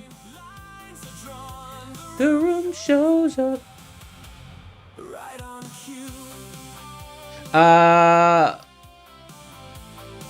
Usually I'd be longing in this area. Bullzone bottom on NQ is 29,596. 29,596. What he says.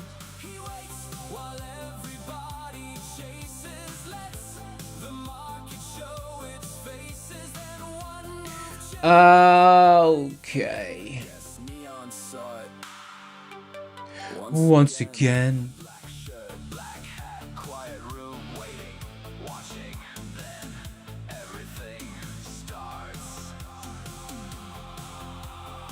Move it.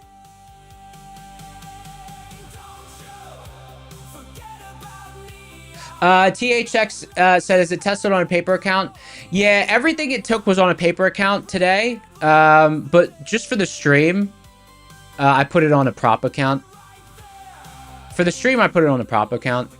But this morning, I ran it on a paper account. So it's P&L from this morning's not on the... it's P&L from this morning's not on the P&L list because, you know, it's a test and it's on a paper account. So I'm not going to... I wouldn't show that. That would, you know, that would kind of... that wouldn't make sense.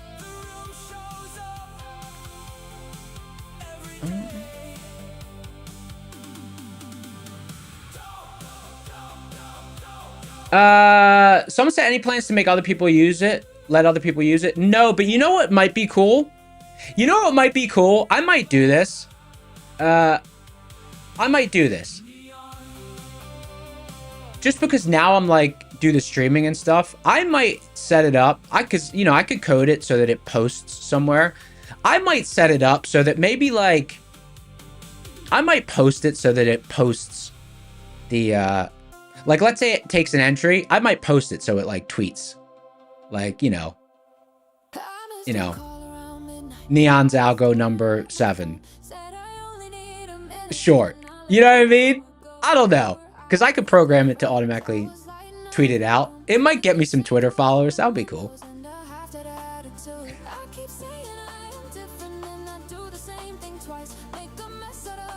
That would be cool.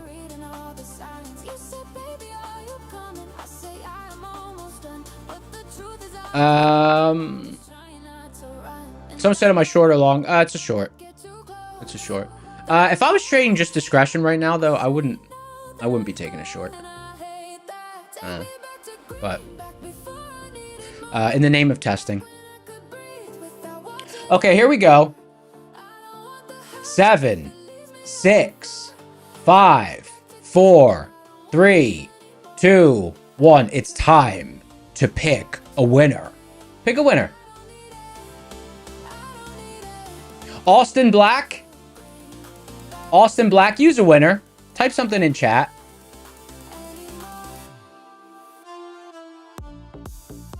Austin Black, type something in chat.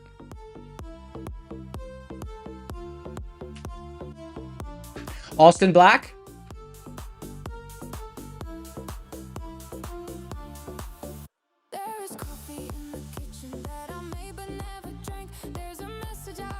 Austin Black boot camp time, baby. Hey, congrats, Austin. We're happy for you. We look forward to seeing you in the boot camp. Okay, there's some news. There's some news, okay? My Funded Futures Club is open. Starting today, every eval purchase gets you into the My Funded Club. What is the club? It's more than a loyalty program, they say. We built the Funded Club for traders who put in the work. Okay, what do you get? You're going to trade, get rewarded. It doesn't really say what you get. Although, one lucky person will also win a golden ticket with 1 year of free rapid evals. Oh my god, these guys are going to go bankrupt. What? There must be some disclaimer behind that. Unlimited evals? Just take big 1-to-1 trades and you're going to make a couple $100K. Okay. The Fivers now offer single stock futures. Guys, and that's all the news. That's all the news.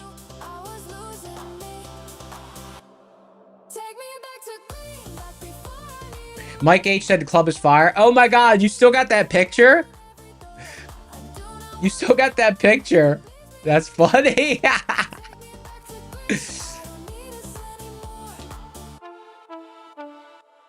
Okay, guys, so if you're going to buy an account with My Funded Futures over the next 2 weeks, do it.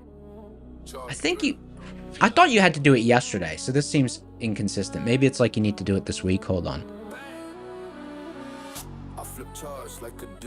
I don't know when the deadline is. I'm not sure when the deadline is. I'm not sure exactly when the deadline is.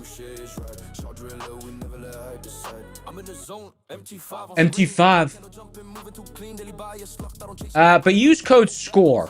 SCORE. That's how you get into the club. I guess it's something they're doing exclusively with us, I think. I'm not, don't quote me on that though. The Fivers is doing single stock futures. Hey, has anyone out there been trading single stock futures? Anyone been doing single stock futures? Keith said quoted.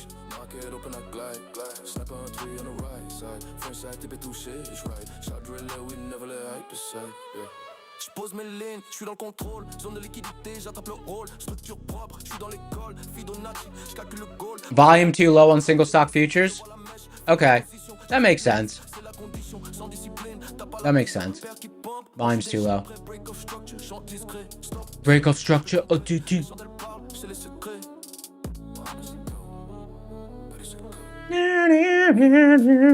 I flip charts like a dealer.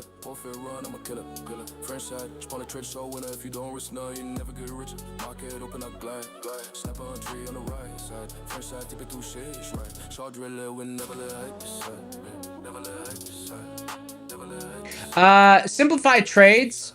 90% of my trades do not use my own indicators. I would say it's about 50-50. I use a lot of rocket scooter. Like this trade right here is a rock. You sound a little silly. This is a rocket scooter trade. I shorted bear zone top.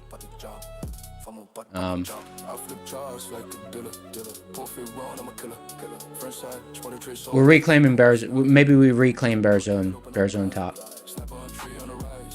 You know, dip, reclaim, down. I trade rocket scooter. I trade seeds. I trade my own. You know, I incorporate rocket scooter into my game. It's not like only rocket scooter. And I trade a variety of things.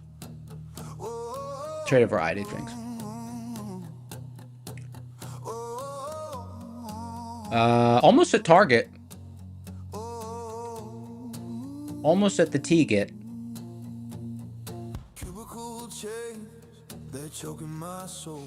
Oh, there it is. Look at this little scoundrel. This little scoundrel algo. Good job. Good job, my guy. Very nicely done. Very nicely done. Great trade. Great trade. Good job, buddy. Good job. Oh, hilarious.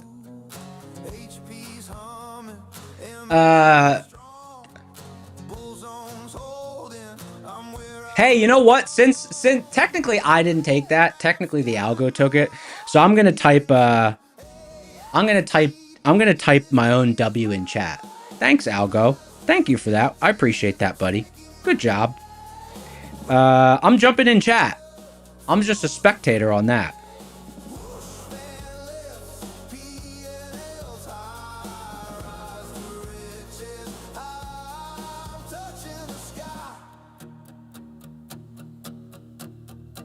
There you go.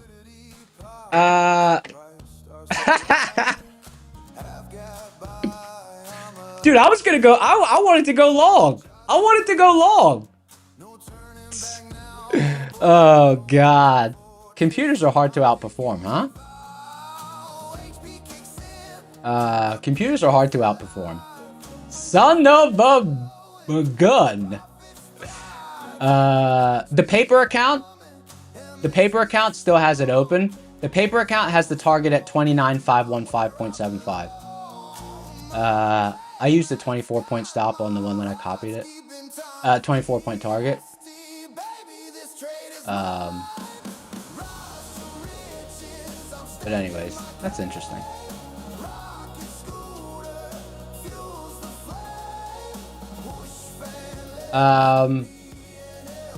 You know, that's just a lucky first day. That's a lucky first day for it. That's man, I wish I ran it on the live account today. It would have made like 12% on that $10,000 account. Oh boy. Little scoundrel. All right. So I am looking for a possible. I want to trade. at this spot down here. I really want to trade there. I would like to trade there. I would like to trade there. I would enjoy that. I would enjoy trading there. Dude, yo, should I just let the algo stream from now on, and I'll just sit in the background? Look at this flush. Someone says, is it around lower DD? Let's see. I think so. Yeah, lower DD is all the way at 290. Lower DD is at 290.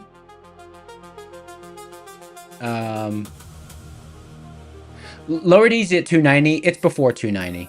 It's like 345 area.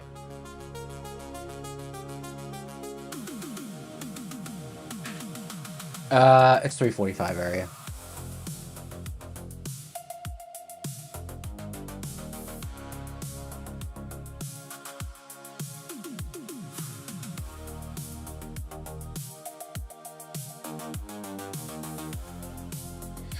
AKA said, what's the algo logic? It's pretty...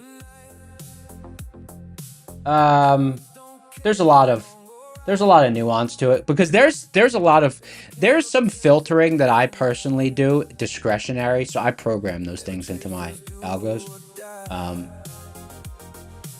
Like I try to program some of my discretionary stuff into my algos. But obviously not all of it, because to me I thought that looked like a decent long. I mean, maybe if we sweep this spot and then recover.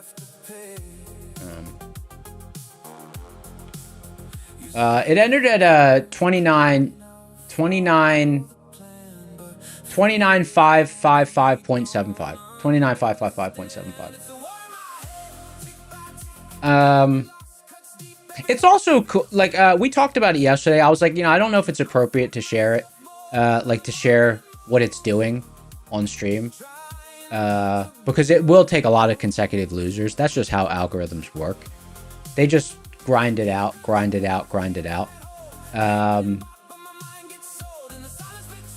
So,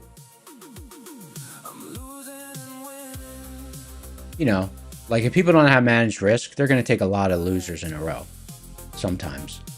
And you'll have losing months. That's just how algorithms work. They're not like people where you have discretion and, all that stuff. But they don't have emotions. That's cool. They don't have emotions.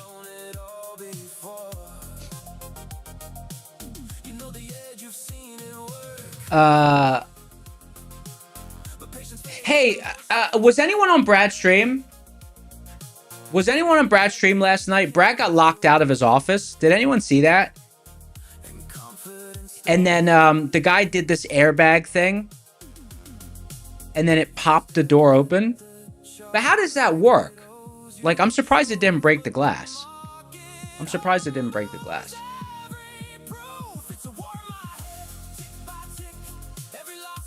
Hey, you know what? You know that Mo guy? Hey, Brad. Is Brad in chat? I guarantee you that the guy unlocked the door before giving the price. I think the guy unlocked the door and then gave the price. Because, like, if a guy like that showed up, I'd be like, how much is it before you unlock it? I think the guy might have come up with the price after he unlocked it.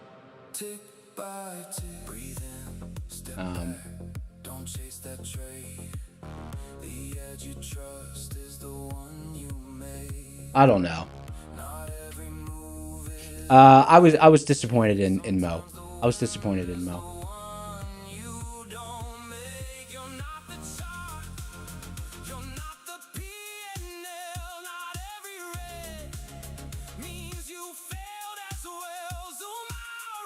I think that guy exploited, I don't trust anyone, so I would not, I would,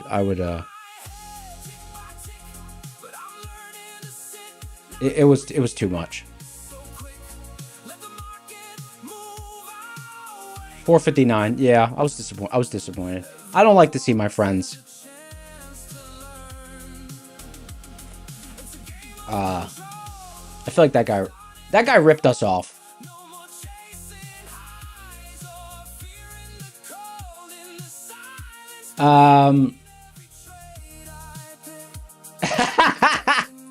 Boosted Dime said I would have brought out the spreadsheet. Hey, you want to know a funny story? Not really a funny story, just something. If you live in a major city, if you call a locksmith, dude, they show up within like 5-10 minutes. In a city, dude, locksmiths, they get to you so fast.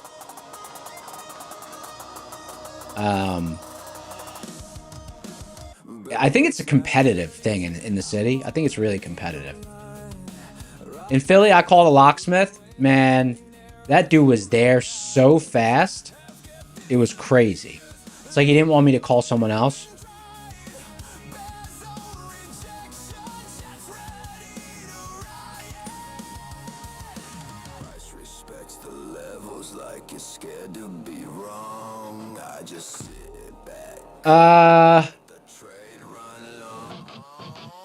Whoosh. Whoosh fan to the moon.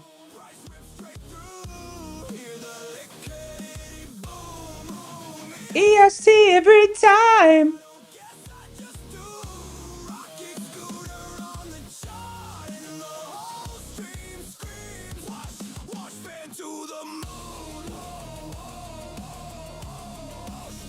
Whoosh fan to the moon.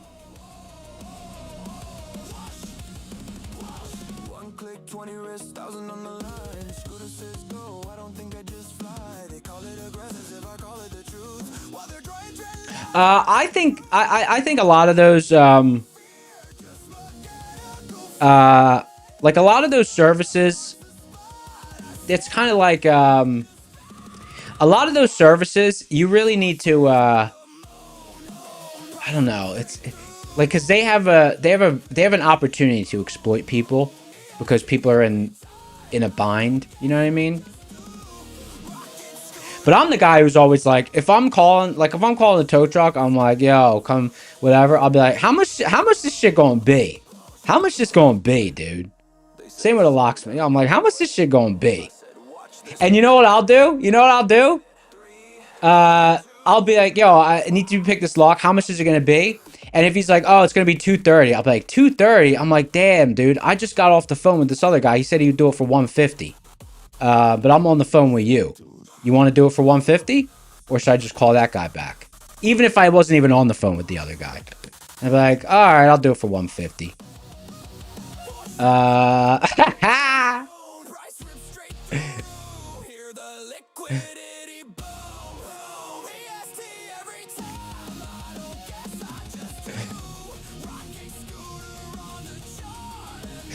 Leo said very Indian of me.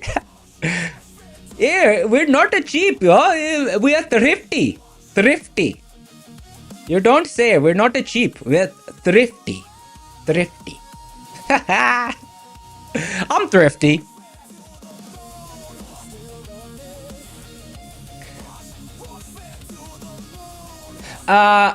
Jimora has an important trading question.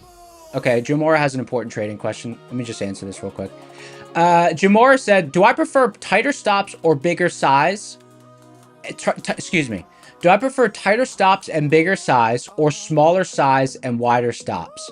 How big are your stops usually? Hey, Jamora. Hey, that's a great question. So let me give you the data. Okay, let me give you the data. That's a very important question. Okay.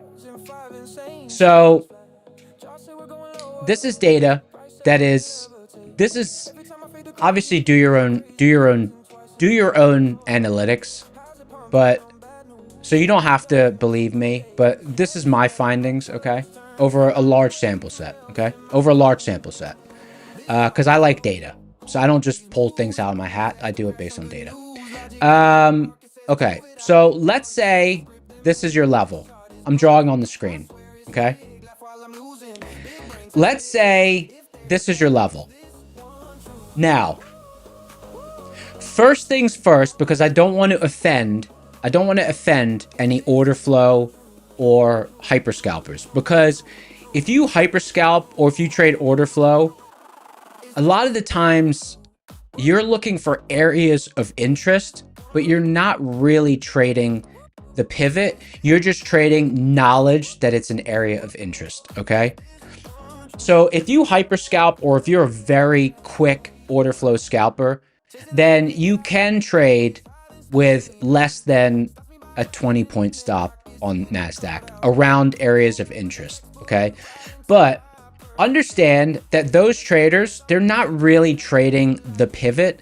They are just trading knowing that this is an area of interest. And then they trade discretionary other than that, okay?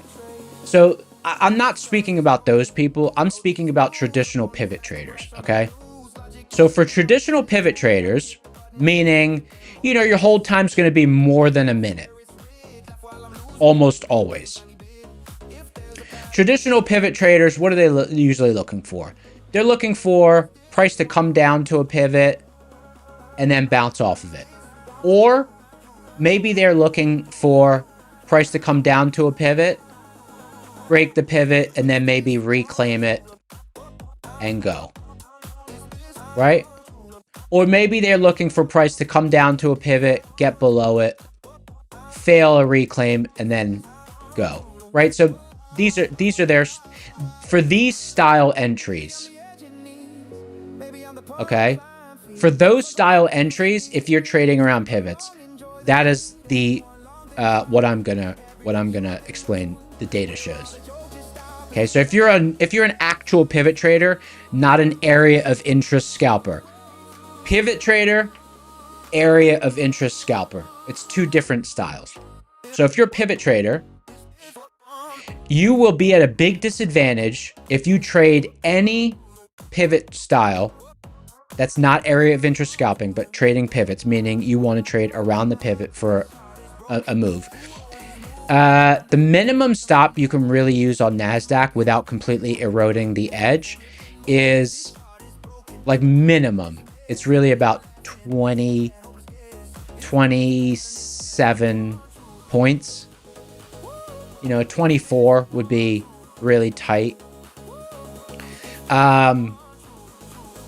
And then the edge will work anywhere, like the edge will work kind of anywhere over that. The trade will just be structured quite a bit differently. So if you're trading around a pivot, a single pivot, minimum stop is about 27 points. And then depending on the type of hold time you go after and what sort of thesis you believe in, that can go anywhere up to about 90 points. Commonly, okay? Now, in addition to that, around this pivot, there's two styles of stop strategies. Style number one is that you find, based on your own trades, what is like what's sort of most common for the levels that you pick out, right? The levels that you pick out. Like, are you a little bit more of a patient, sharp, your pivots tend to be a little bit sharper, or do you tend to like to make bigger hold time bets and just hold one or two trades during the day for a longer amount of time? Okay. So the ideal spot for the stop, there's kind of two windows, and then there's a middle area where it's a little bit, you might not want to be in that area. So if you're in, you can be in like the 27 to like 45 point area. Oops. 27 to 45. But then there's kind of a middle area where I find it doesn't really make sense. And then all the way up to like, and then you get up to like 80 to like 95. This middle area, it's gonna be I find it's a little bit difficult to trade in that middle area because a lot of times what will happen is like you're getting stopped out, and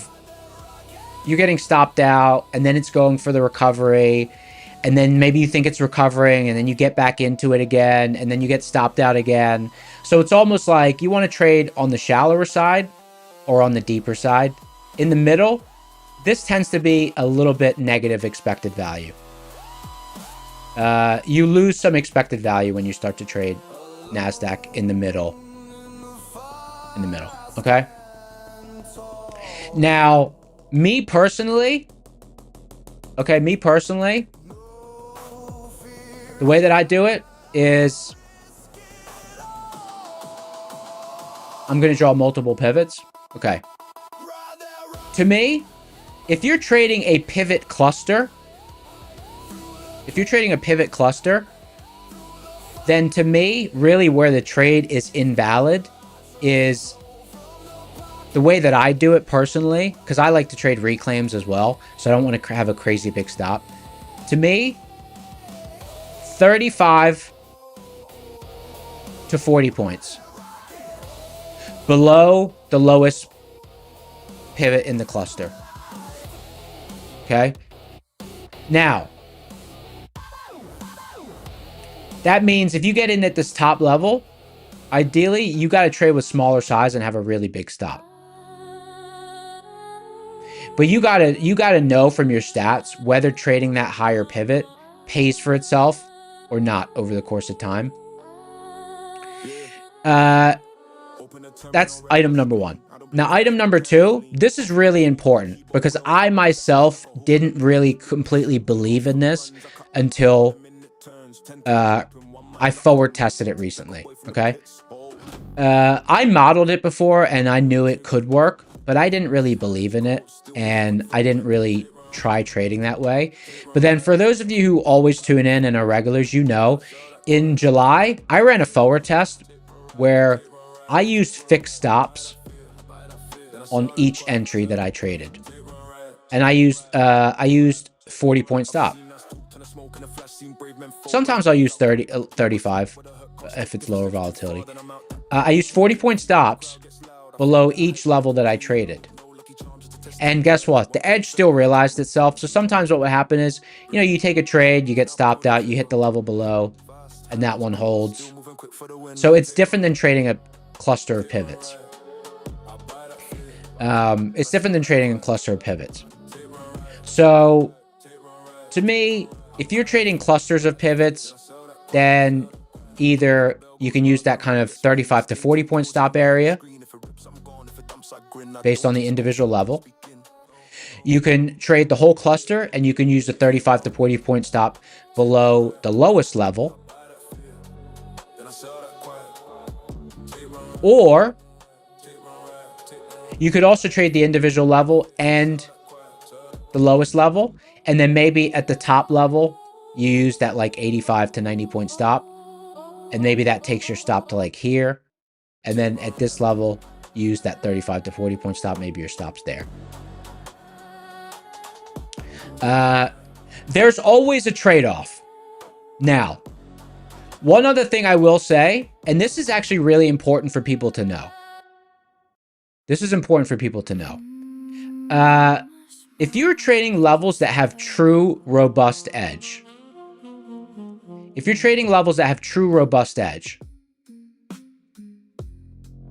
it should not be, a lot of people don't think about this, but it's important to know this. If you're trading a level that has true robust edge, it should not be bracket sensitive, right? And when I backtest, I make sure the level's not bracket sensitive. If a level is bracket sensitive, I don't really believe that it has good edge, okay? What do I mean by bracket sensitive? I mean that let's say you trade a level, let's say MHP. If you trade it with a 40-point stop and a 40-point target, over the course of 1,000 trades, it'll work. It'll come out positive. If you trade it with a 40-point stop, and by the way, here, let me do some numbers. I'm not very good at I wonder if I could do text. Can I do text on this little? I can't do text. Okay. Okay. I just want to, I want to make sure that I mention this. Let's say you trade MHP with a 40-point stop and a 40-point target. Okay. You're probably going to have, now don't, you know, run your own back tests. Okay. Don't listen to what I say. But let's just say hypothetically, you do that. You probably have about maybe a 54% accuracy. Okay. About 4% edge. Let's say you trade the same level. Let's not say MHP. Let's just say whatever level. I don't want to name any specific level. Let's say you trade another level that has edge and you trade it with a 40-point stop and a 27-point target.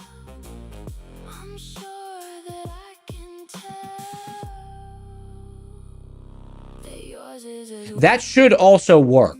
The only difference, you'll probably end up being about what's the break even there? It's 59 point something percent. This way you'll probably be about 63% accuracy. 64%. Okay?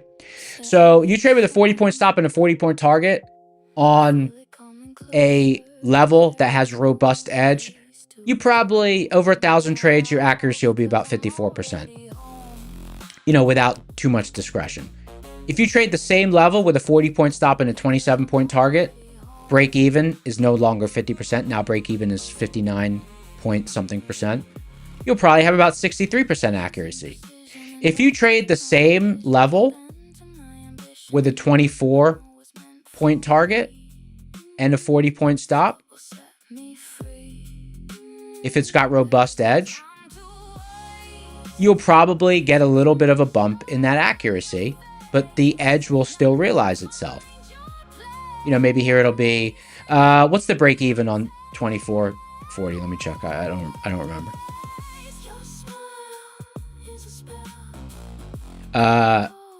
60. Okay. No, not 60. What am I saying? 60. I don't know. I'm drawing it blank. But anyways, it's gonna be higher. Okay. So if you're trading a level with robust edge, it shouldn't be bracket sensitive within reason. Now, if you trade it with a 40-point stop and a 18-point target, there is going to be a point that the edge starts to erode. For pivot trading on NASDAQ intra-session trading, usually that point is around 20. Meaning if you trade with a 40-point stop and a 40-point target and you have edge, you'll be good. You trade with a 40-point stop, 30-point target, you have edge, you'll be good. 40-point stop, 27-point target, you'll be good. Like if the level is actually a good level, it shouldn't matter much. Sometimes you'll just be more, with some brackets, you'll be more accurate. With some brackets, you'll be less accurate, but you'll get paid more for your winners. Someone said it was 62.5. Thank you. Yeah, so 62.5, you'll probably end up with a 66% accuracy, something like that. 66, 68. So, like, if you don't like being wrong, but you're trading levels that have edge, so long as you don't freak out when you have 3 losers in a row, knowing that, you're going to need 5 or 6 winners in a row to kind of make that back. So long as you trust your edge, you can change your bracket. You don't need to, like, I've said this, like, most of my trades, I end up having a little bit of a negative risk reward. Sometimes I have runners, sometimes based on discretionary feel, I'll let a trade go farther. So my numbers come up a little bit more. But like if I just traded with a straight 40-point stop and a 25-point target, you know, my year wouldn't change. A lot of times, like I'll exit at 20 points, 24 points, 27 points, sometimes 40 points. So knowing that the edge realizes itself regardless,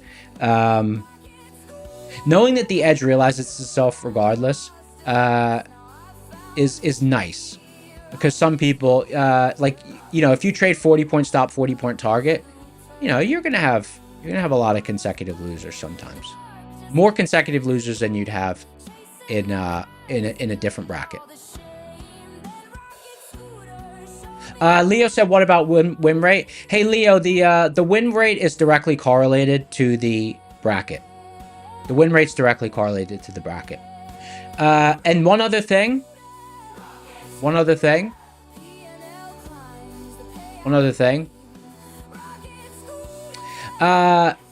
If you trade a bit rough, like if you trade rough, not too precisely, then that 44-point stop, you're going to need it. If you trade with a lot of resting orders, you can probably trim that to like 38 points, 37 points. So it also depends on your trading style. You know, because usually the traders who trade a little bit more rough around the levels, they have a little bit higher accuracy, because the reason that they're trading a little bit rough is because they're reading order flow and waiting for some intuition or confirmation, which, you know, hopefully that they have tested to make sure it's actually not just made up in their head. But those traders who trade a little bit more rough around the level, usually, you know, they need a little bit of a wider stop, 40, 42, 44 points, but their accuracy will be a little bit higher. If you trade a little bit more with resting orders, so you don't really read the flow at the level, your accuracy is going to be a little bit lower, but the payoff is that you could probably use like a 37-point stop. I know it doesn't sound like a lot, but over the course of a lot of trades, it does make a difference. So this is one of the reasons that I keep all my executions. You know, I have all my executions for over 10 years. The reason I have all my executions is because I can study them. I could do data mining on them, and I could understand these kinds of things. These kinds of things I wouldn't know if I didn't have 10 years of executions.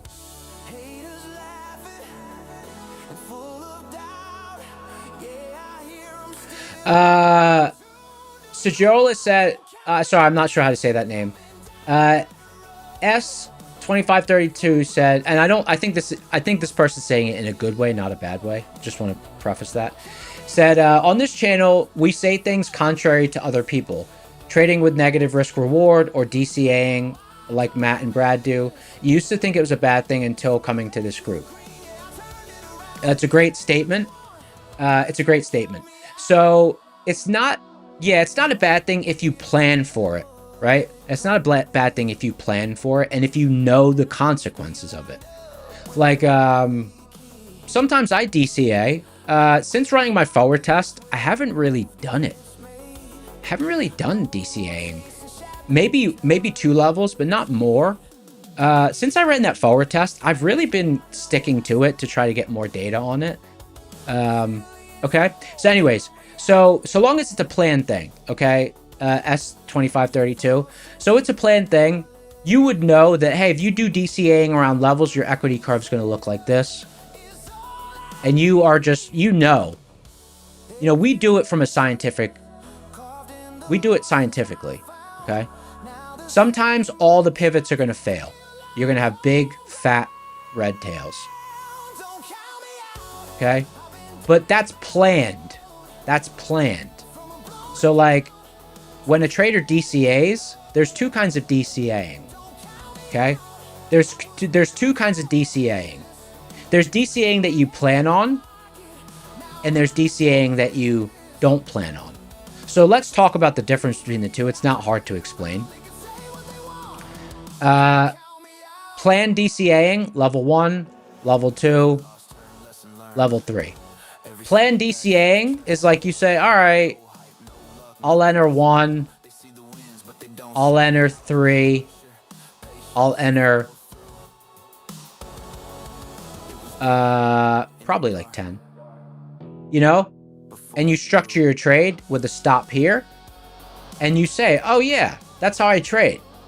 And that's what makes, sometimes this level bounces, sometimes this level bounces, sometimes this level bounces, sometimes they all fail and you get stopped out.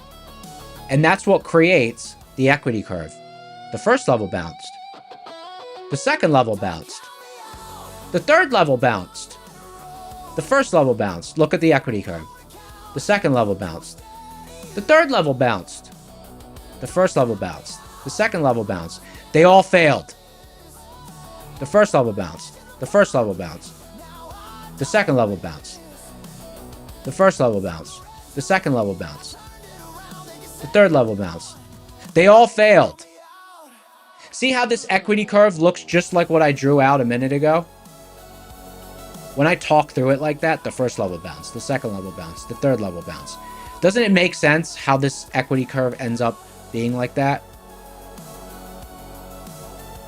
That's why that does that. Right? That's why that does that. Like, that's kind of a visual of how you get to that equity curve. Like, look at what I drew on the left. First level, second level, third level. And look what I drew on the right, the equity curve. The little bumps are like first level, second level, third level. Like when the third level holds, you get a bigger profit. When the first level holds, you get a little profit. When the second level holds, you get a medium profit. When the third level holds, you get a big profit. When all of them fold, you get a big, big loss. That's exactly what the equity curve looks like. And right, that's how we explained it. Now, that's DCAing as a strategy. What is the bad version of DCAing? Pivot, you enter 1, you got a whole lot of nothing below. You enter 2, you enter 5, you enter 9, and you just get destroyed, liquidated. Right? That's not structured strategic DCAing. That's gambling. But if you have levels that all have edge in a cluster, the same, oh, you know what? Let me do this. Let me do this. Sorry. 1, 3, 7, 15. Let's just say that's your example. Let's say you're really DCAing the heck out of it, but you're really just trading this first level. That's gambling. But in the same exact scenario, if you have a pivot here, a pivot here, and a pivot here, and you planned the entire risk on this DCAing, and you know that it's rare that you break this last level, that's DCAing as a strategy. It's a totally different thing.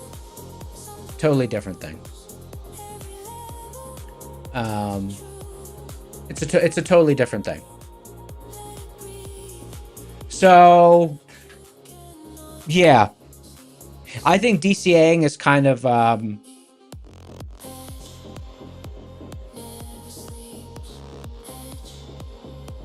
it should be like it's like scaling in at higher higher probability pivots. Okay? And one of the reasons that we did the experiment in July was because I wanted to see what the equity curve looked like. And the equity curve, well, there ended up not being that many red days. But either way, intra-session, the equity curve looked more like The edge is there. If you wait for it.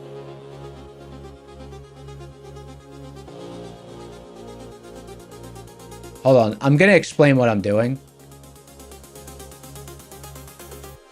Edge never leaves.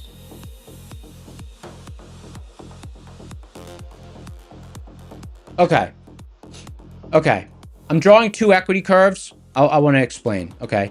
See this equity curve right here? See the first one? This is like, I'm just going to draw lines above it. This is like fixed, let's just say fixed stop, fixed target. You're only trading one entry per level. Okay. This is like you won, you lost. You won, you lost. You won, you lost, you lost. You won, you lost. You won, won, lost, break even, lost, win, win, win, win, win, loss, win, win, loss, win, win, win, loss, loss, win, win, win. You know, that's what kind of creates this sort of equity curve, right?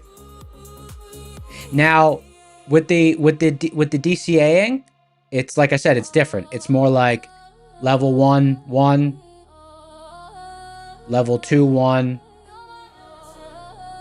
They all lost. Level 1, 1, level 2, 1, level 3, 1, level 1, 1, level 3, 1. They all lost. You know, so the equity curve is just different, even if you get to the same place. So, like, it's not like the whole point of the experiment was just to show the edge does not change. The edge does not change. Here's what happens when you DCA strategically. Here's what happens when you DCA strategically. It's very simple what happens. The math of it, the equity curve analysis of it, it's very simple. But it's important that people understand this because it's not one or the other. It's a decision that you consciously make. If you DCA strategically, you will have a higher accuracy. It's the same as needing like 3 or 4 losers in a row to realize any single loss. So the times that you realize any single loss will be less frequent, because to really have a loss, when you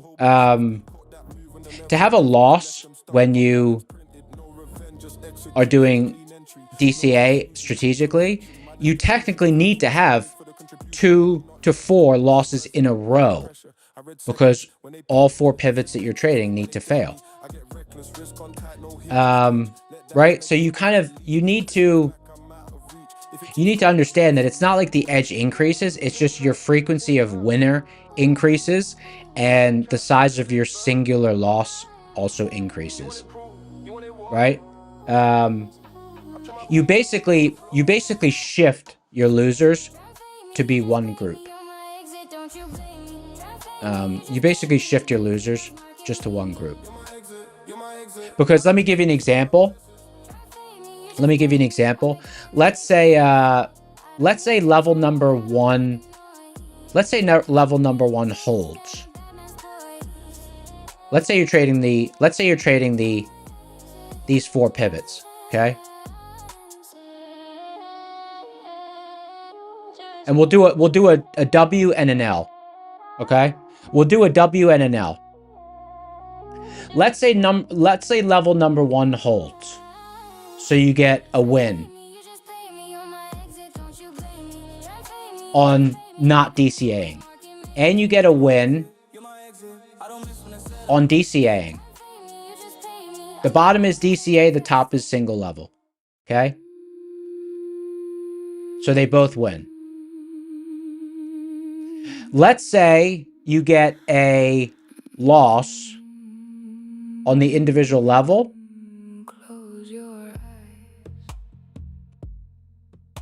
And a win on the individual level.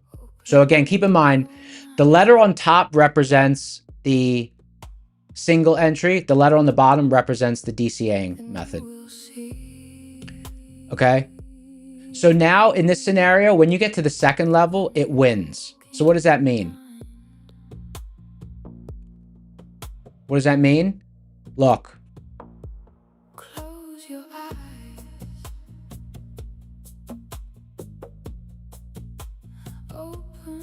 In strategy number 1, you've got 1 winner one loser, and then another winner right here, right? So you've got 3 wins. Excuse me, 2 wins and 1 loss because you're not DCAing. Just in this little scenario, just take these 2 trades. In scenario number 1, where you don't DCA, you've got 1 win at level number 1, 1 loss at level number 1, and then 1 win at level number 2. So you've got 2 winning trades, 1 losing trade. If you take the same exact 2 pivots and 2 instances, but you DCA'd, you've got 2 wins and 0 losses. That is the exact explanation of why with DCAing, you have higher accuracy. But when you have 3 losers or 4 losers in a row, you have a really big loser. So it just groups them differently, but it's not like the edge magically has more edge when you DCA versus not DCA. And I proved that in July. I traded each level individually. My accuracy, exactly as expected. Exactly as expected. My accuracy went down. My edge, solid. Because I didn't have any huge losers. I just had a bunch of small losers and a bunch of small winners. But I won more than I lost. My accuracy was like 63% that month. When I DCA and I trade around pivot clusters and I treat the whole thing, my accuracy is usually high 60s, low 70s. But you know, I have some big losers when the whole thing fails.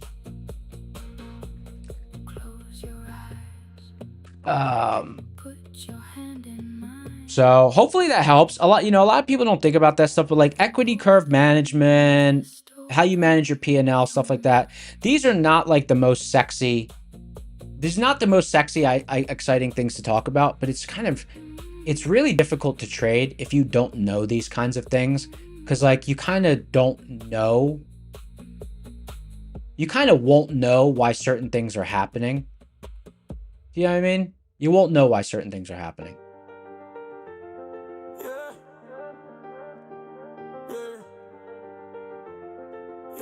Someone said, are we back in longs? Yeah, I actually missed a long.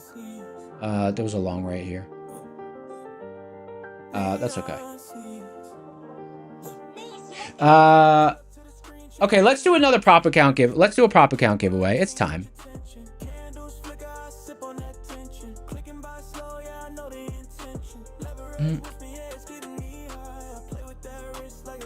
Hopefully that helped someone. Hey, if any of that explanation on equity curve management, stop loss management, if that helped anyone, let me know in chat. I want to make sure it helped someone at least. All right, let's do a blue sky 50K launch. Let's see.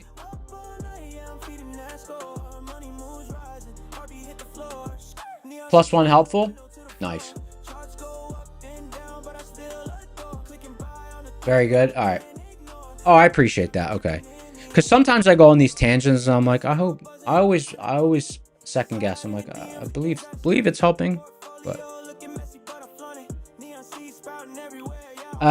Okay.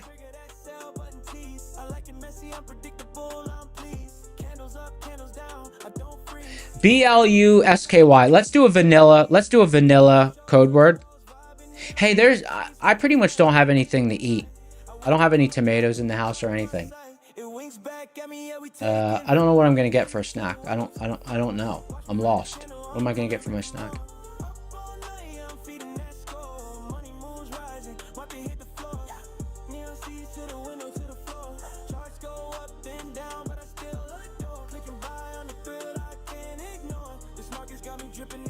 Neon.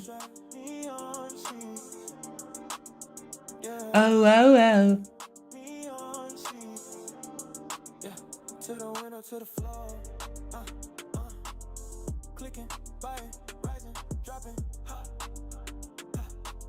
Oh, shoot.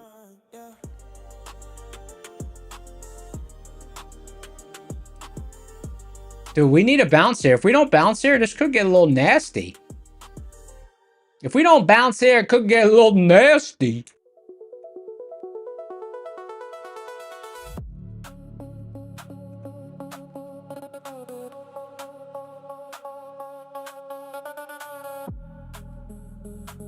Oh, this is looking sketch.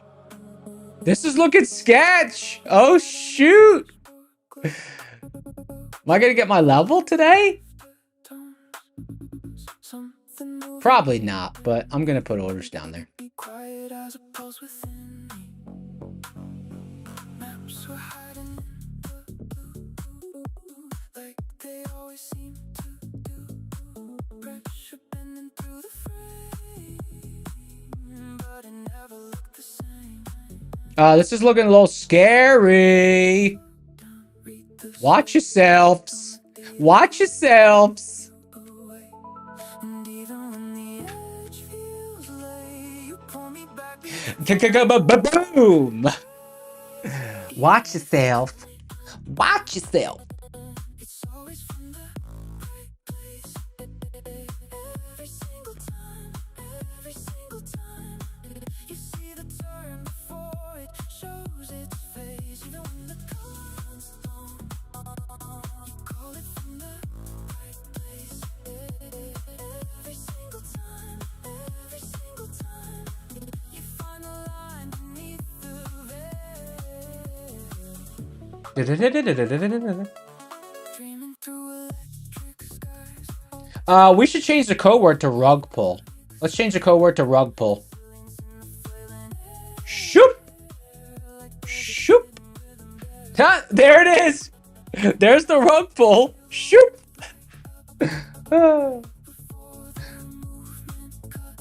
See, it was like. Brr, So clear, like the signals always brr. Okay. Here we go. BLUSKY. At least it's getting bought up. But I don't trust that. I don't trust that. I don't trust that. I don't trust that at all. Okay. Maybe we will get our level today. That'll be cool. Right place. Every single time. Every single time.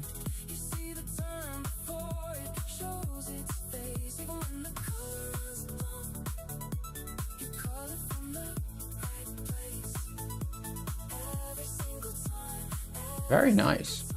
Oh, I didn't update the P&L after the scoundrel algo hooked me up with that entry. Let me update the P&L, baby.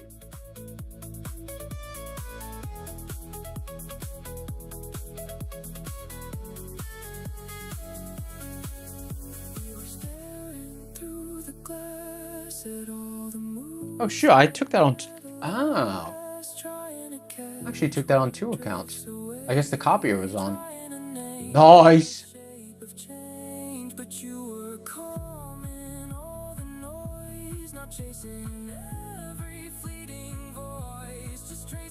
Okay, here we go. Un momento, por favor.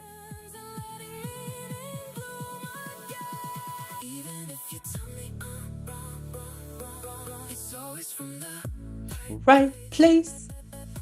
Every single time. Every single time.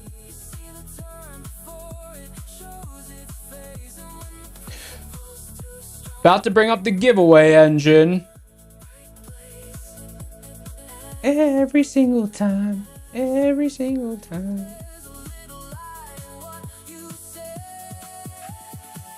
Okay, market's pretty scandalous right now. I'm staying out of longs until we get a nice deep flush or some buyer step back in. This is not. I won't buy until we get clear buying pressure. Until we get clear buying pressure or we get all the way down here. Okay, here we go. 7, 6, 5, 4, 3, 2, 1. EA Sports. It's in the game. I was a little bit fast. That was a little too fast. Pick a winner. Wrong cadence. Wrong cadence. Turtle Stew X. Turtle Stew X.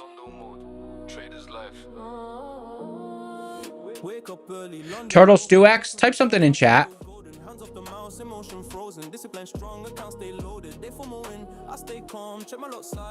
Turtle Stew X. Man, I'm tempted to take another short. I'm super tempted to take a short here. Is that diabolical? You know what? Nah, I'd rather take the long if we get down there. I'm not going to try to short down to it. I'm just going to wait. Turtle Stew X. Hey, congrats on your big win, brother, sister, other. Very nicely done. Yeah, no, I'm not going to short. That would be crazy. Because we could just rotate here. There's no edge on the short side. Okay. Congrats on your big win.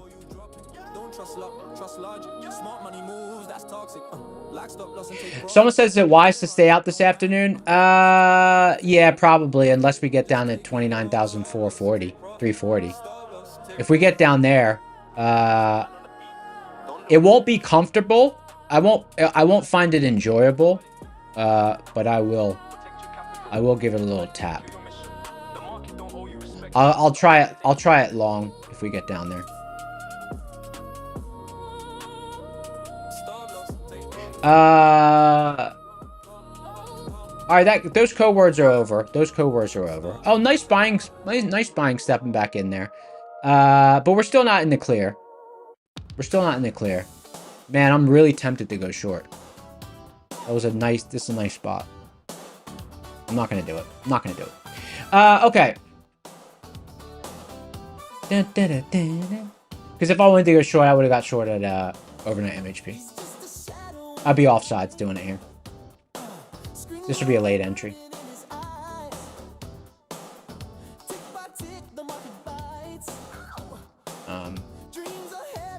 But I could see us getting back down to 29,450 area. But I want the long. I'm not going to short towards my entry. Someone said Trump speaks in 15 minutes. That guy talks a lot, huh?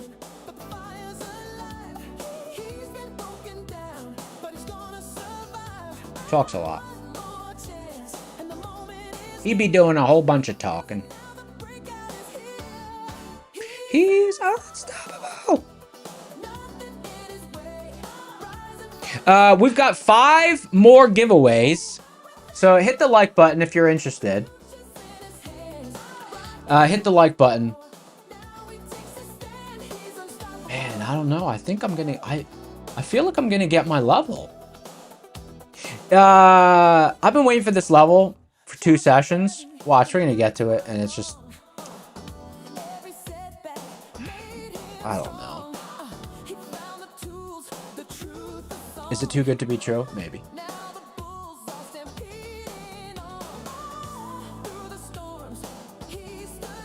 The levels are really sharp today. I always talk about this, even though I believe in statistics. Sometimes, you know when sometimes something, like you have too many strings of positive results. You just kind of like, oh, like the next one has to lose. Like even I said that with the algo. I'm like, it had 4 winners in a row or 5 whatever. I was like, this one has to lose, right? Like it's wrong to think like that, but you know, I'm just saying, I'm human. I think like that. I think like that. It doesn't make any sense to think like that, but I do.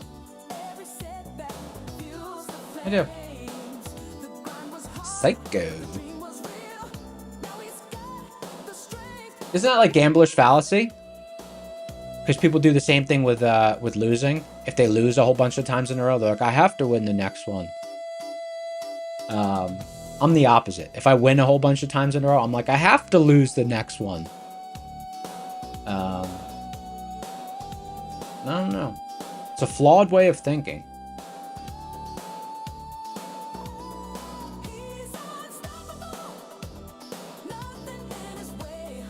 Gypsy said it's textbook human behavior. Yeah. It's textbook human behavior.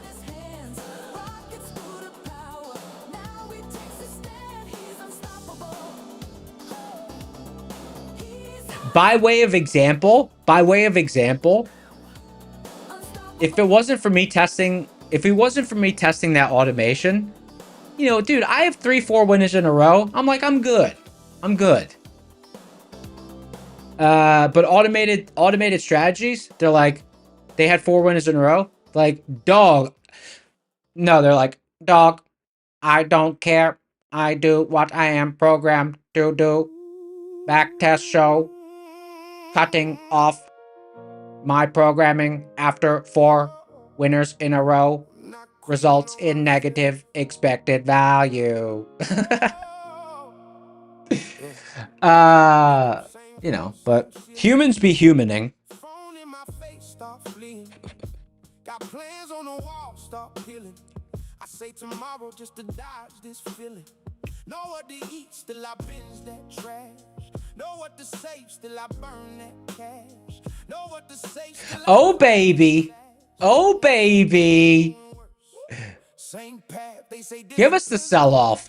Give us the sell-off. Give us the sell-off. promise myself, then I improvise. Turn every hard choice into compromise. 29, 3, 4, 5. 29, 3, 4, 5. When I duck the glory, it's the mask I made that I still parade, and it cuts me more than the world could gore me. I'm doing it for me, not to prove you wrong, not to be your hero, not to sing your song. You I feel like it's 65% down there. 65% if we get down there. I'll take that odds. I'm doing it for me, for the man I see. When the noise dies down and it's only me, you can live, you can leave, you can keep your help. I won't break, I won't bend. I'm not quitting on myself. We got a new triple B? Do we have a new triple B or is that tonight? New triple B or is that tonight? Stay in your lane. Said you never lived that much weight the pain. Said some people change. Is this market about to get smoked out? Watch me walk straight through your I hope so. see the stumbles, don't see what I carry. You I hope this market's about to get smoked out. rebuild it. You see the habit, don't see me at midnight staring at the mirror like stop pretending. I'm trying to log into Thinkorswim and it's trying to send me a text. Still let loose. Rest, you earned it. Skip one day. Who's even watching you anyway? That voice is mine, that knife is too. Every shallow alibi that I let slide through. Pain ain't the fall, it's the fake I sell. Saying I gave all I had when I kept some for my I'm doing it for me. make you proud. Not to be the loudest in the borrowed crowd. You can doubt, you can talk, you can roll those eyes. I'm done living in the shadow of a All right, here we go. Let's see what we got. for me, for the man I see. When the lights cut out and it's only me, you can laugh, you can leave, you can keep your help. I won't break, I won't bend. I'm not quitting on myself. Oh, I'm not quitting on myself.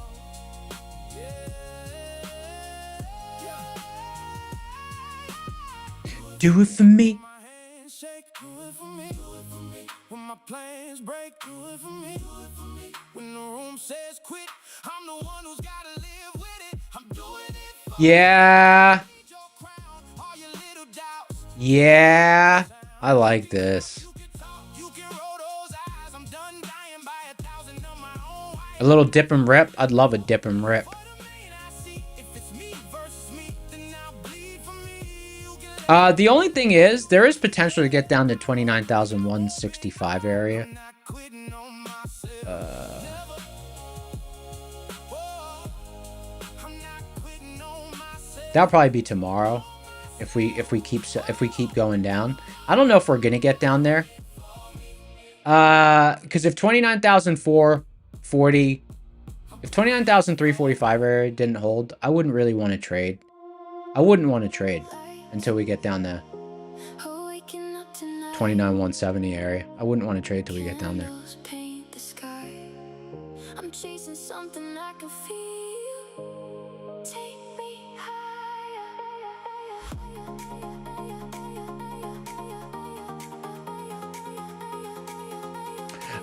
Someone tuned in and said, why was the code word rug pull? Just because the tape was looking really suspicious, and then there was a rug pull, right?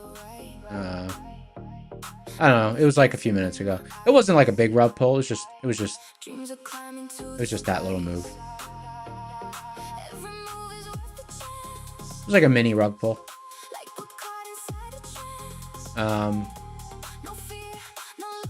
It was like a, it happened really fast. It was like a 45 point rug pull.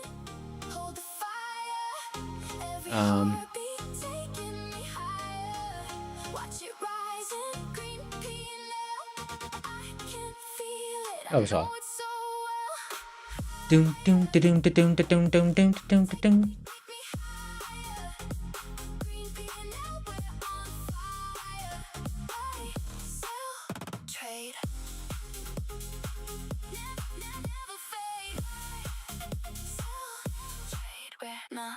We're not like super strong though.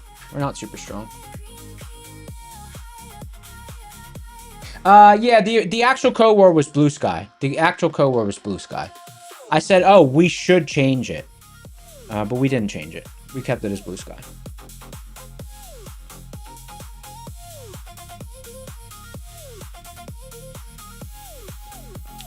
Dave Mack said you're gonna let your target's 465. Hey, Dave Mack. I think you're probably in good shape, dog. Honestly.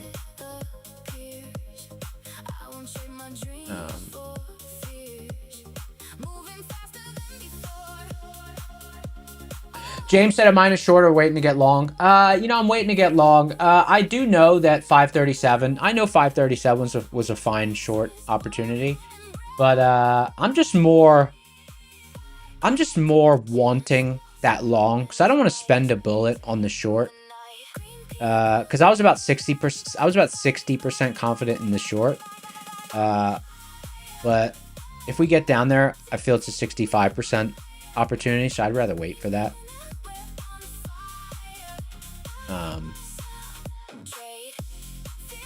It's right on the edge of 65. Maybe it's 64. It's good though.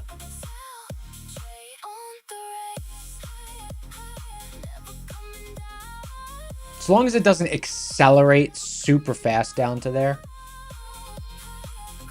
Want some sort of order going down there, but we'll see.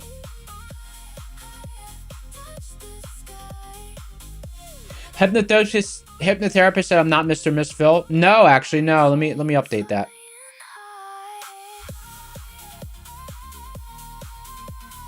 I'm back to Neon.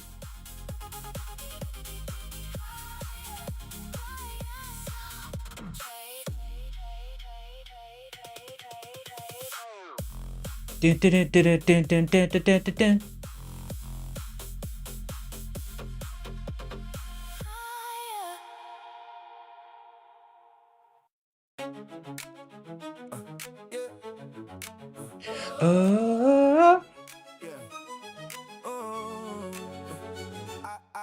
I came in quiet with my name half folded.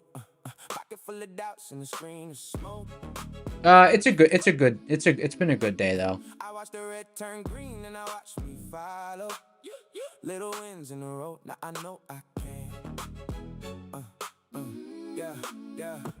One clean move, then another. My hands on the wheel, my heart got lighter. I was stuck in place. Now I'm Yeah, I think there's a chance. There's a chance. There's a chance. The only thing that sucks, I talked about this earlier in the stream, I was not aggressive around the middle.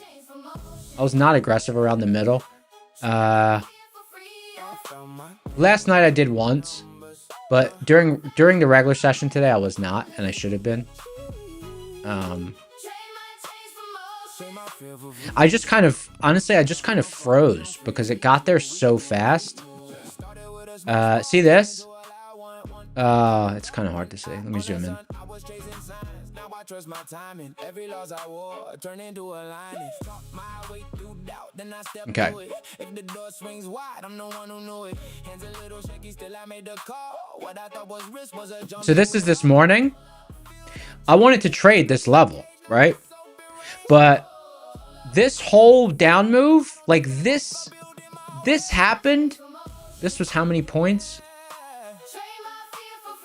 I found my name in numbers. 180 points. Like we just dropped 180 points in like 2 minutes. So like, yeah, I wanted to trade this level, but I was just like, we dropped like even this drop. Now the door swings wide. It was so fast, and then we get to the level, and I was just like, whoa. I was like, my God, I did not expect this to collapse into the level. And then we got this massive rip off, and I was just like, you freaking idiot. You know, those are the times where computers outperform human beings. The computer would have been like, yeah, whatever. I'm hitting this thing. Computer would have been like, I'm smashing it. And it would have had a beautiful win. But as a human, I'm like, whoa, what's going on? 180 points, 2 minutes. Let me see what happens here. See what happens? Yeah, that's what happens, dog. That's what happens.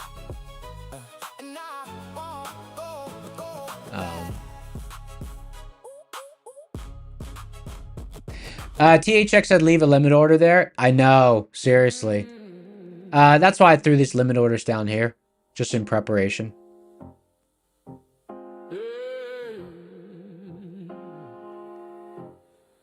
In preparation.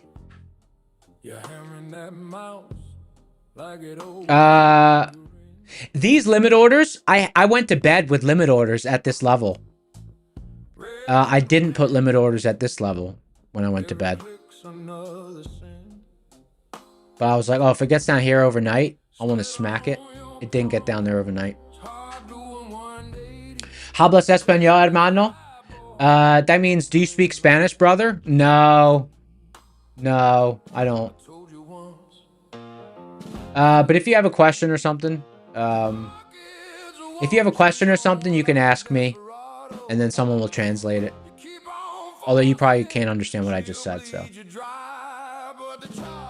Enzo bull trades? Oh, you know English. My bad. You were just asking. I get it. How much does it cost to be a member?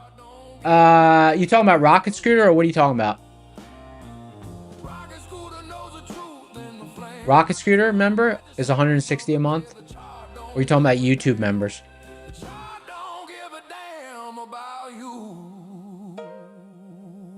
YouTube? I don't know. 20 bucks a month? 5 bucks a month? Anyone know? Does anyone know? How do I look it up?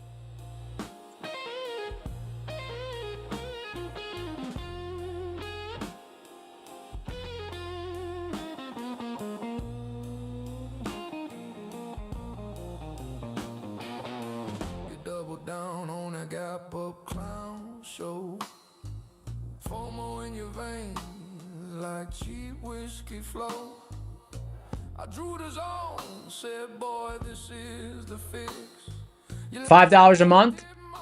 Oh, there we go. There's some bullish flow. $5 a month. 5 p.m. 5 per month.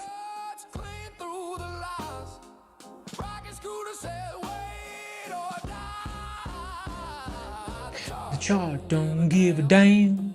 The chart don't give a damn. Oh, hang on a second. Hang on a second. No, we're not out of the clear. We're not in the clear yet. The chart don't give a damn about you.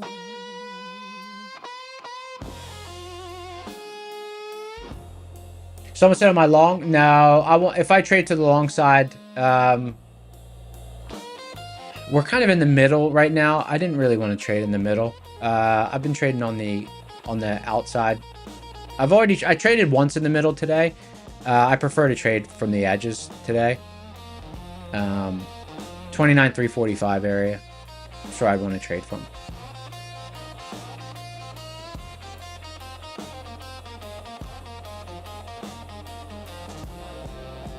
BJJ said, what kind of targets I usually try to get? It depends on the setup. Anywhere between 25 and 70 point. It just depends. I'd say if I averaged it out, probably, if I did an average, probably 25 to 30 points.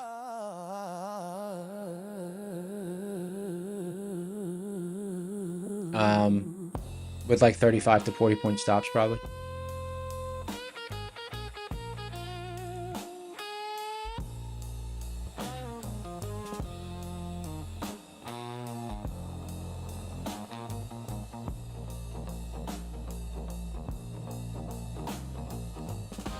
Told you once, told you twice.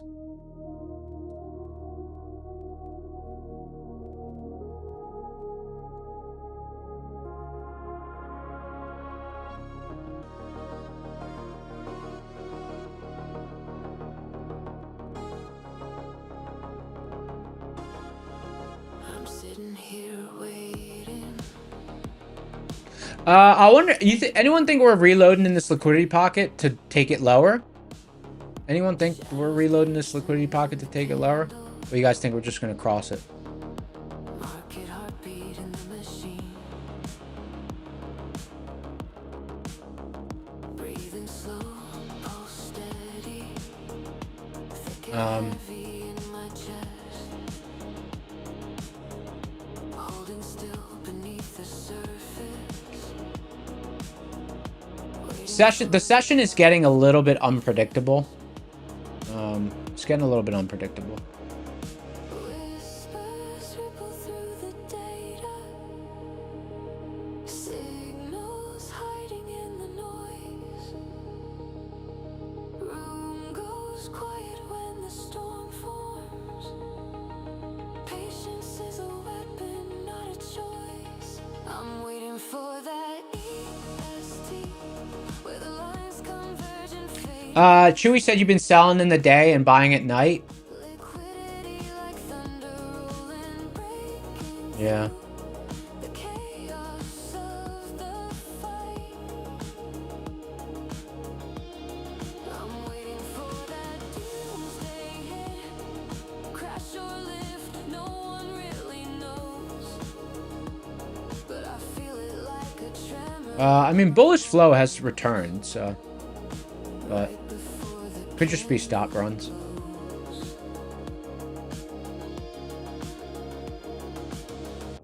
ghost The cycle breaks me. unfilled dreams beneath the chart. Every heartbeat draws me closer Trump speaking? to the moment where Yeah. worlds fall. Tempting to slam on a short, huh? Quiet thunder in the servers. Electric press beneath the screen. It's a really active session. There's still a lot of volume. There's still a lot of movement. Nothing's ever what it It's an active session. There's lots of movement. frozen seconds stretch for I really think it's possible that I get my level. time dissolves into the air. I'd say there's a, I don't know. Market breeze If I had to put a probability on getting down there, 30%, move too soon. I'd say there's a 1 in 3 chance we get there. I'm waiting for that I'll take that. where direction sharpens into truth. Razor edge inside the map, cutting through the static of the moon. Ready for the fight. Waiting for that LHP, like a pulse beneath the ground. Pressure building like a hurricane. He's talking about technology? Crashing down. I don't know. That guy talks about a whole lot of stuff. They talk about all sorts of stuff. I can't keep up. And if the cycle breaks me, let it break me wide awake. Sometimes faith is just the courage to hold steady while you wait. Courage in the drawdown, light within the dark. One spark flips the whole world, one zone ignites the arc. I'm waiting for the EST, where the future bends and worlds collide. Resilience burning like a signal flare of fire you can't hide. Waiting for that Hey, is this every second. is this some sort of special pre-planned thing, or is it just like a random news conference? What is it? Ready for the fight. Ready for the fight.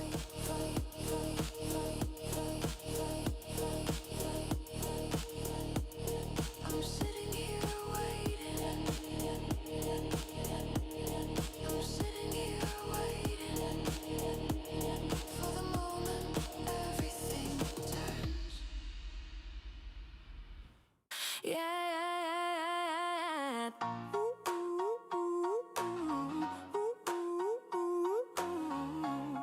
Yeah. Hey. Zooming down the chart on my rocket scooter, baby. Neon candles flickering. You broke a deal with Canada? Is Canada in part of the US now? Are they the 51st state or whatever? Is that what happened? Cooking on the bike, got my helmet on, visor tinted rose. When the price goes whoosh, everybody knows. Yeah, I don't taste What 2 letters are we gonna give him? the dump, put my lipstick on the wick, leave 'em off when they jump. My sister's Canadian. She I don't know how she'd feel. Ride it, ride it, ride that dip. I give her an American flag for Christmas. Rock the scooter revving, we gone in the America! Ha ha! America! ride it, ride it. Candles turn green when I lean in the whip. Scoot, scooter, moon boots, Buy that dip. Hands crying on the timeline. I'm doing donuts in the bear market, feeling so fine. Diamond in the rough, nah, diamond in the crash. Happy Christmas, sister. Letter and cash. Haters in the live chat say touch grass king. I'm planting money trees while the bulls on sings. Feed the D season, more like cuddle season. I hug the chart when it's bleeding. buy that dip. Buy it, buy it, buy that dip. Ride it, ride it, buy that dip. Moon's on I see the market both ways from here. That's why I'm not trading from this spot. I see a short setup and I see a long setup.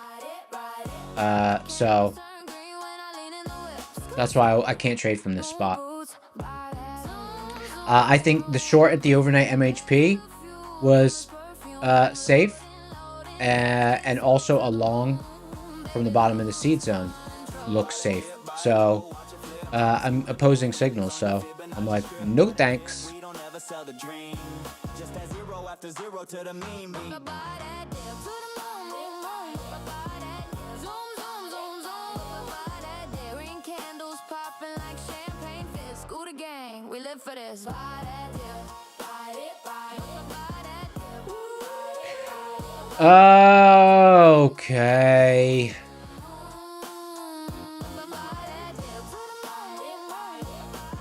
Which makes sense. The fact that there's opposing signals here, it makes sense. We're sitting at a liquidity pocket, so we could just rotate around here for a while.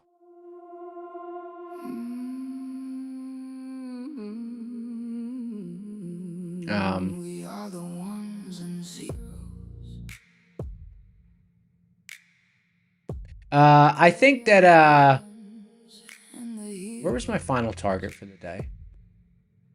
but then you realize that you Not for the day, but like I think the market wants up to 29,835 area, but also we have this nice spot to trade from 29,340 area. So we have this huge range. We have this huge range right now. We've covered almost the whole range today, though. Here, I have a pivot, and also it happens to be rocket scooter pivots as well. And then here, I have a pivot. And we haven't touched either boundary yet today. We're right in the middle.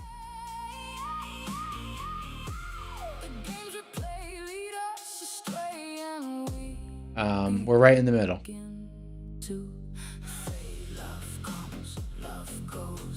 Which is where I don't want to trade from the middle.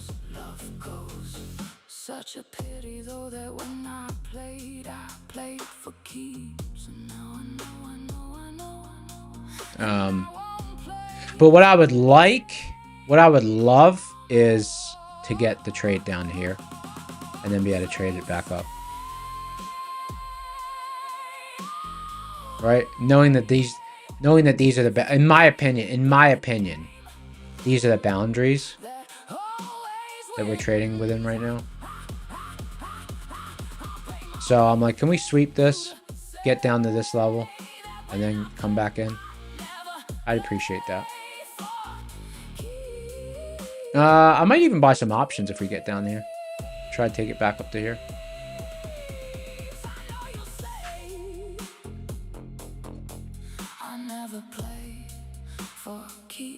Zarop said you got a gap there. Hey, where's the gap, Zarop? I don't mark gaps. I don't mark the gaps. I just let seeds do its thing. Where's the gap? I'm curious. Zarop. Where's the gap at?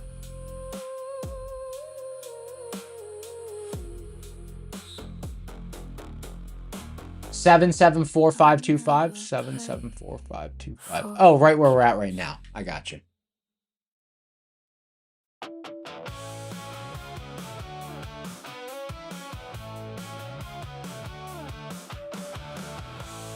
I gotta go to the grocery store. I got nothing to eat. I don't know. I don't even like right now. I'm a little peckish. I don't have any snack. What can I eat?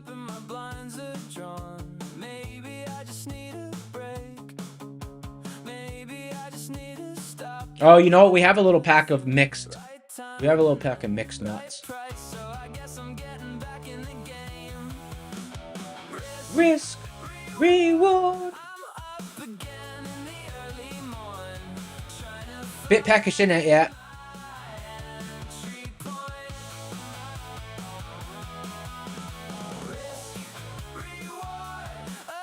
Pretzels? Nah, finished them.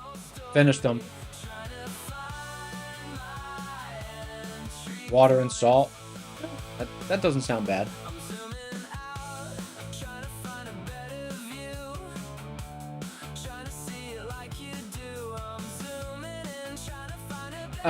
Yeah, so now that I drew that out, you can kind of understand why I'm now that I drew that out, you can kind of understand why I'm a little bit like, meh, I really want to trade at the extremes.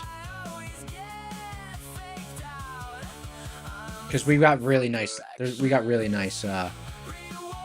levels. Would I be open to shorting up here?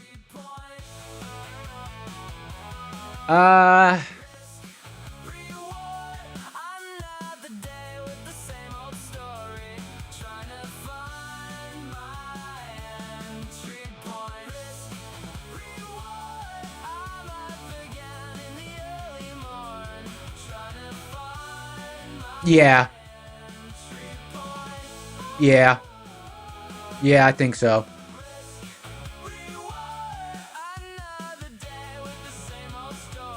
But only if we get there today.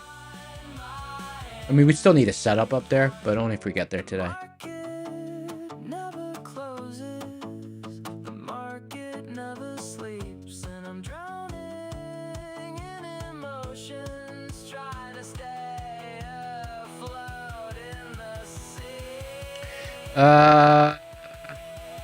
Risk, reward.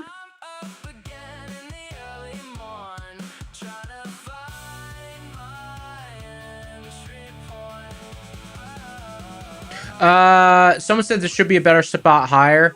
Yeah, you know, 29,009, the 29,920 area is probably better. Why don't I have that line on my chart? It's missing. 29,922. 29,923. Why is that not on my chart? There we go.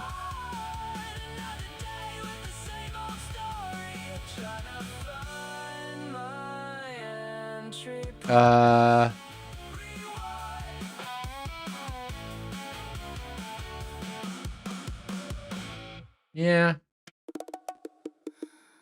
Ay, mi vida, you know where I'll be. Yeah, I like that spot. I like this spot. Where is it at?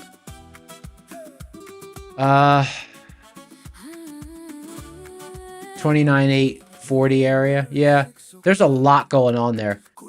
DD band. I got a seed zone. I got overnight overnight hedge pressure. There's a lot there. Then you look at me and I lose my mind. I move too fast, you take your time.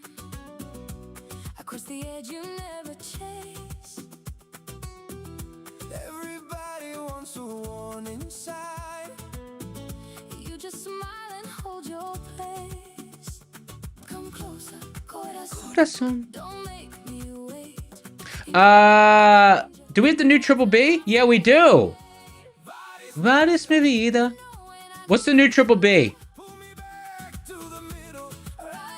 I don't feel like drawing it out. I'm lazy. Sometimes I'll just get it off the Discord. Do we have Funded Futures family codes? Yes. Yes. Use code SCORE. SCORE. It works.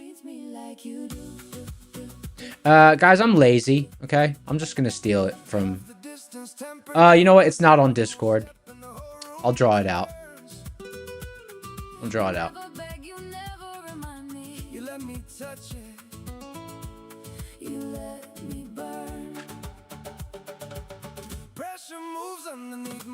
I gotta make my screen bigger to draw it out. Un momento, por favor. Corazón.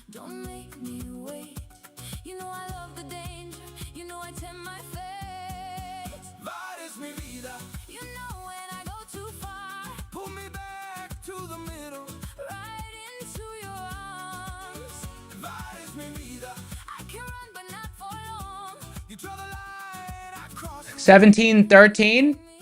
Does that sound right? $17.13. There we go. Duarto said $17.13.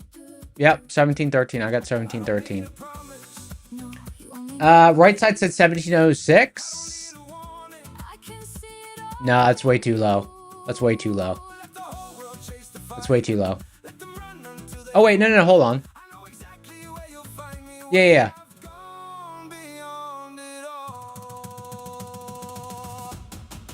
I actually have 1712.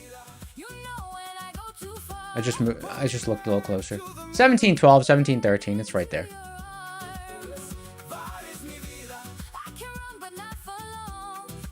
I put it at 1712.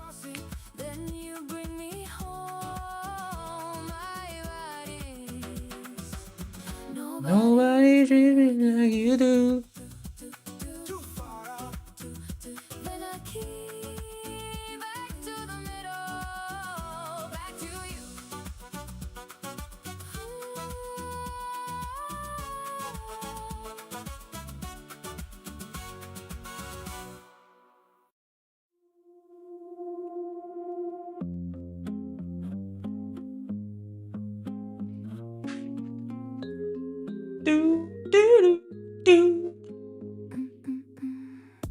Candle flickers, wicks begin, soft pull in. Let's do a giveaway at the turn of the hour. How's that sound? I think that sounds good. Volume's starting to leave the market, but I still believe. I believe.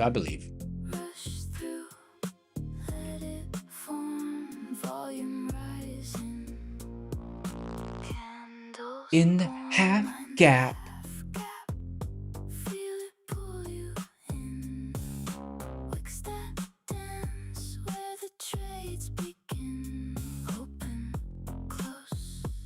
I gotta go on Discord. Has anyone posted any new songs on Discord?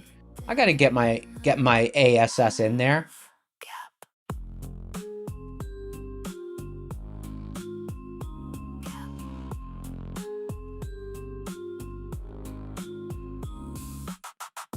Levels testing, never break, just enough.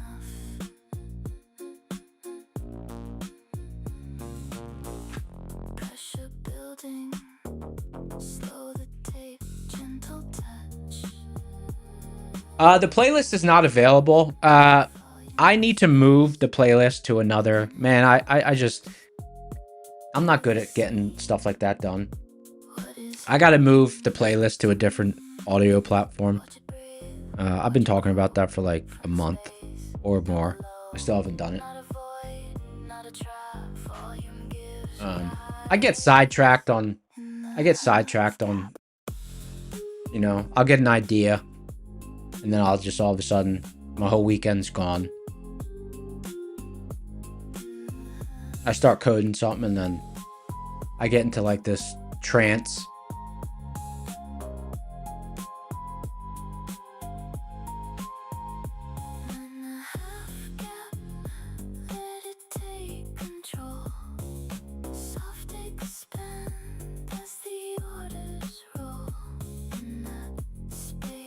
CKS Mon said you have chickens. Hey, do you really have your own chickens? That's cool.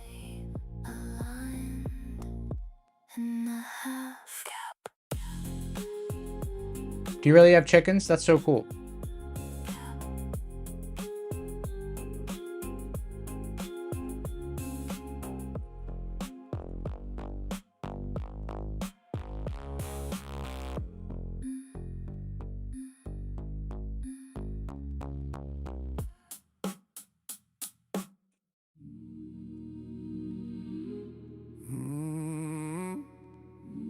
Fresh eggs are great. You grow your own tomatoes? That's cool.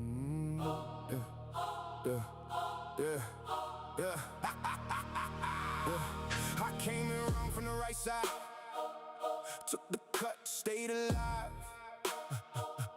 If I miss. Anybody heard from Liquidity too? I haven't heard from him in a couple of days. I don't think he was in chat. Was he in chat yesterday? Liquidity too? Small loss if I'm wrong again. Monthly hedge pressure, that's the aim. Heavy hands will give back my gains.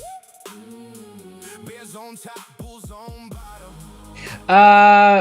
Wixet doesn't seem like enough volume to get us down there. Yeah, I'm looking for survival. Wrong on the idea, right on the trial. there's solid liquidity in the center of the range.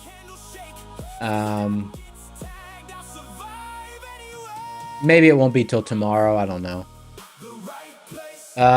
Either way, those are the levels I'm watching.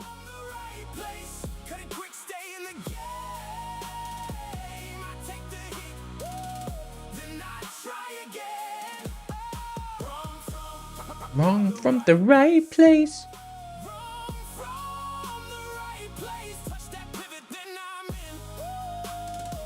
One clean move, then the days will win. Strike too close, I bleed too fast. Strike too wide and the edge won't last. So I rate the day's volatility.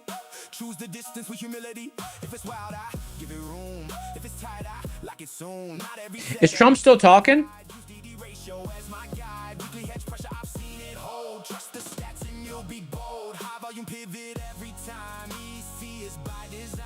I don't need to be You know, a lot of people probably shorted this morning.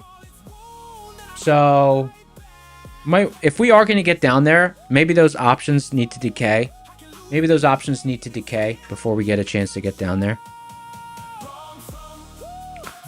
You know, just to make sure no one that shorted this morning can make any money off of their position. Ha! Oh, scoundrels.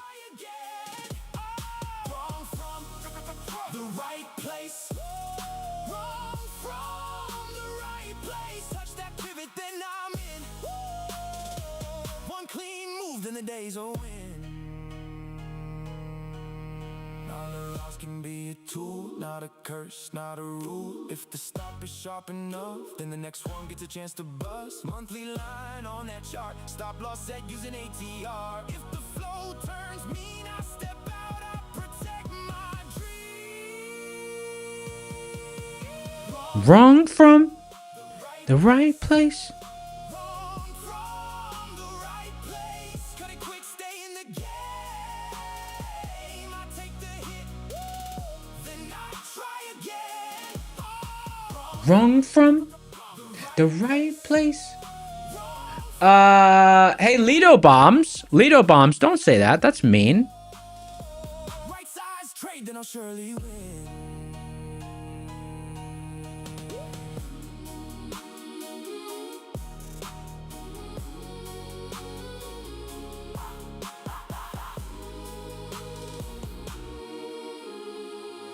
Wrong from the right place.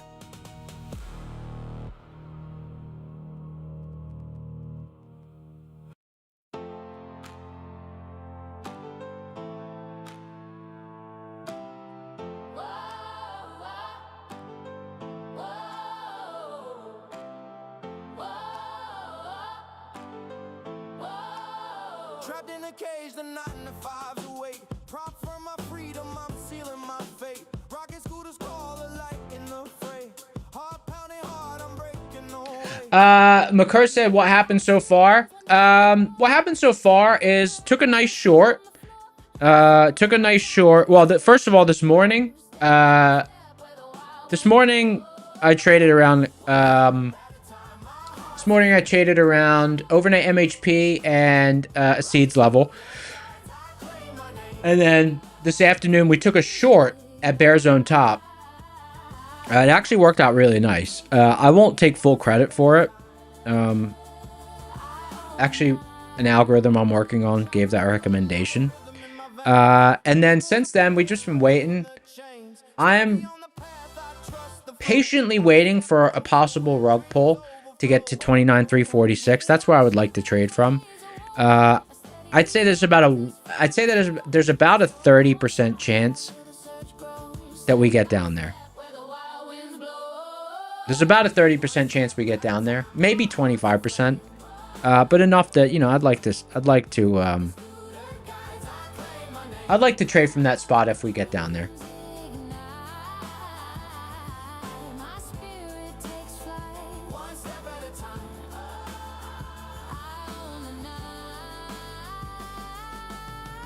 No chains can bind, I'm forging my soul.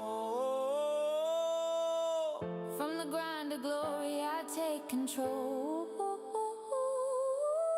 Rocket scooters file, my spirit's unbound. One step at a time, one step at a time, I'm heavenward bound. One step at a time, my heart's aflame. Is something going on with mRNA? I just really quick checked Twitter and there was a whole bunch of stuff off mRNA.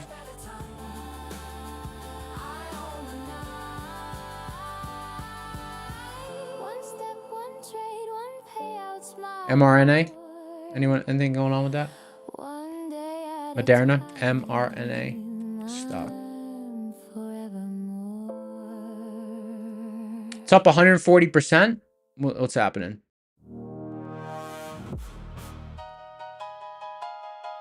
A cancer vaccine? Dude, let me tell you something. I don't believe it. You want to know why? They cured cancer and they're only up 143%. Are you kidding me? If they really cure cancer, they'd be up like 5,000%. Don't you think? Like, that's a tiny move. 145% for curing cancer? What? That doesn't seem like a lot. Man, imagine insider trading that. That must be so cool.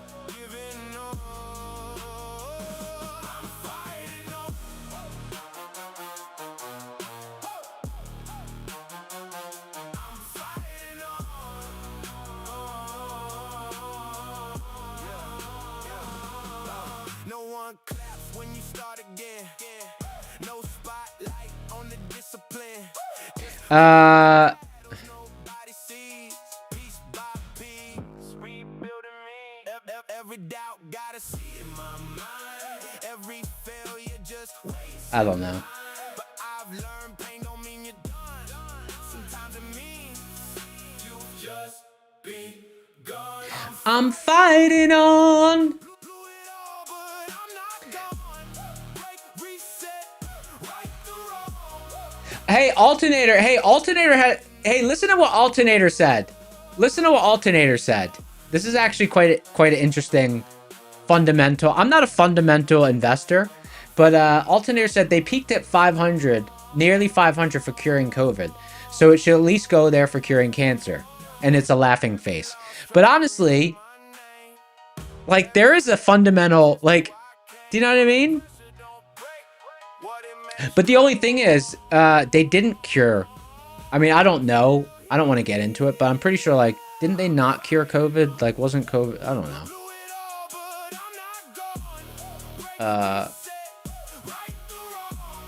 I don't know.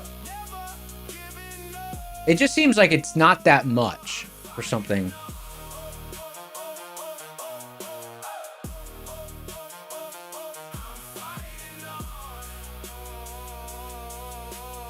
Brian Tang said it's about year-over-year sales and revenues and profit. Hey, Brian Tang. Brian Tang. Hey, hey, Brian Tang. My belief, this is my belief. I've only been doing this for about 15 years. It'll be 15 years in December. It'll be 15 years in December. Anyways, I think that, okay, so I believe the market is less connected to reality than it has ever been. The market is less connected to reality than it's ever been. Like that whole like balance sheet, read the balance sheet, this and that. Wake up early, eyes on the zone. London open, I'm in my zone. Wrist tight, mindset grown. Patience pay, I'm on that throne. From demo to funded, I level my tone. Now every bit feel like a milestone.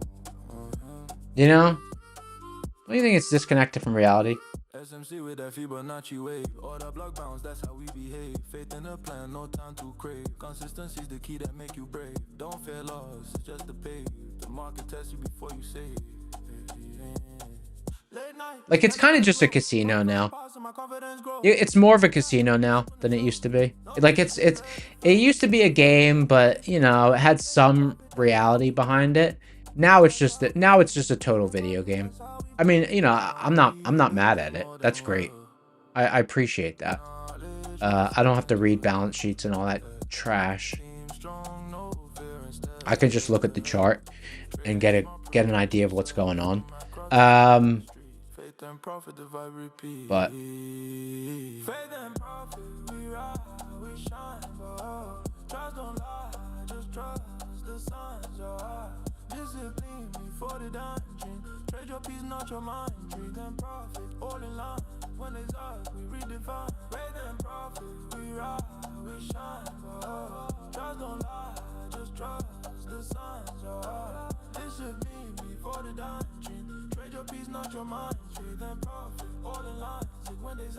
oh, someone said giveaway time. That person is correct. It is giveaway time. Ooh. It is giveaway time because I said we're going to do a giveaway at the turn of the hour. The hour turned. Where's the giveaway? The hour turned. The hour has turned. It's giveaway time. We're giving away a prop account. Prop account giveaways on this channel. The YouTube algo likes when I do that. No, I'm just kidding. We are giving away a prop account, a proprietary day trading account.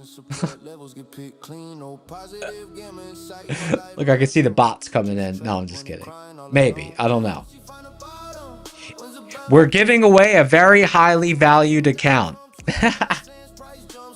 All right. Let's get serious.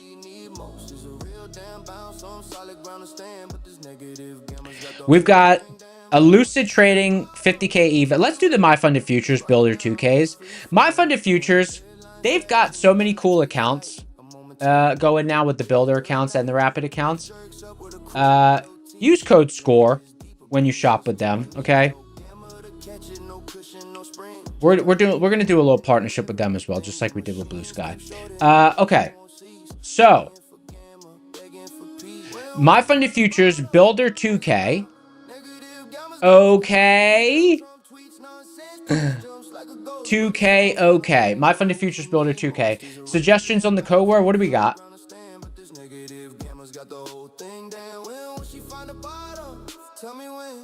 Cause right now it's just free fall again. The van is bleeding, the charms turn sour. Tick after tick, losing power by the hour. No bid stacking, no calls, getting barred. Just a slow motion crash. Okay.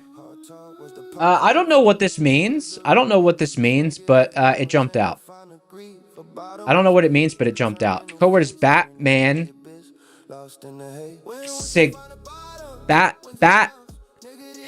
Batman Signal. Code word's Batman Signal. I don't know what that means. I'm gonna go grab a glass of water and maybe a spoonful of honey if we have it. Something. I need a little sun. I need a little sugar. I need a little something. All right, I'll be right back.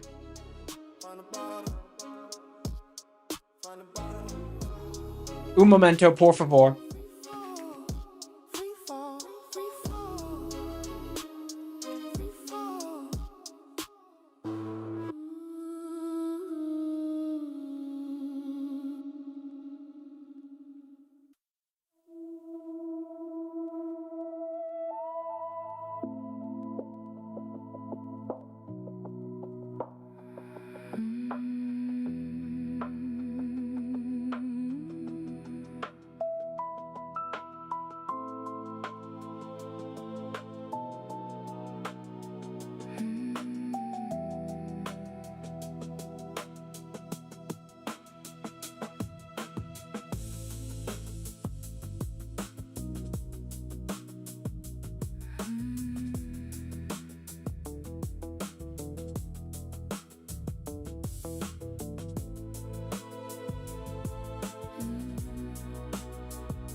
The city fades beneath the morning sky. Another chart, another reason why. Lines that used to feel like random chance, now they're moving like a slow, familiar dance. Every pause is something left to say. Every candle leaves another trace. The answers never lived inside the speed. They were waiting in the space between. Everything gets quieter when you stop trying to force it.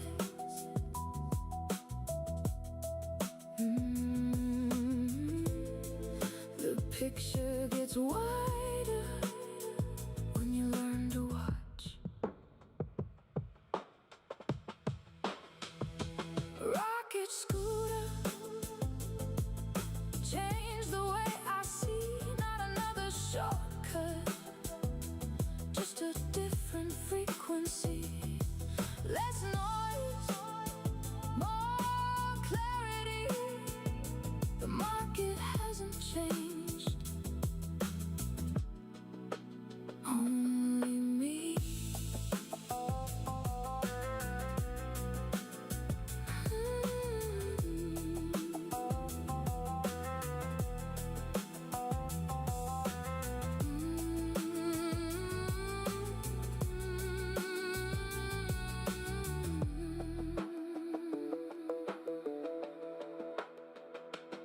No race against another trader's pace.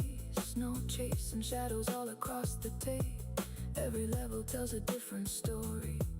Every session writes another page. The hardest lesson wasn't where to trade. It was learning when to simply wait. Confidence grows slowly over time. One clear decision, one chart at a time. Breathe, watch, listen, learn. The market speaks. For those who wait, there's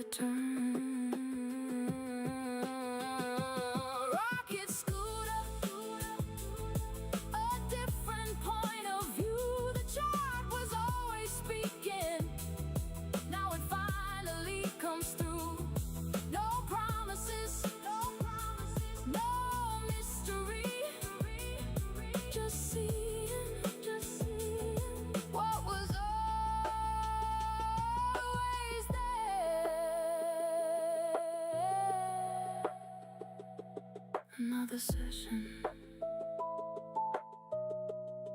Another sunrise. A different perspective.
I see a red candle and I want to paint it green.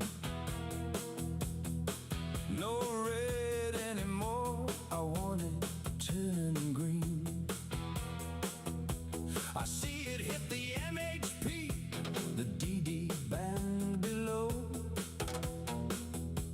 I hit the long button and watch the green start to grow. I see the wicks tag out and bounce up off the low. I have to scale in heavy till the vary starts to show.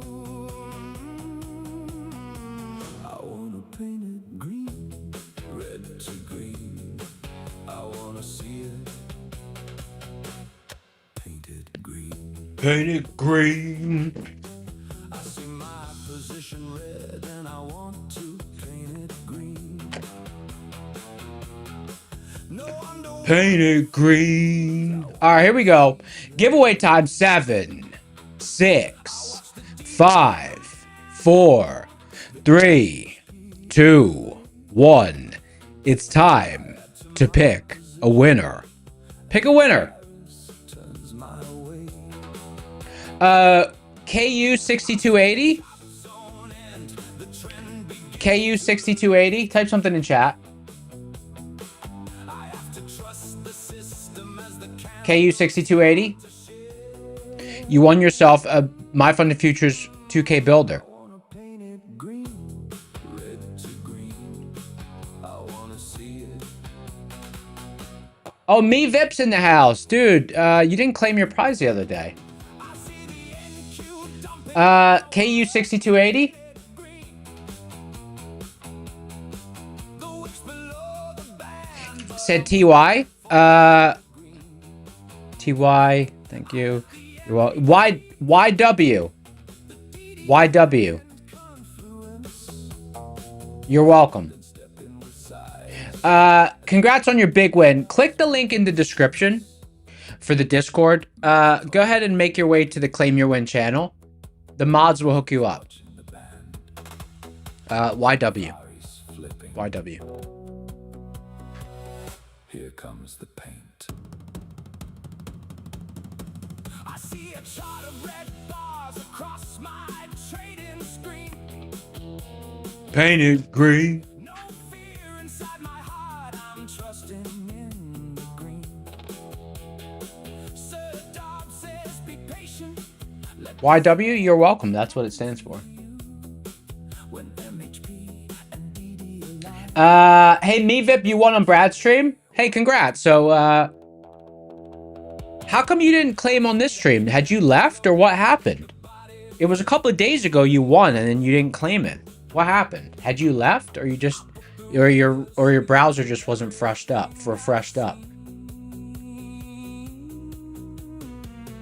Gotta paint it green.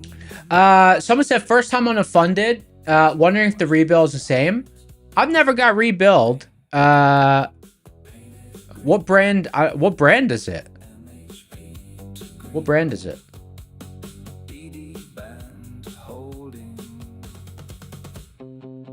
Maybe I did get rebuild for something. I just haven't noticed.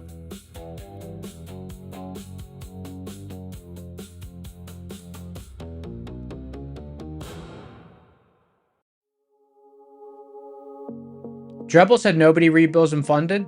That makes sense. I don't think people rebuild and funded. I've never been rebuild. I've never been rebuilt for an eval either. But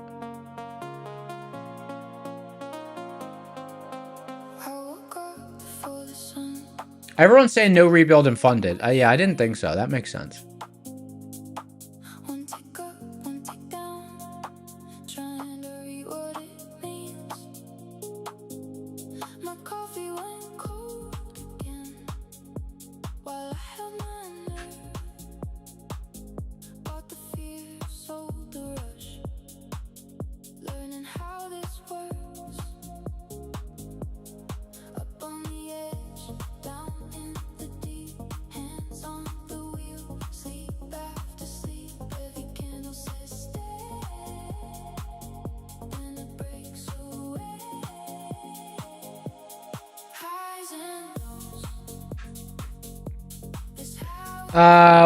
We're kind of coming down to the wire here.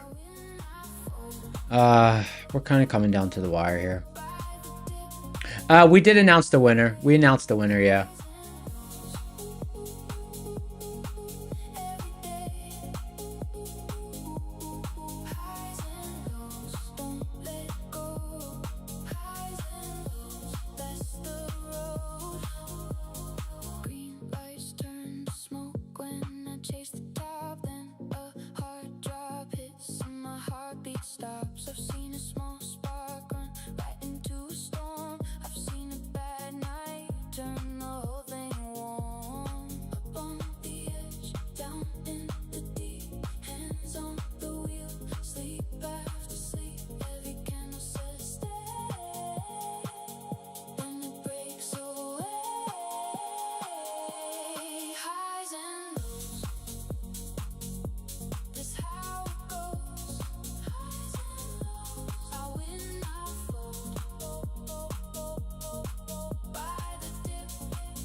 Market vision trading.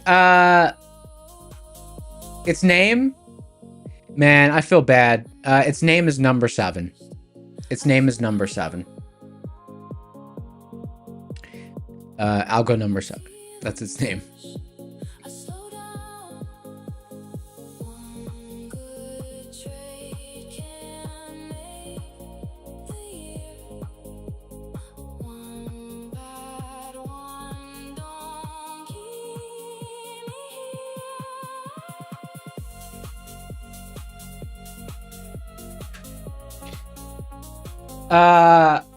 What happened to the previous 6 algos?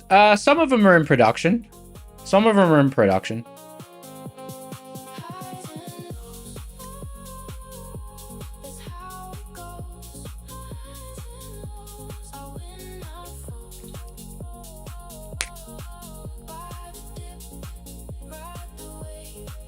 Highs and lows.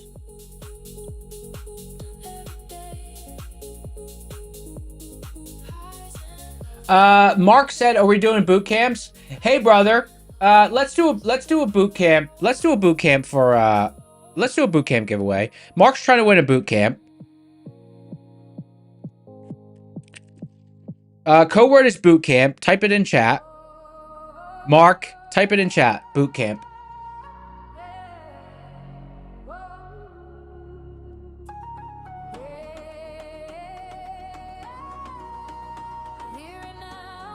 Someone said that, oh, is my voice clearer now? Oh, nice. Yeah, I had a spoonful of honey, and I had, we had a little, like it was a banana.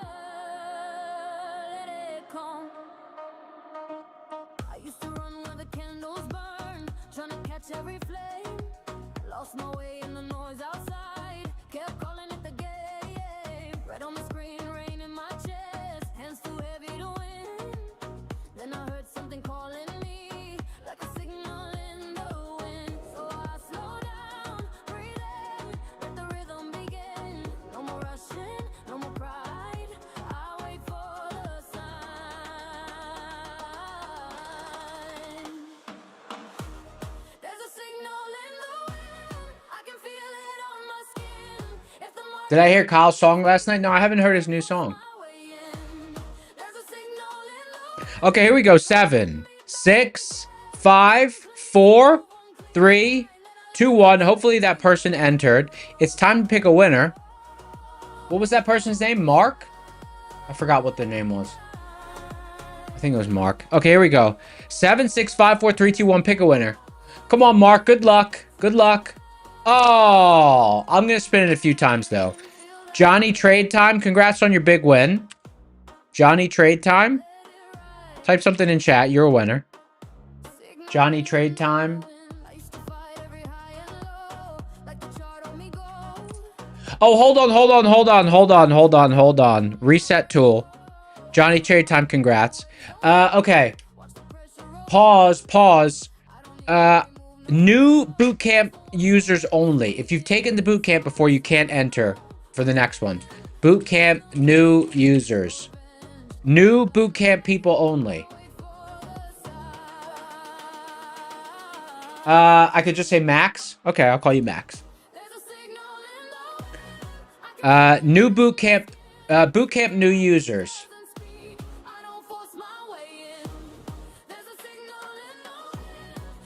Oh, Septi said it looked like the market was trying to paint a Batman on the chart. What does the Batman look like? Is it this? Is this the Batman symbol?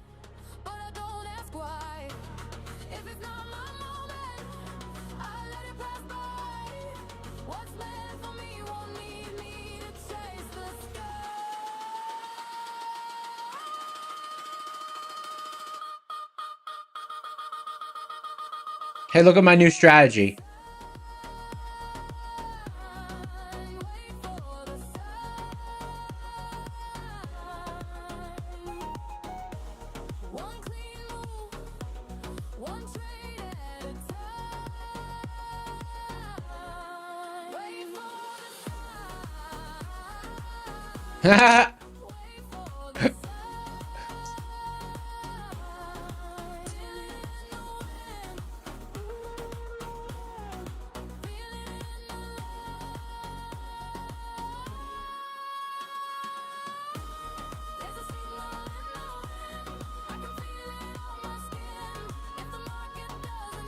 Okay, here we go. 7, 6, 5, 4, 3, 2, 1.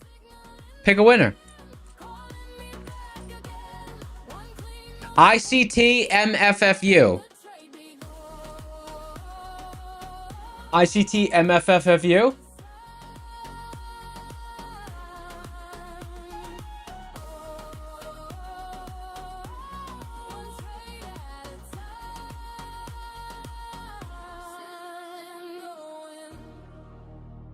ICT MFFU is going to donate it to Mark. Oh, that's cool. Hey, Mark, congrats on your big win. ICT MFFU choosing to hand it on over to you. Let me see. How do I copy your name?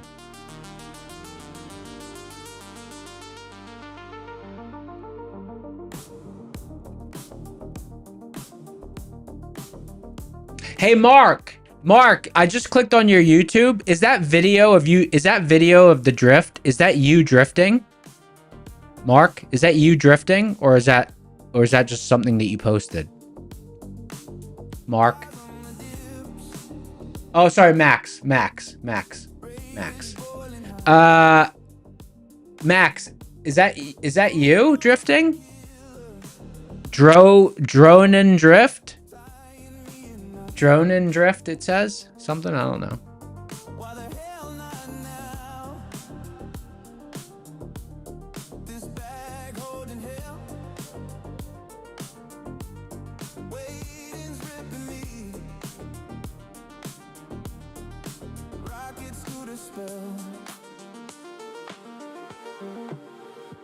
Do-do-do-do-do-do.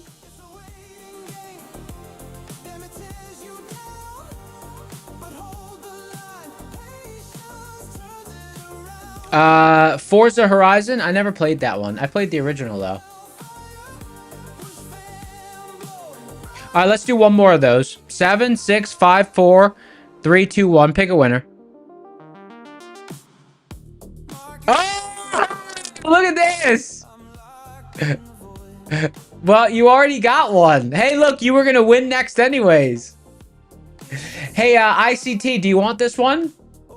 ICT, do you want it? ICT, do you want it?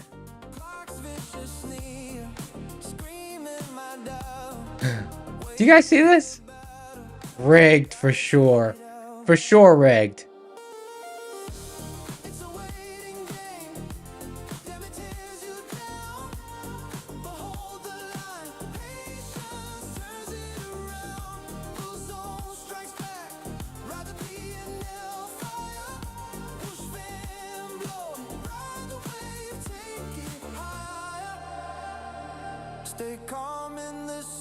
Okay, we're gonna do another one. Pick another winner.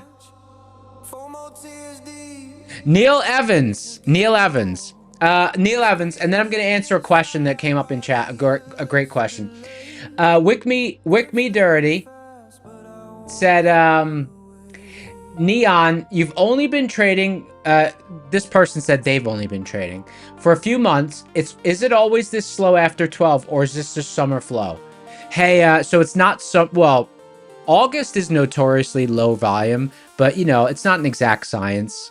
There is some human behavioral thing about August specifically because it's the end of summer. I don't believe in seasonality, but you know, there is a behavioral, like people do take vacations in August, so August does tend to be slower. But I would say it's even though it's quite sporadic. It's quite sporadic. Like, I would never say, oh, August is guaranteed to be slow. It's not. August is not guaranteed to be slow. So Wick did me dirty. What I would say is the market ebbs and flows, and it goes through regime changes. So there will be times where the afternoons are very volatile and active. There will be times where the afternoons are very quiet. There'll be times when the morning's very quiet. It's kind of sporadic. It's not an exact thing. It's not an exact thing. The end of summer does tend to be slower. There is a human behavior part to that. So even though I don't believe in seasonality, you know, humans do behave in our modern society in a certain way where it's quite common for a large portion of high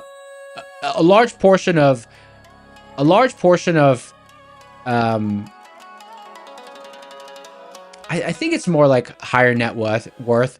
A large portion of people, though, in general, take vacations in August. I feel, at least market participants. But I don't plan on that. You know, I don't plan on that. I'm just like, well, whatever. It's just another month.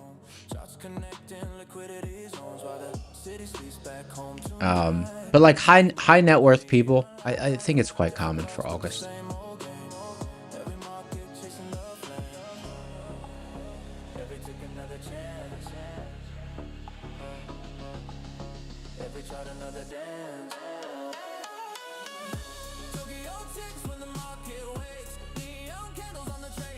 Have I played Viree? No. Oh, is that the name of that song? Is that the name of the song? Let me download it. There's 3:30. The algo stops. The algo stops trading at 3:30.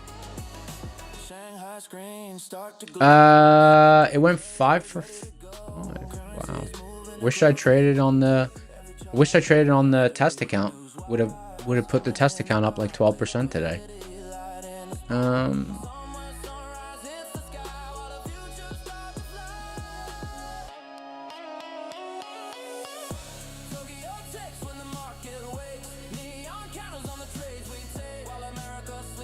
I'm looking. Community content.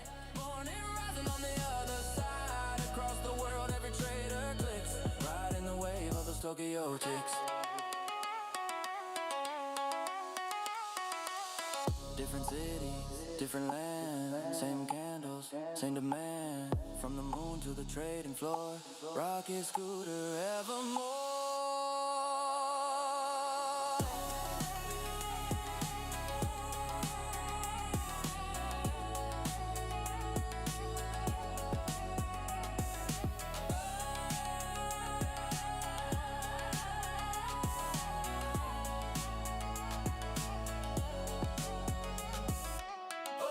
Tokyo ticks when the market wakes. Neon candles on the trays we take while America sleeps. I don't see it. What day was it posted? Tokyo ticks and the charts ignite. Morning rising Anyone know what day it was posted? across the world, every trader clicks. Riding the wave of those Tokyo ticks. Tokyo ticks. Tokyo ticks. Why does everyone say in Varus we trust? That's the name of the song? Is that the name of the song? I didn't quite follow what's going on.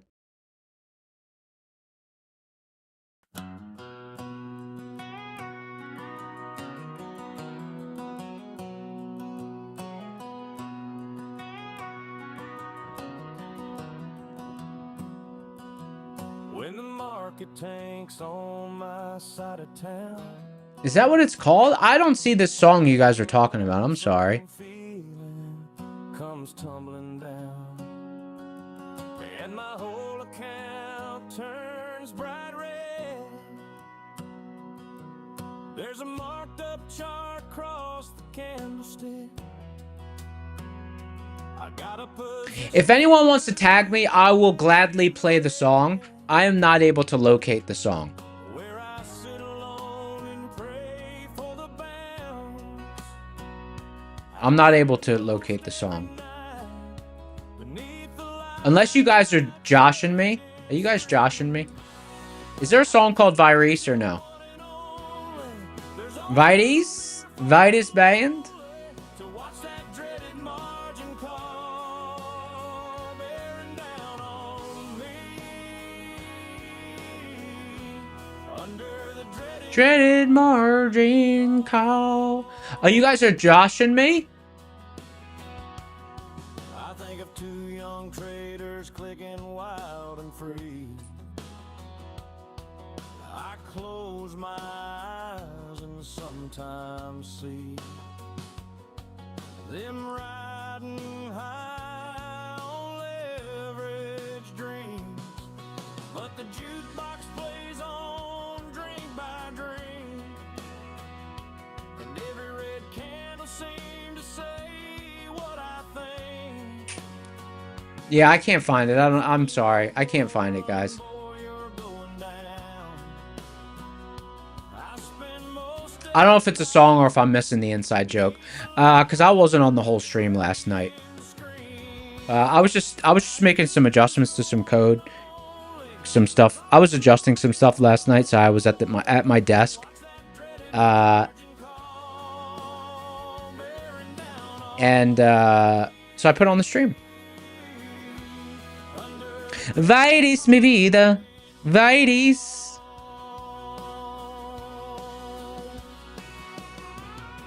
I know the brokers, they don't understand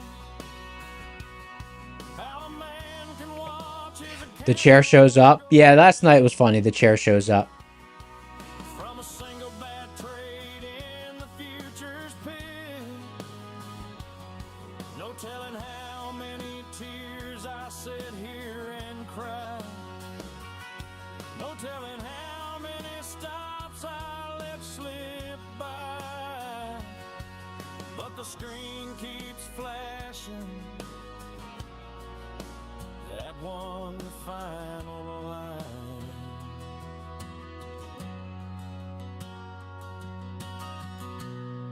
If you lose your 7 minutes. 7 minutes till our next giveaway. lonely to watch that dreaded margin call. 7 minutes to our next giveaway. We've only got 4 accounts left. I'm just kidding.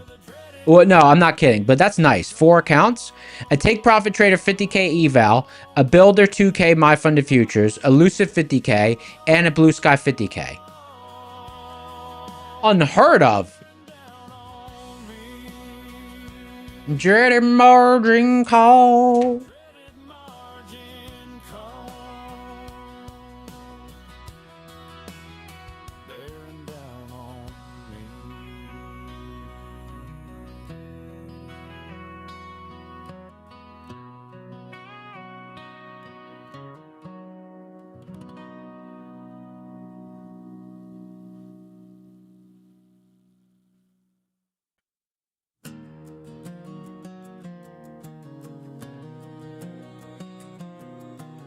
We just been bouncing around this liquidity pocket. Say a prayer for TPT. Charts went red, they buried me. Lucid tried to hold the line, but I crossed it one too many times. My funded futures rest in peace. Fall for gains got no release. I still see those numbers bleed. Every loss a memory. I was up, I was close, felt it right there in my throat. One more push, one more try. Watched it all just slip and die. We lost soldiers one by one. Accounts falling, battles done. TPT, Lucid, MFF, and all the rest. Gave them all nothing left. Stand tall, don't say the names in vain. Except Apex, we don't claim. Raise a glass to lessons learned. Every loss is fire that burns. First account I failed alive. Second one I overtried. Third one thought I knew the game. Fourth one gone the very same. Took a payout, thought I'd won. Next day gave Hey, could you imagine if you were holding Moderna? Could you just imagine if, like, there's some people out, you know how some people out there just like, they have a stock that they specialize in? Could you imagine if the stock that you commonly trade is Moderna? And, you know, for whatever reason, you were just holding some way out of the money calls. You know, you kind of always, maybe you do that to hedge your shorts or something. And then all of a sudden today, they're up 500,000%. Could you imagine? Like, that's insane.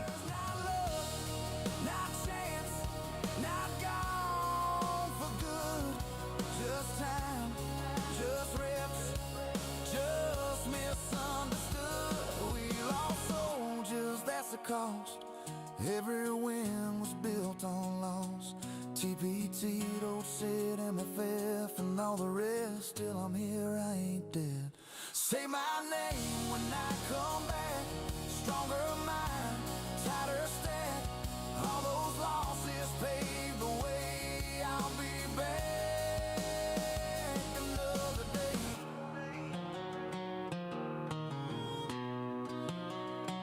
Another day.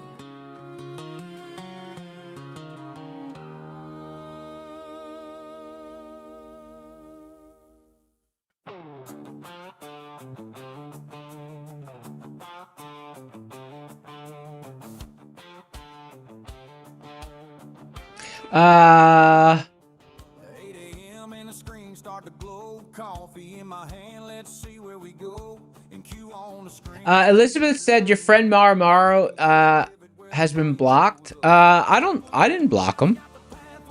Maybe it was the channel. I don't know if there's like an appeal process for that. Did I steal something from the, did he try to bot something, or what happened? I don't know.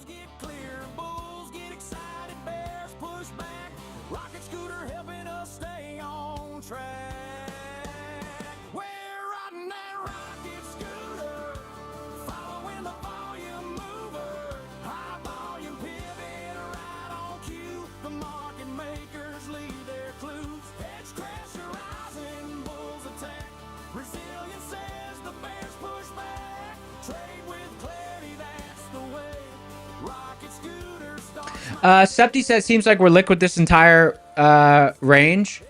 Yeah, we were actually less liquid. We were more liquid to the highs though.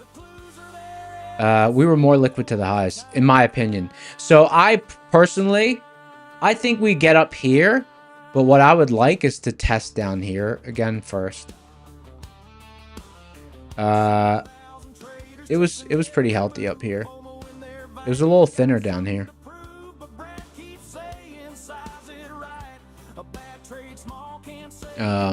I really wanted to trade from here. Maybe tonight? If we get to here, before we get to here, it's really gonna annoy me. I want to come down here, and obviously if this level doesn't hold, somewhere below I'd like to trade from. If 29,435 area doesn't hold, the next big area I want to see is 29,165 area. Obviously I'll trade between the levels as well, but that's the next big level.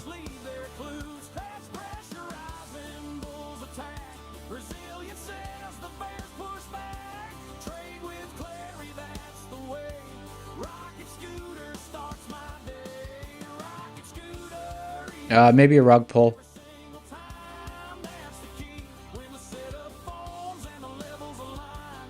I still think I still think there's a shot we get down there.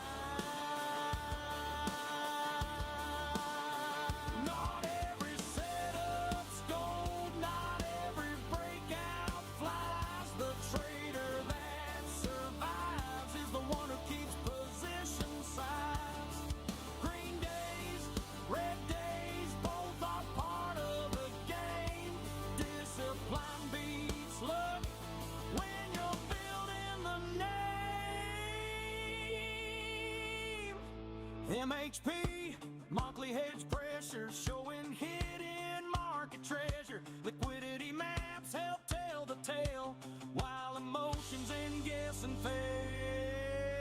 All right, giveaway time. Rocket scooter, all aboard, trading smarter, not ignored. One chart, one plan, one clear view. Oh, I just got a text. What's this text? My order shipped. Oh, that's cool. My order shipped.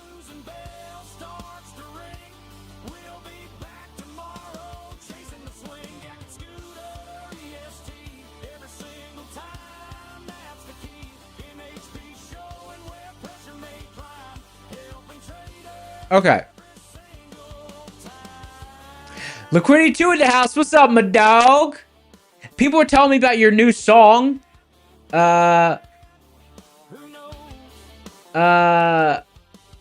It was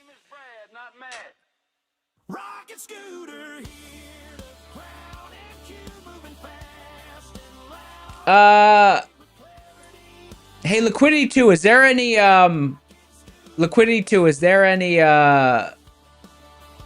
mods? Read Elizabeth's message. Read Elizabeth's message. I don't know if there's any possibility. I don't know how that works. I'm not the person who... I'm sure there was a reason. It was one of the mods. It wasn't me. It must have been a long time ago. Anyways, it's giveaway time. Oh, let's go. Sell off, baby. Sell off, baby. Sell off, baby. Sell off. Sell off, baby. Sell off. Come on. Yeah, Liquidity 2. People keep asking me about that song, but I couldn't find it. Where's it at? Any idea where it's at?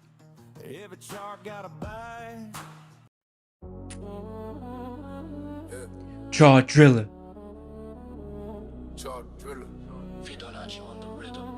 Fibonacci?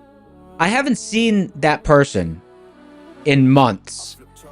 They showed up to the community, dropped a few good songs, and then just vanished. Anybody know where Fibonacci's at? Fibonacci.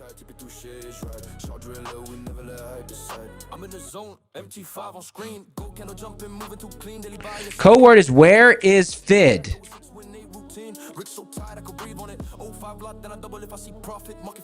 Code word is where is Fid? London session, money time, no sleep. And we're open, move, get deep. Follow the flow, don't force no leap. My stop loss small and my wins run steep.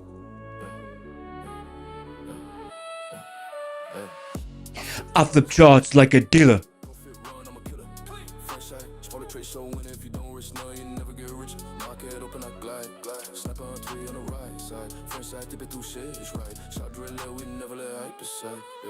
J'pose mes lignes, j'suis dans le contrôle, zone de liquidité, j'attrape le rôle, structure propre, j'suis dans l'école, Fibonacci, j'calcule le goal, pas d'overtrade, jamais d'émotion, je vois la mèche. Okay, here's the song. It's called Embarrass We Trust, but apparently the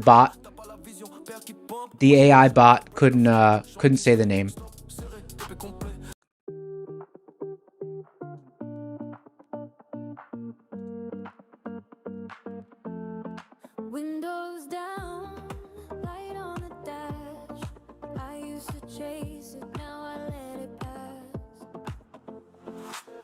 Used to think every move was mine.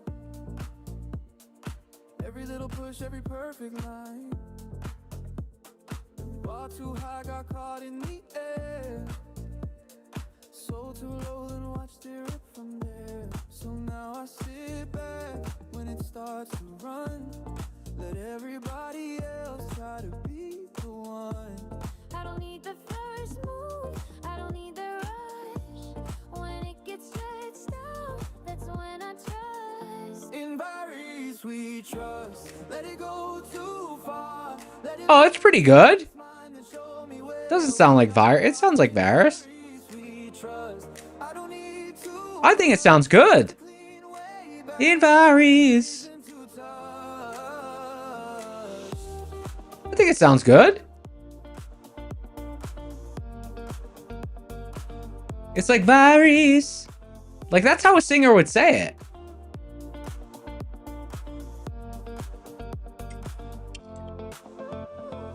Late sun fading on the passenger side. Chart still open, but I'm not. Here we go. 7. I thought it was going to be really bad. I've been wrong enough. 7, 6. Oh, yeah, yeah. Come on. Give me the pullback, baby. Come on. That's usually the trap. Ah. Reach for the move, and it reaches right back. Dump. Dump. Dump. Dump. Come on. We trust. Let it go. 7, 6, 5, 4, 3. Velocity. 2, 1. This is for a My Funded Futures Builder 2K. Pick a winner. Discipline Zero Flow. Hey, that's a cool name. My Funded Futures Builder 2K. Really nice account. For those of you who don't know, check out propscore.co and use code SCORE when you're buying accounts. But check out propscore.co. That's how you can see a mathematical rating of different prop accounts. And you can go there and compare accounts. Come on, dude. Dump. Candle climbing, coffee cup sipping, charts on 4 monitors, trade plan written, yup, market open. Oh no! Oh no! Hey, Discipline Zero Flow.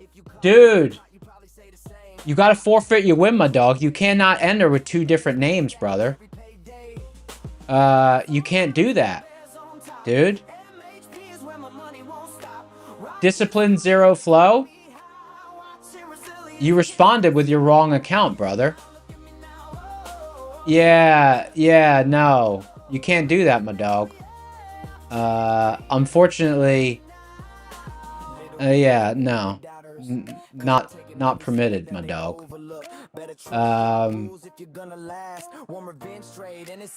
You can't enter with two names, dude. Especially if you accidentally respond with the wrong one.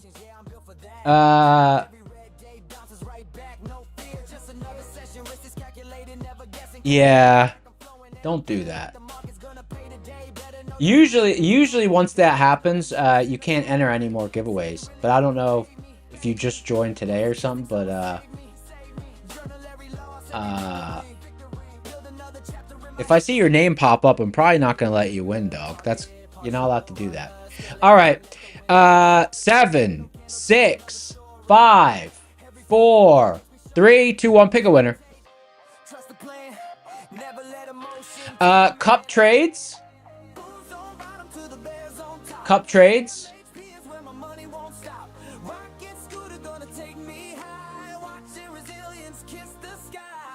Cup trades.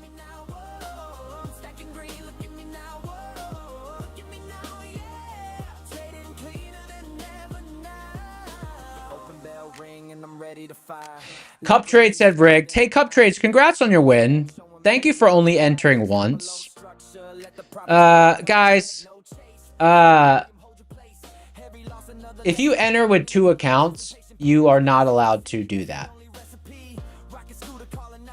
You're not allowed to do that. It's gotta be fair because, you know, people just enter once. People aren't doing special things to win, like bot farms and stuff. You know, we're a community. Don't do that. Make it fair. Okay. Now we're gonna do. We've got big giveaways, guys. We're wrapping up with big giveaways. Okay. We've got a Lucid Flex 50K, and then we've got a TPT 50K and a Blue Sky 50K. Let's do the Lucid, then the Blue Sky, then the TPT.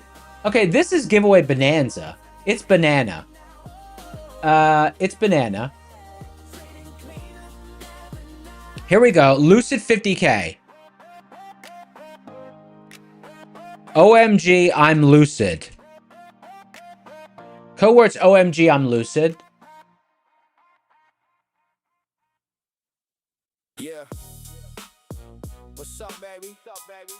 Yep, yeah. What's up? Discipline Flow said, sorry, you don't know the other one. Eyes on the candles, watch the green bars grow. Takes quick scalps in the stacking up the profits while the I mean, technically anyone can impersonate someone. But the other one is the one that won. The other one's the one that won. So either way, you can't win. You know. But if you don't know the other one, then no problem. We'll just ban the other one. Let me find it. We'll ban the other one. What's up, baby? Baby, I'm trying to find it. I'm trying to find the other one. You said you don't know the other one? I mean, I don't know if I believe that. But, you know, technically, it's not hard to create a YouTube account and copy someone's profile picture. But I'd be surprised if someone did that just to wait for the day that you win to try to get you banned. That would be a pretty elaborate scheme that someone would be running. Like, for them to have already prepared it like that. You know, like... you guys had the same profile picture and the same name? Come on.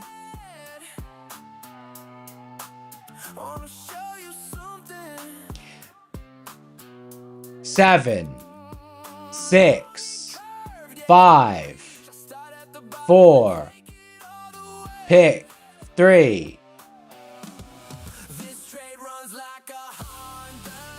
Pick a winner. Hey, well, Discipline Flow. Hold on. Pick a winner.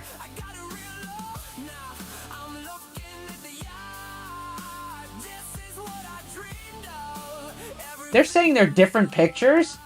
Dude, it's the same picture.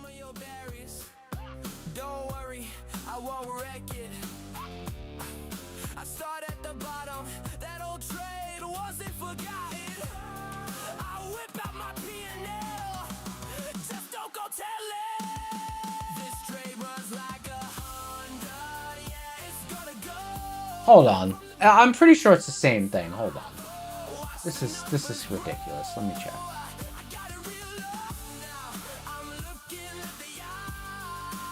Discipline Flow. Okay.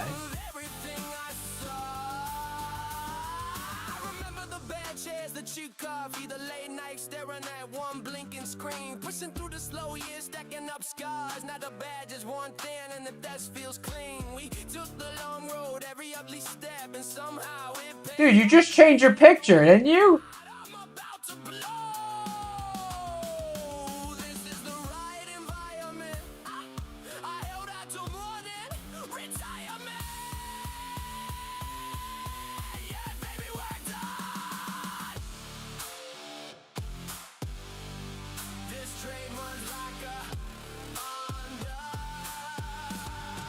June 2022.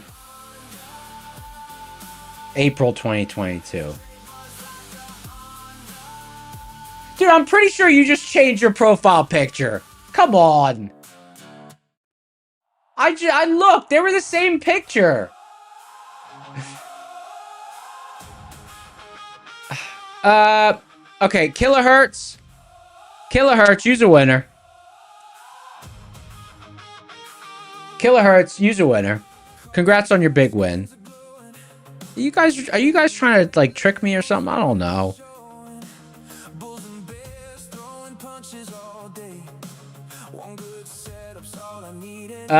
We're not doing any banning. We're not doing any banning. Let's you know.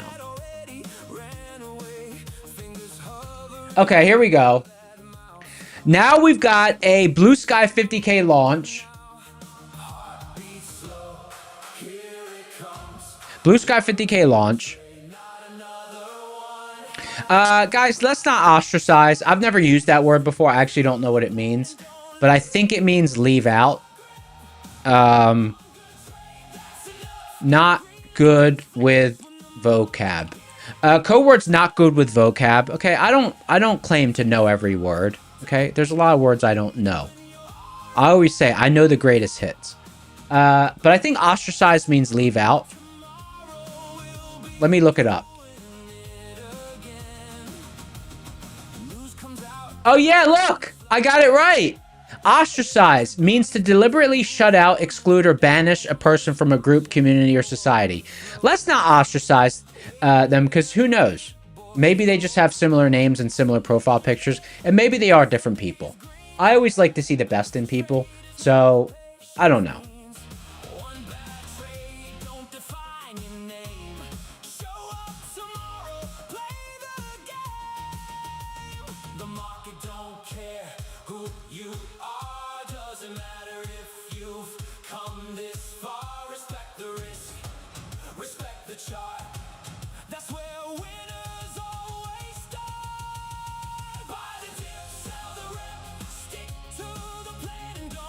Seven, 6, 5, 4, 3, 2, 1. Pick a winner! Trading game. Hey, watch. See how this trading game with 2 E's? Imagine if trading game with 1 E responds and says, yeah, that's me.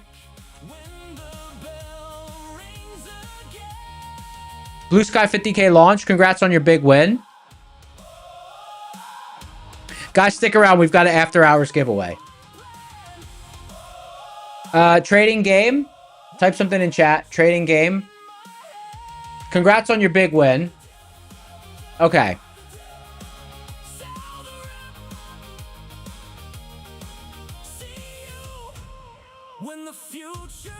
Be kind whenever possible.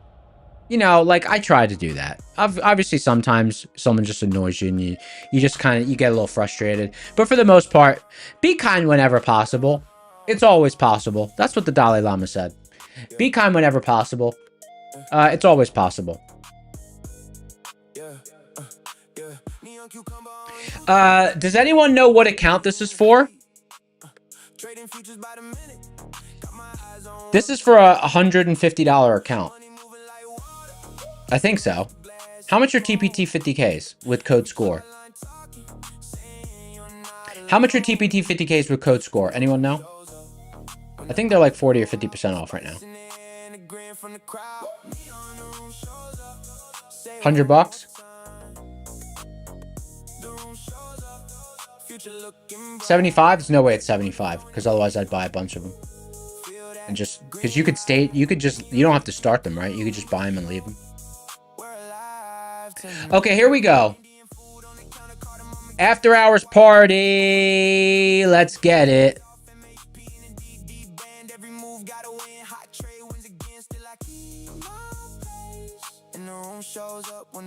7, 6, 5, 4, 3, 2, 1. It's time to pick a winner. TPT 50K. Pick a winner. Pawn sauce. PWN sauce. Pawn sauce. Play a lot of chess.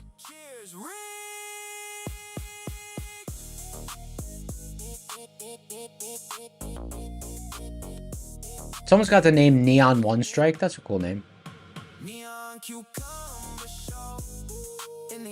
Pawn sauce, congratulations. Do you play a lot of chess, or what's the deal with that name? Take Profit Trader 50K. Do you know, dude, you just won a huge win. TPT 50K? That's like the grand prize. –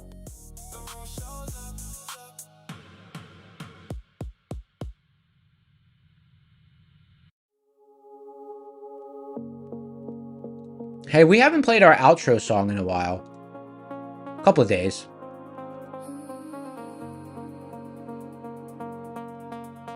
Where is it? I woke up before the sun.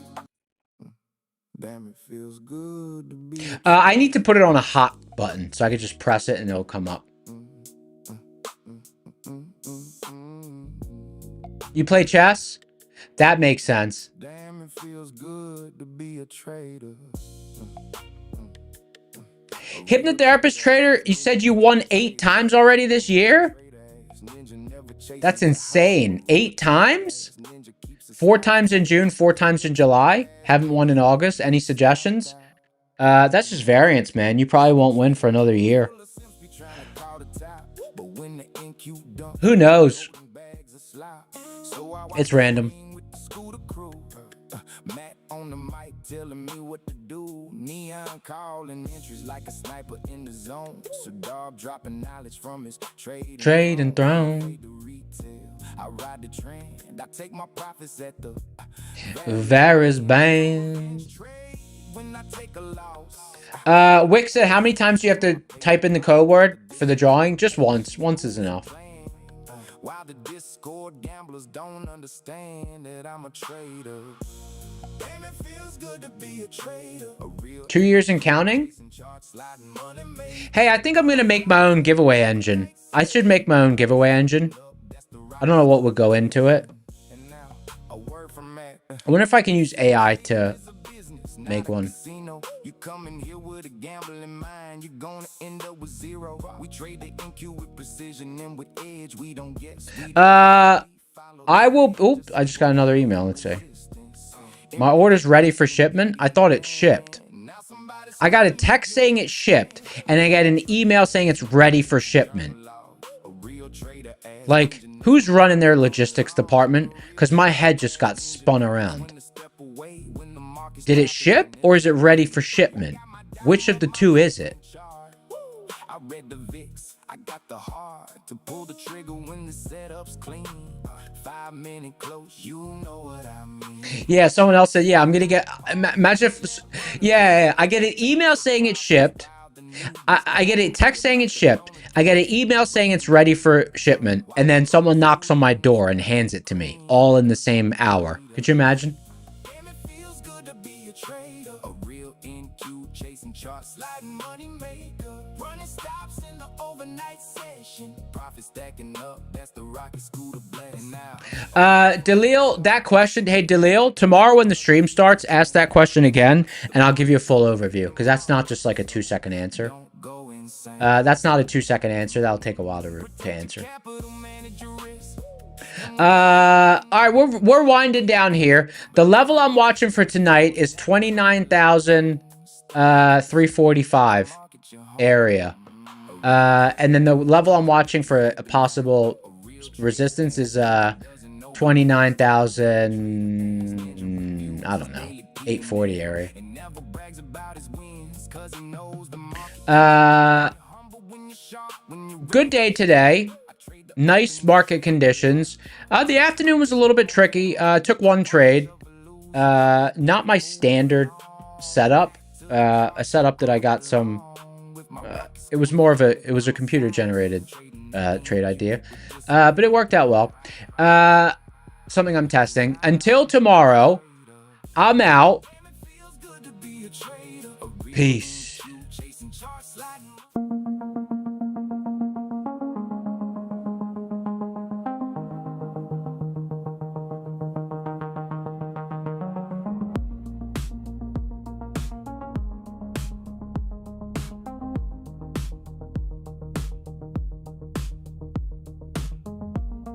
Screens glow like city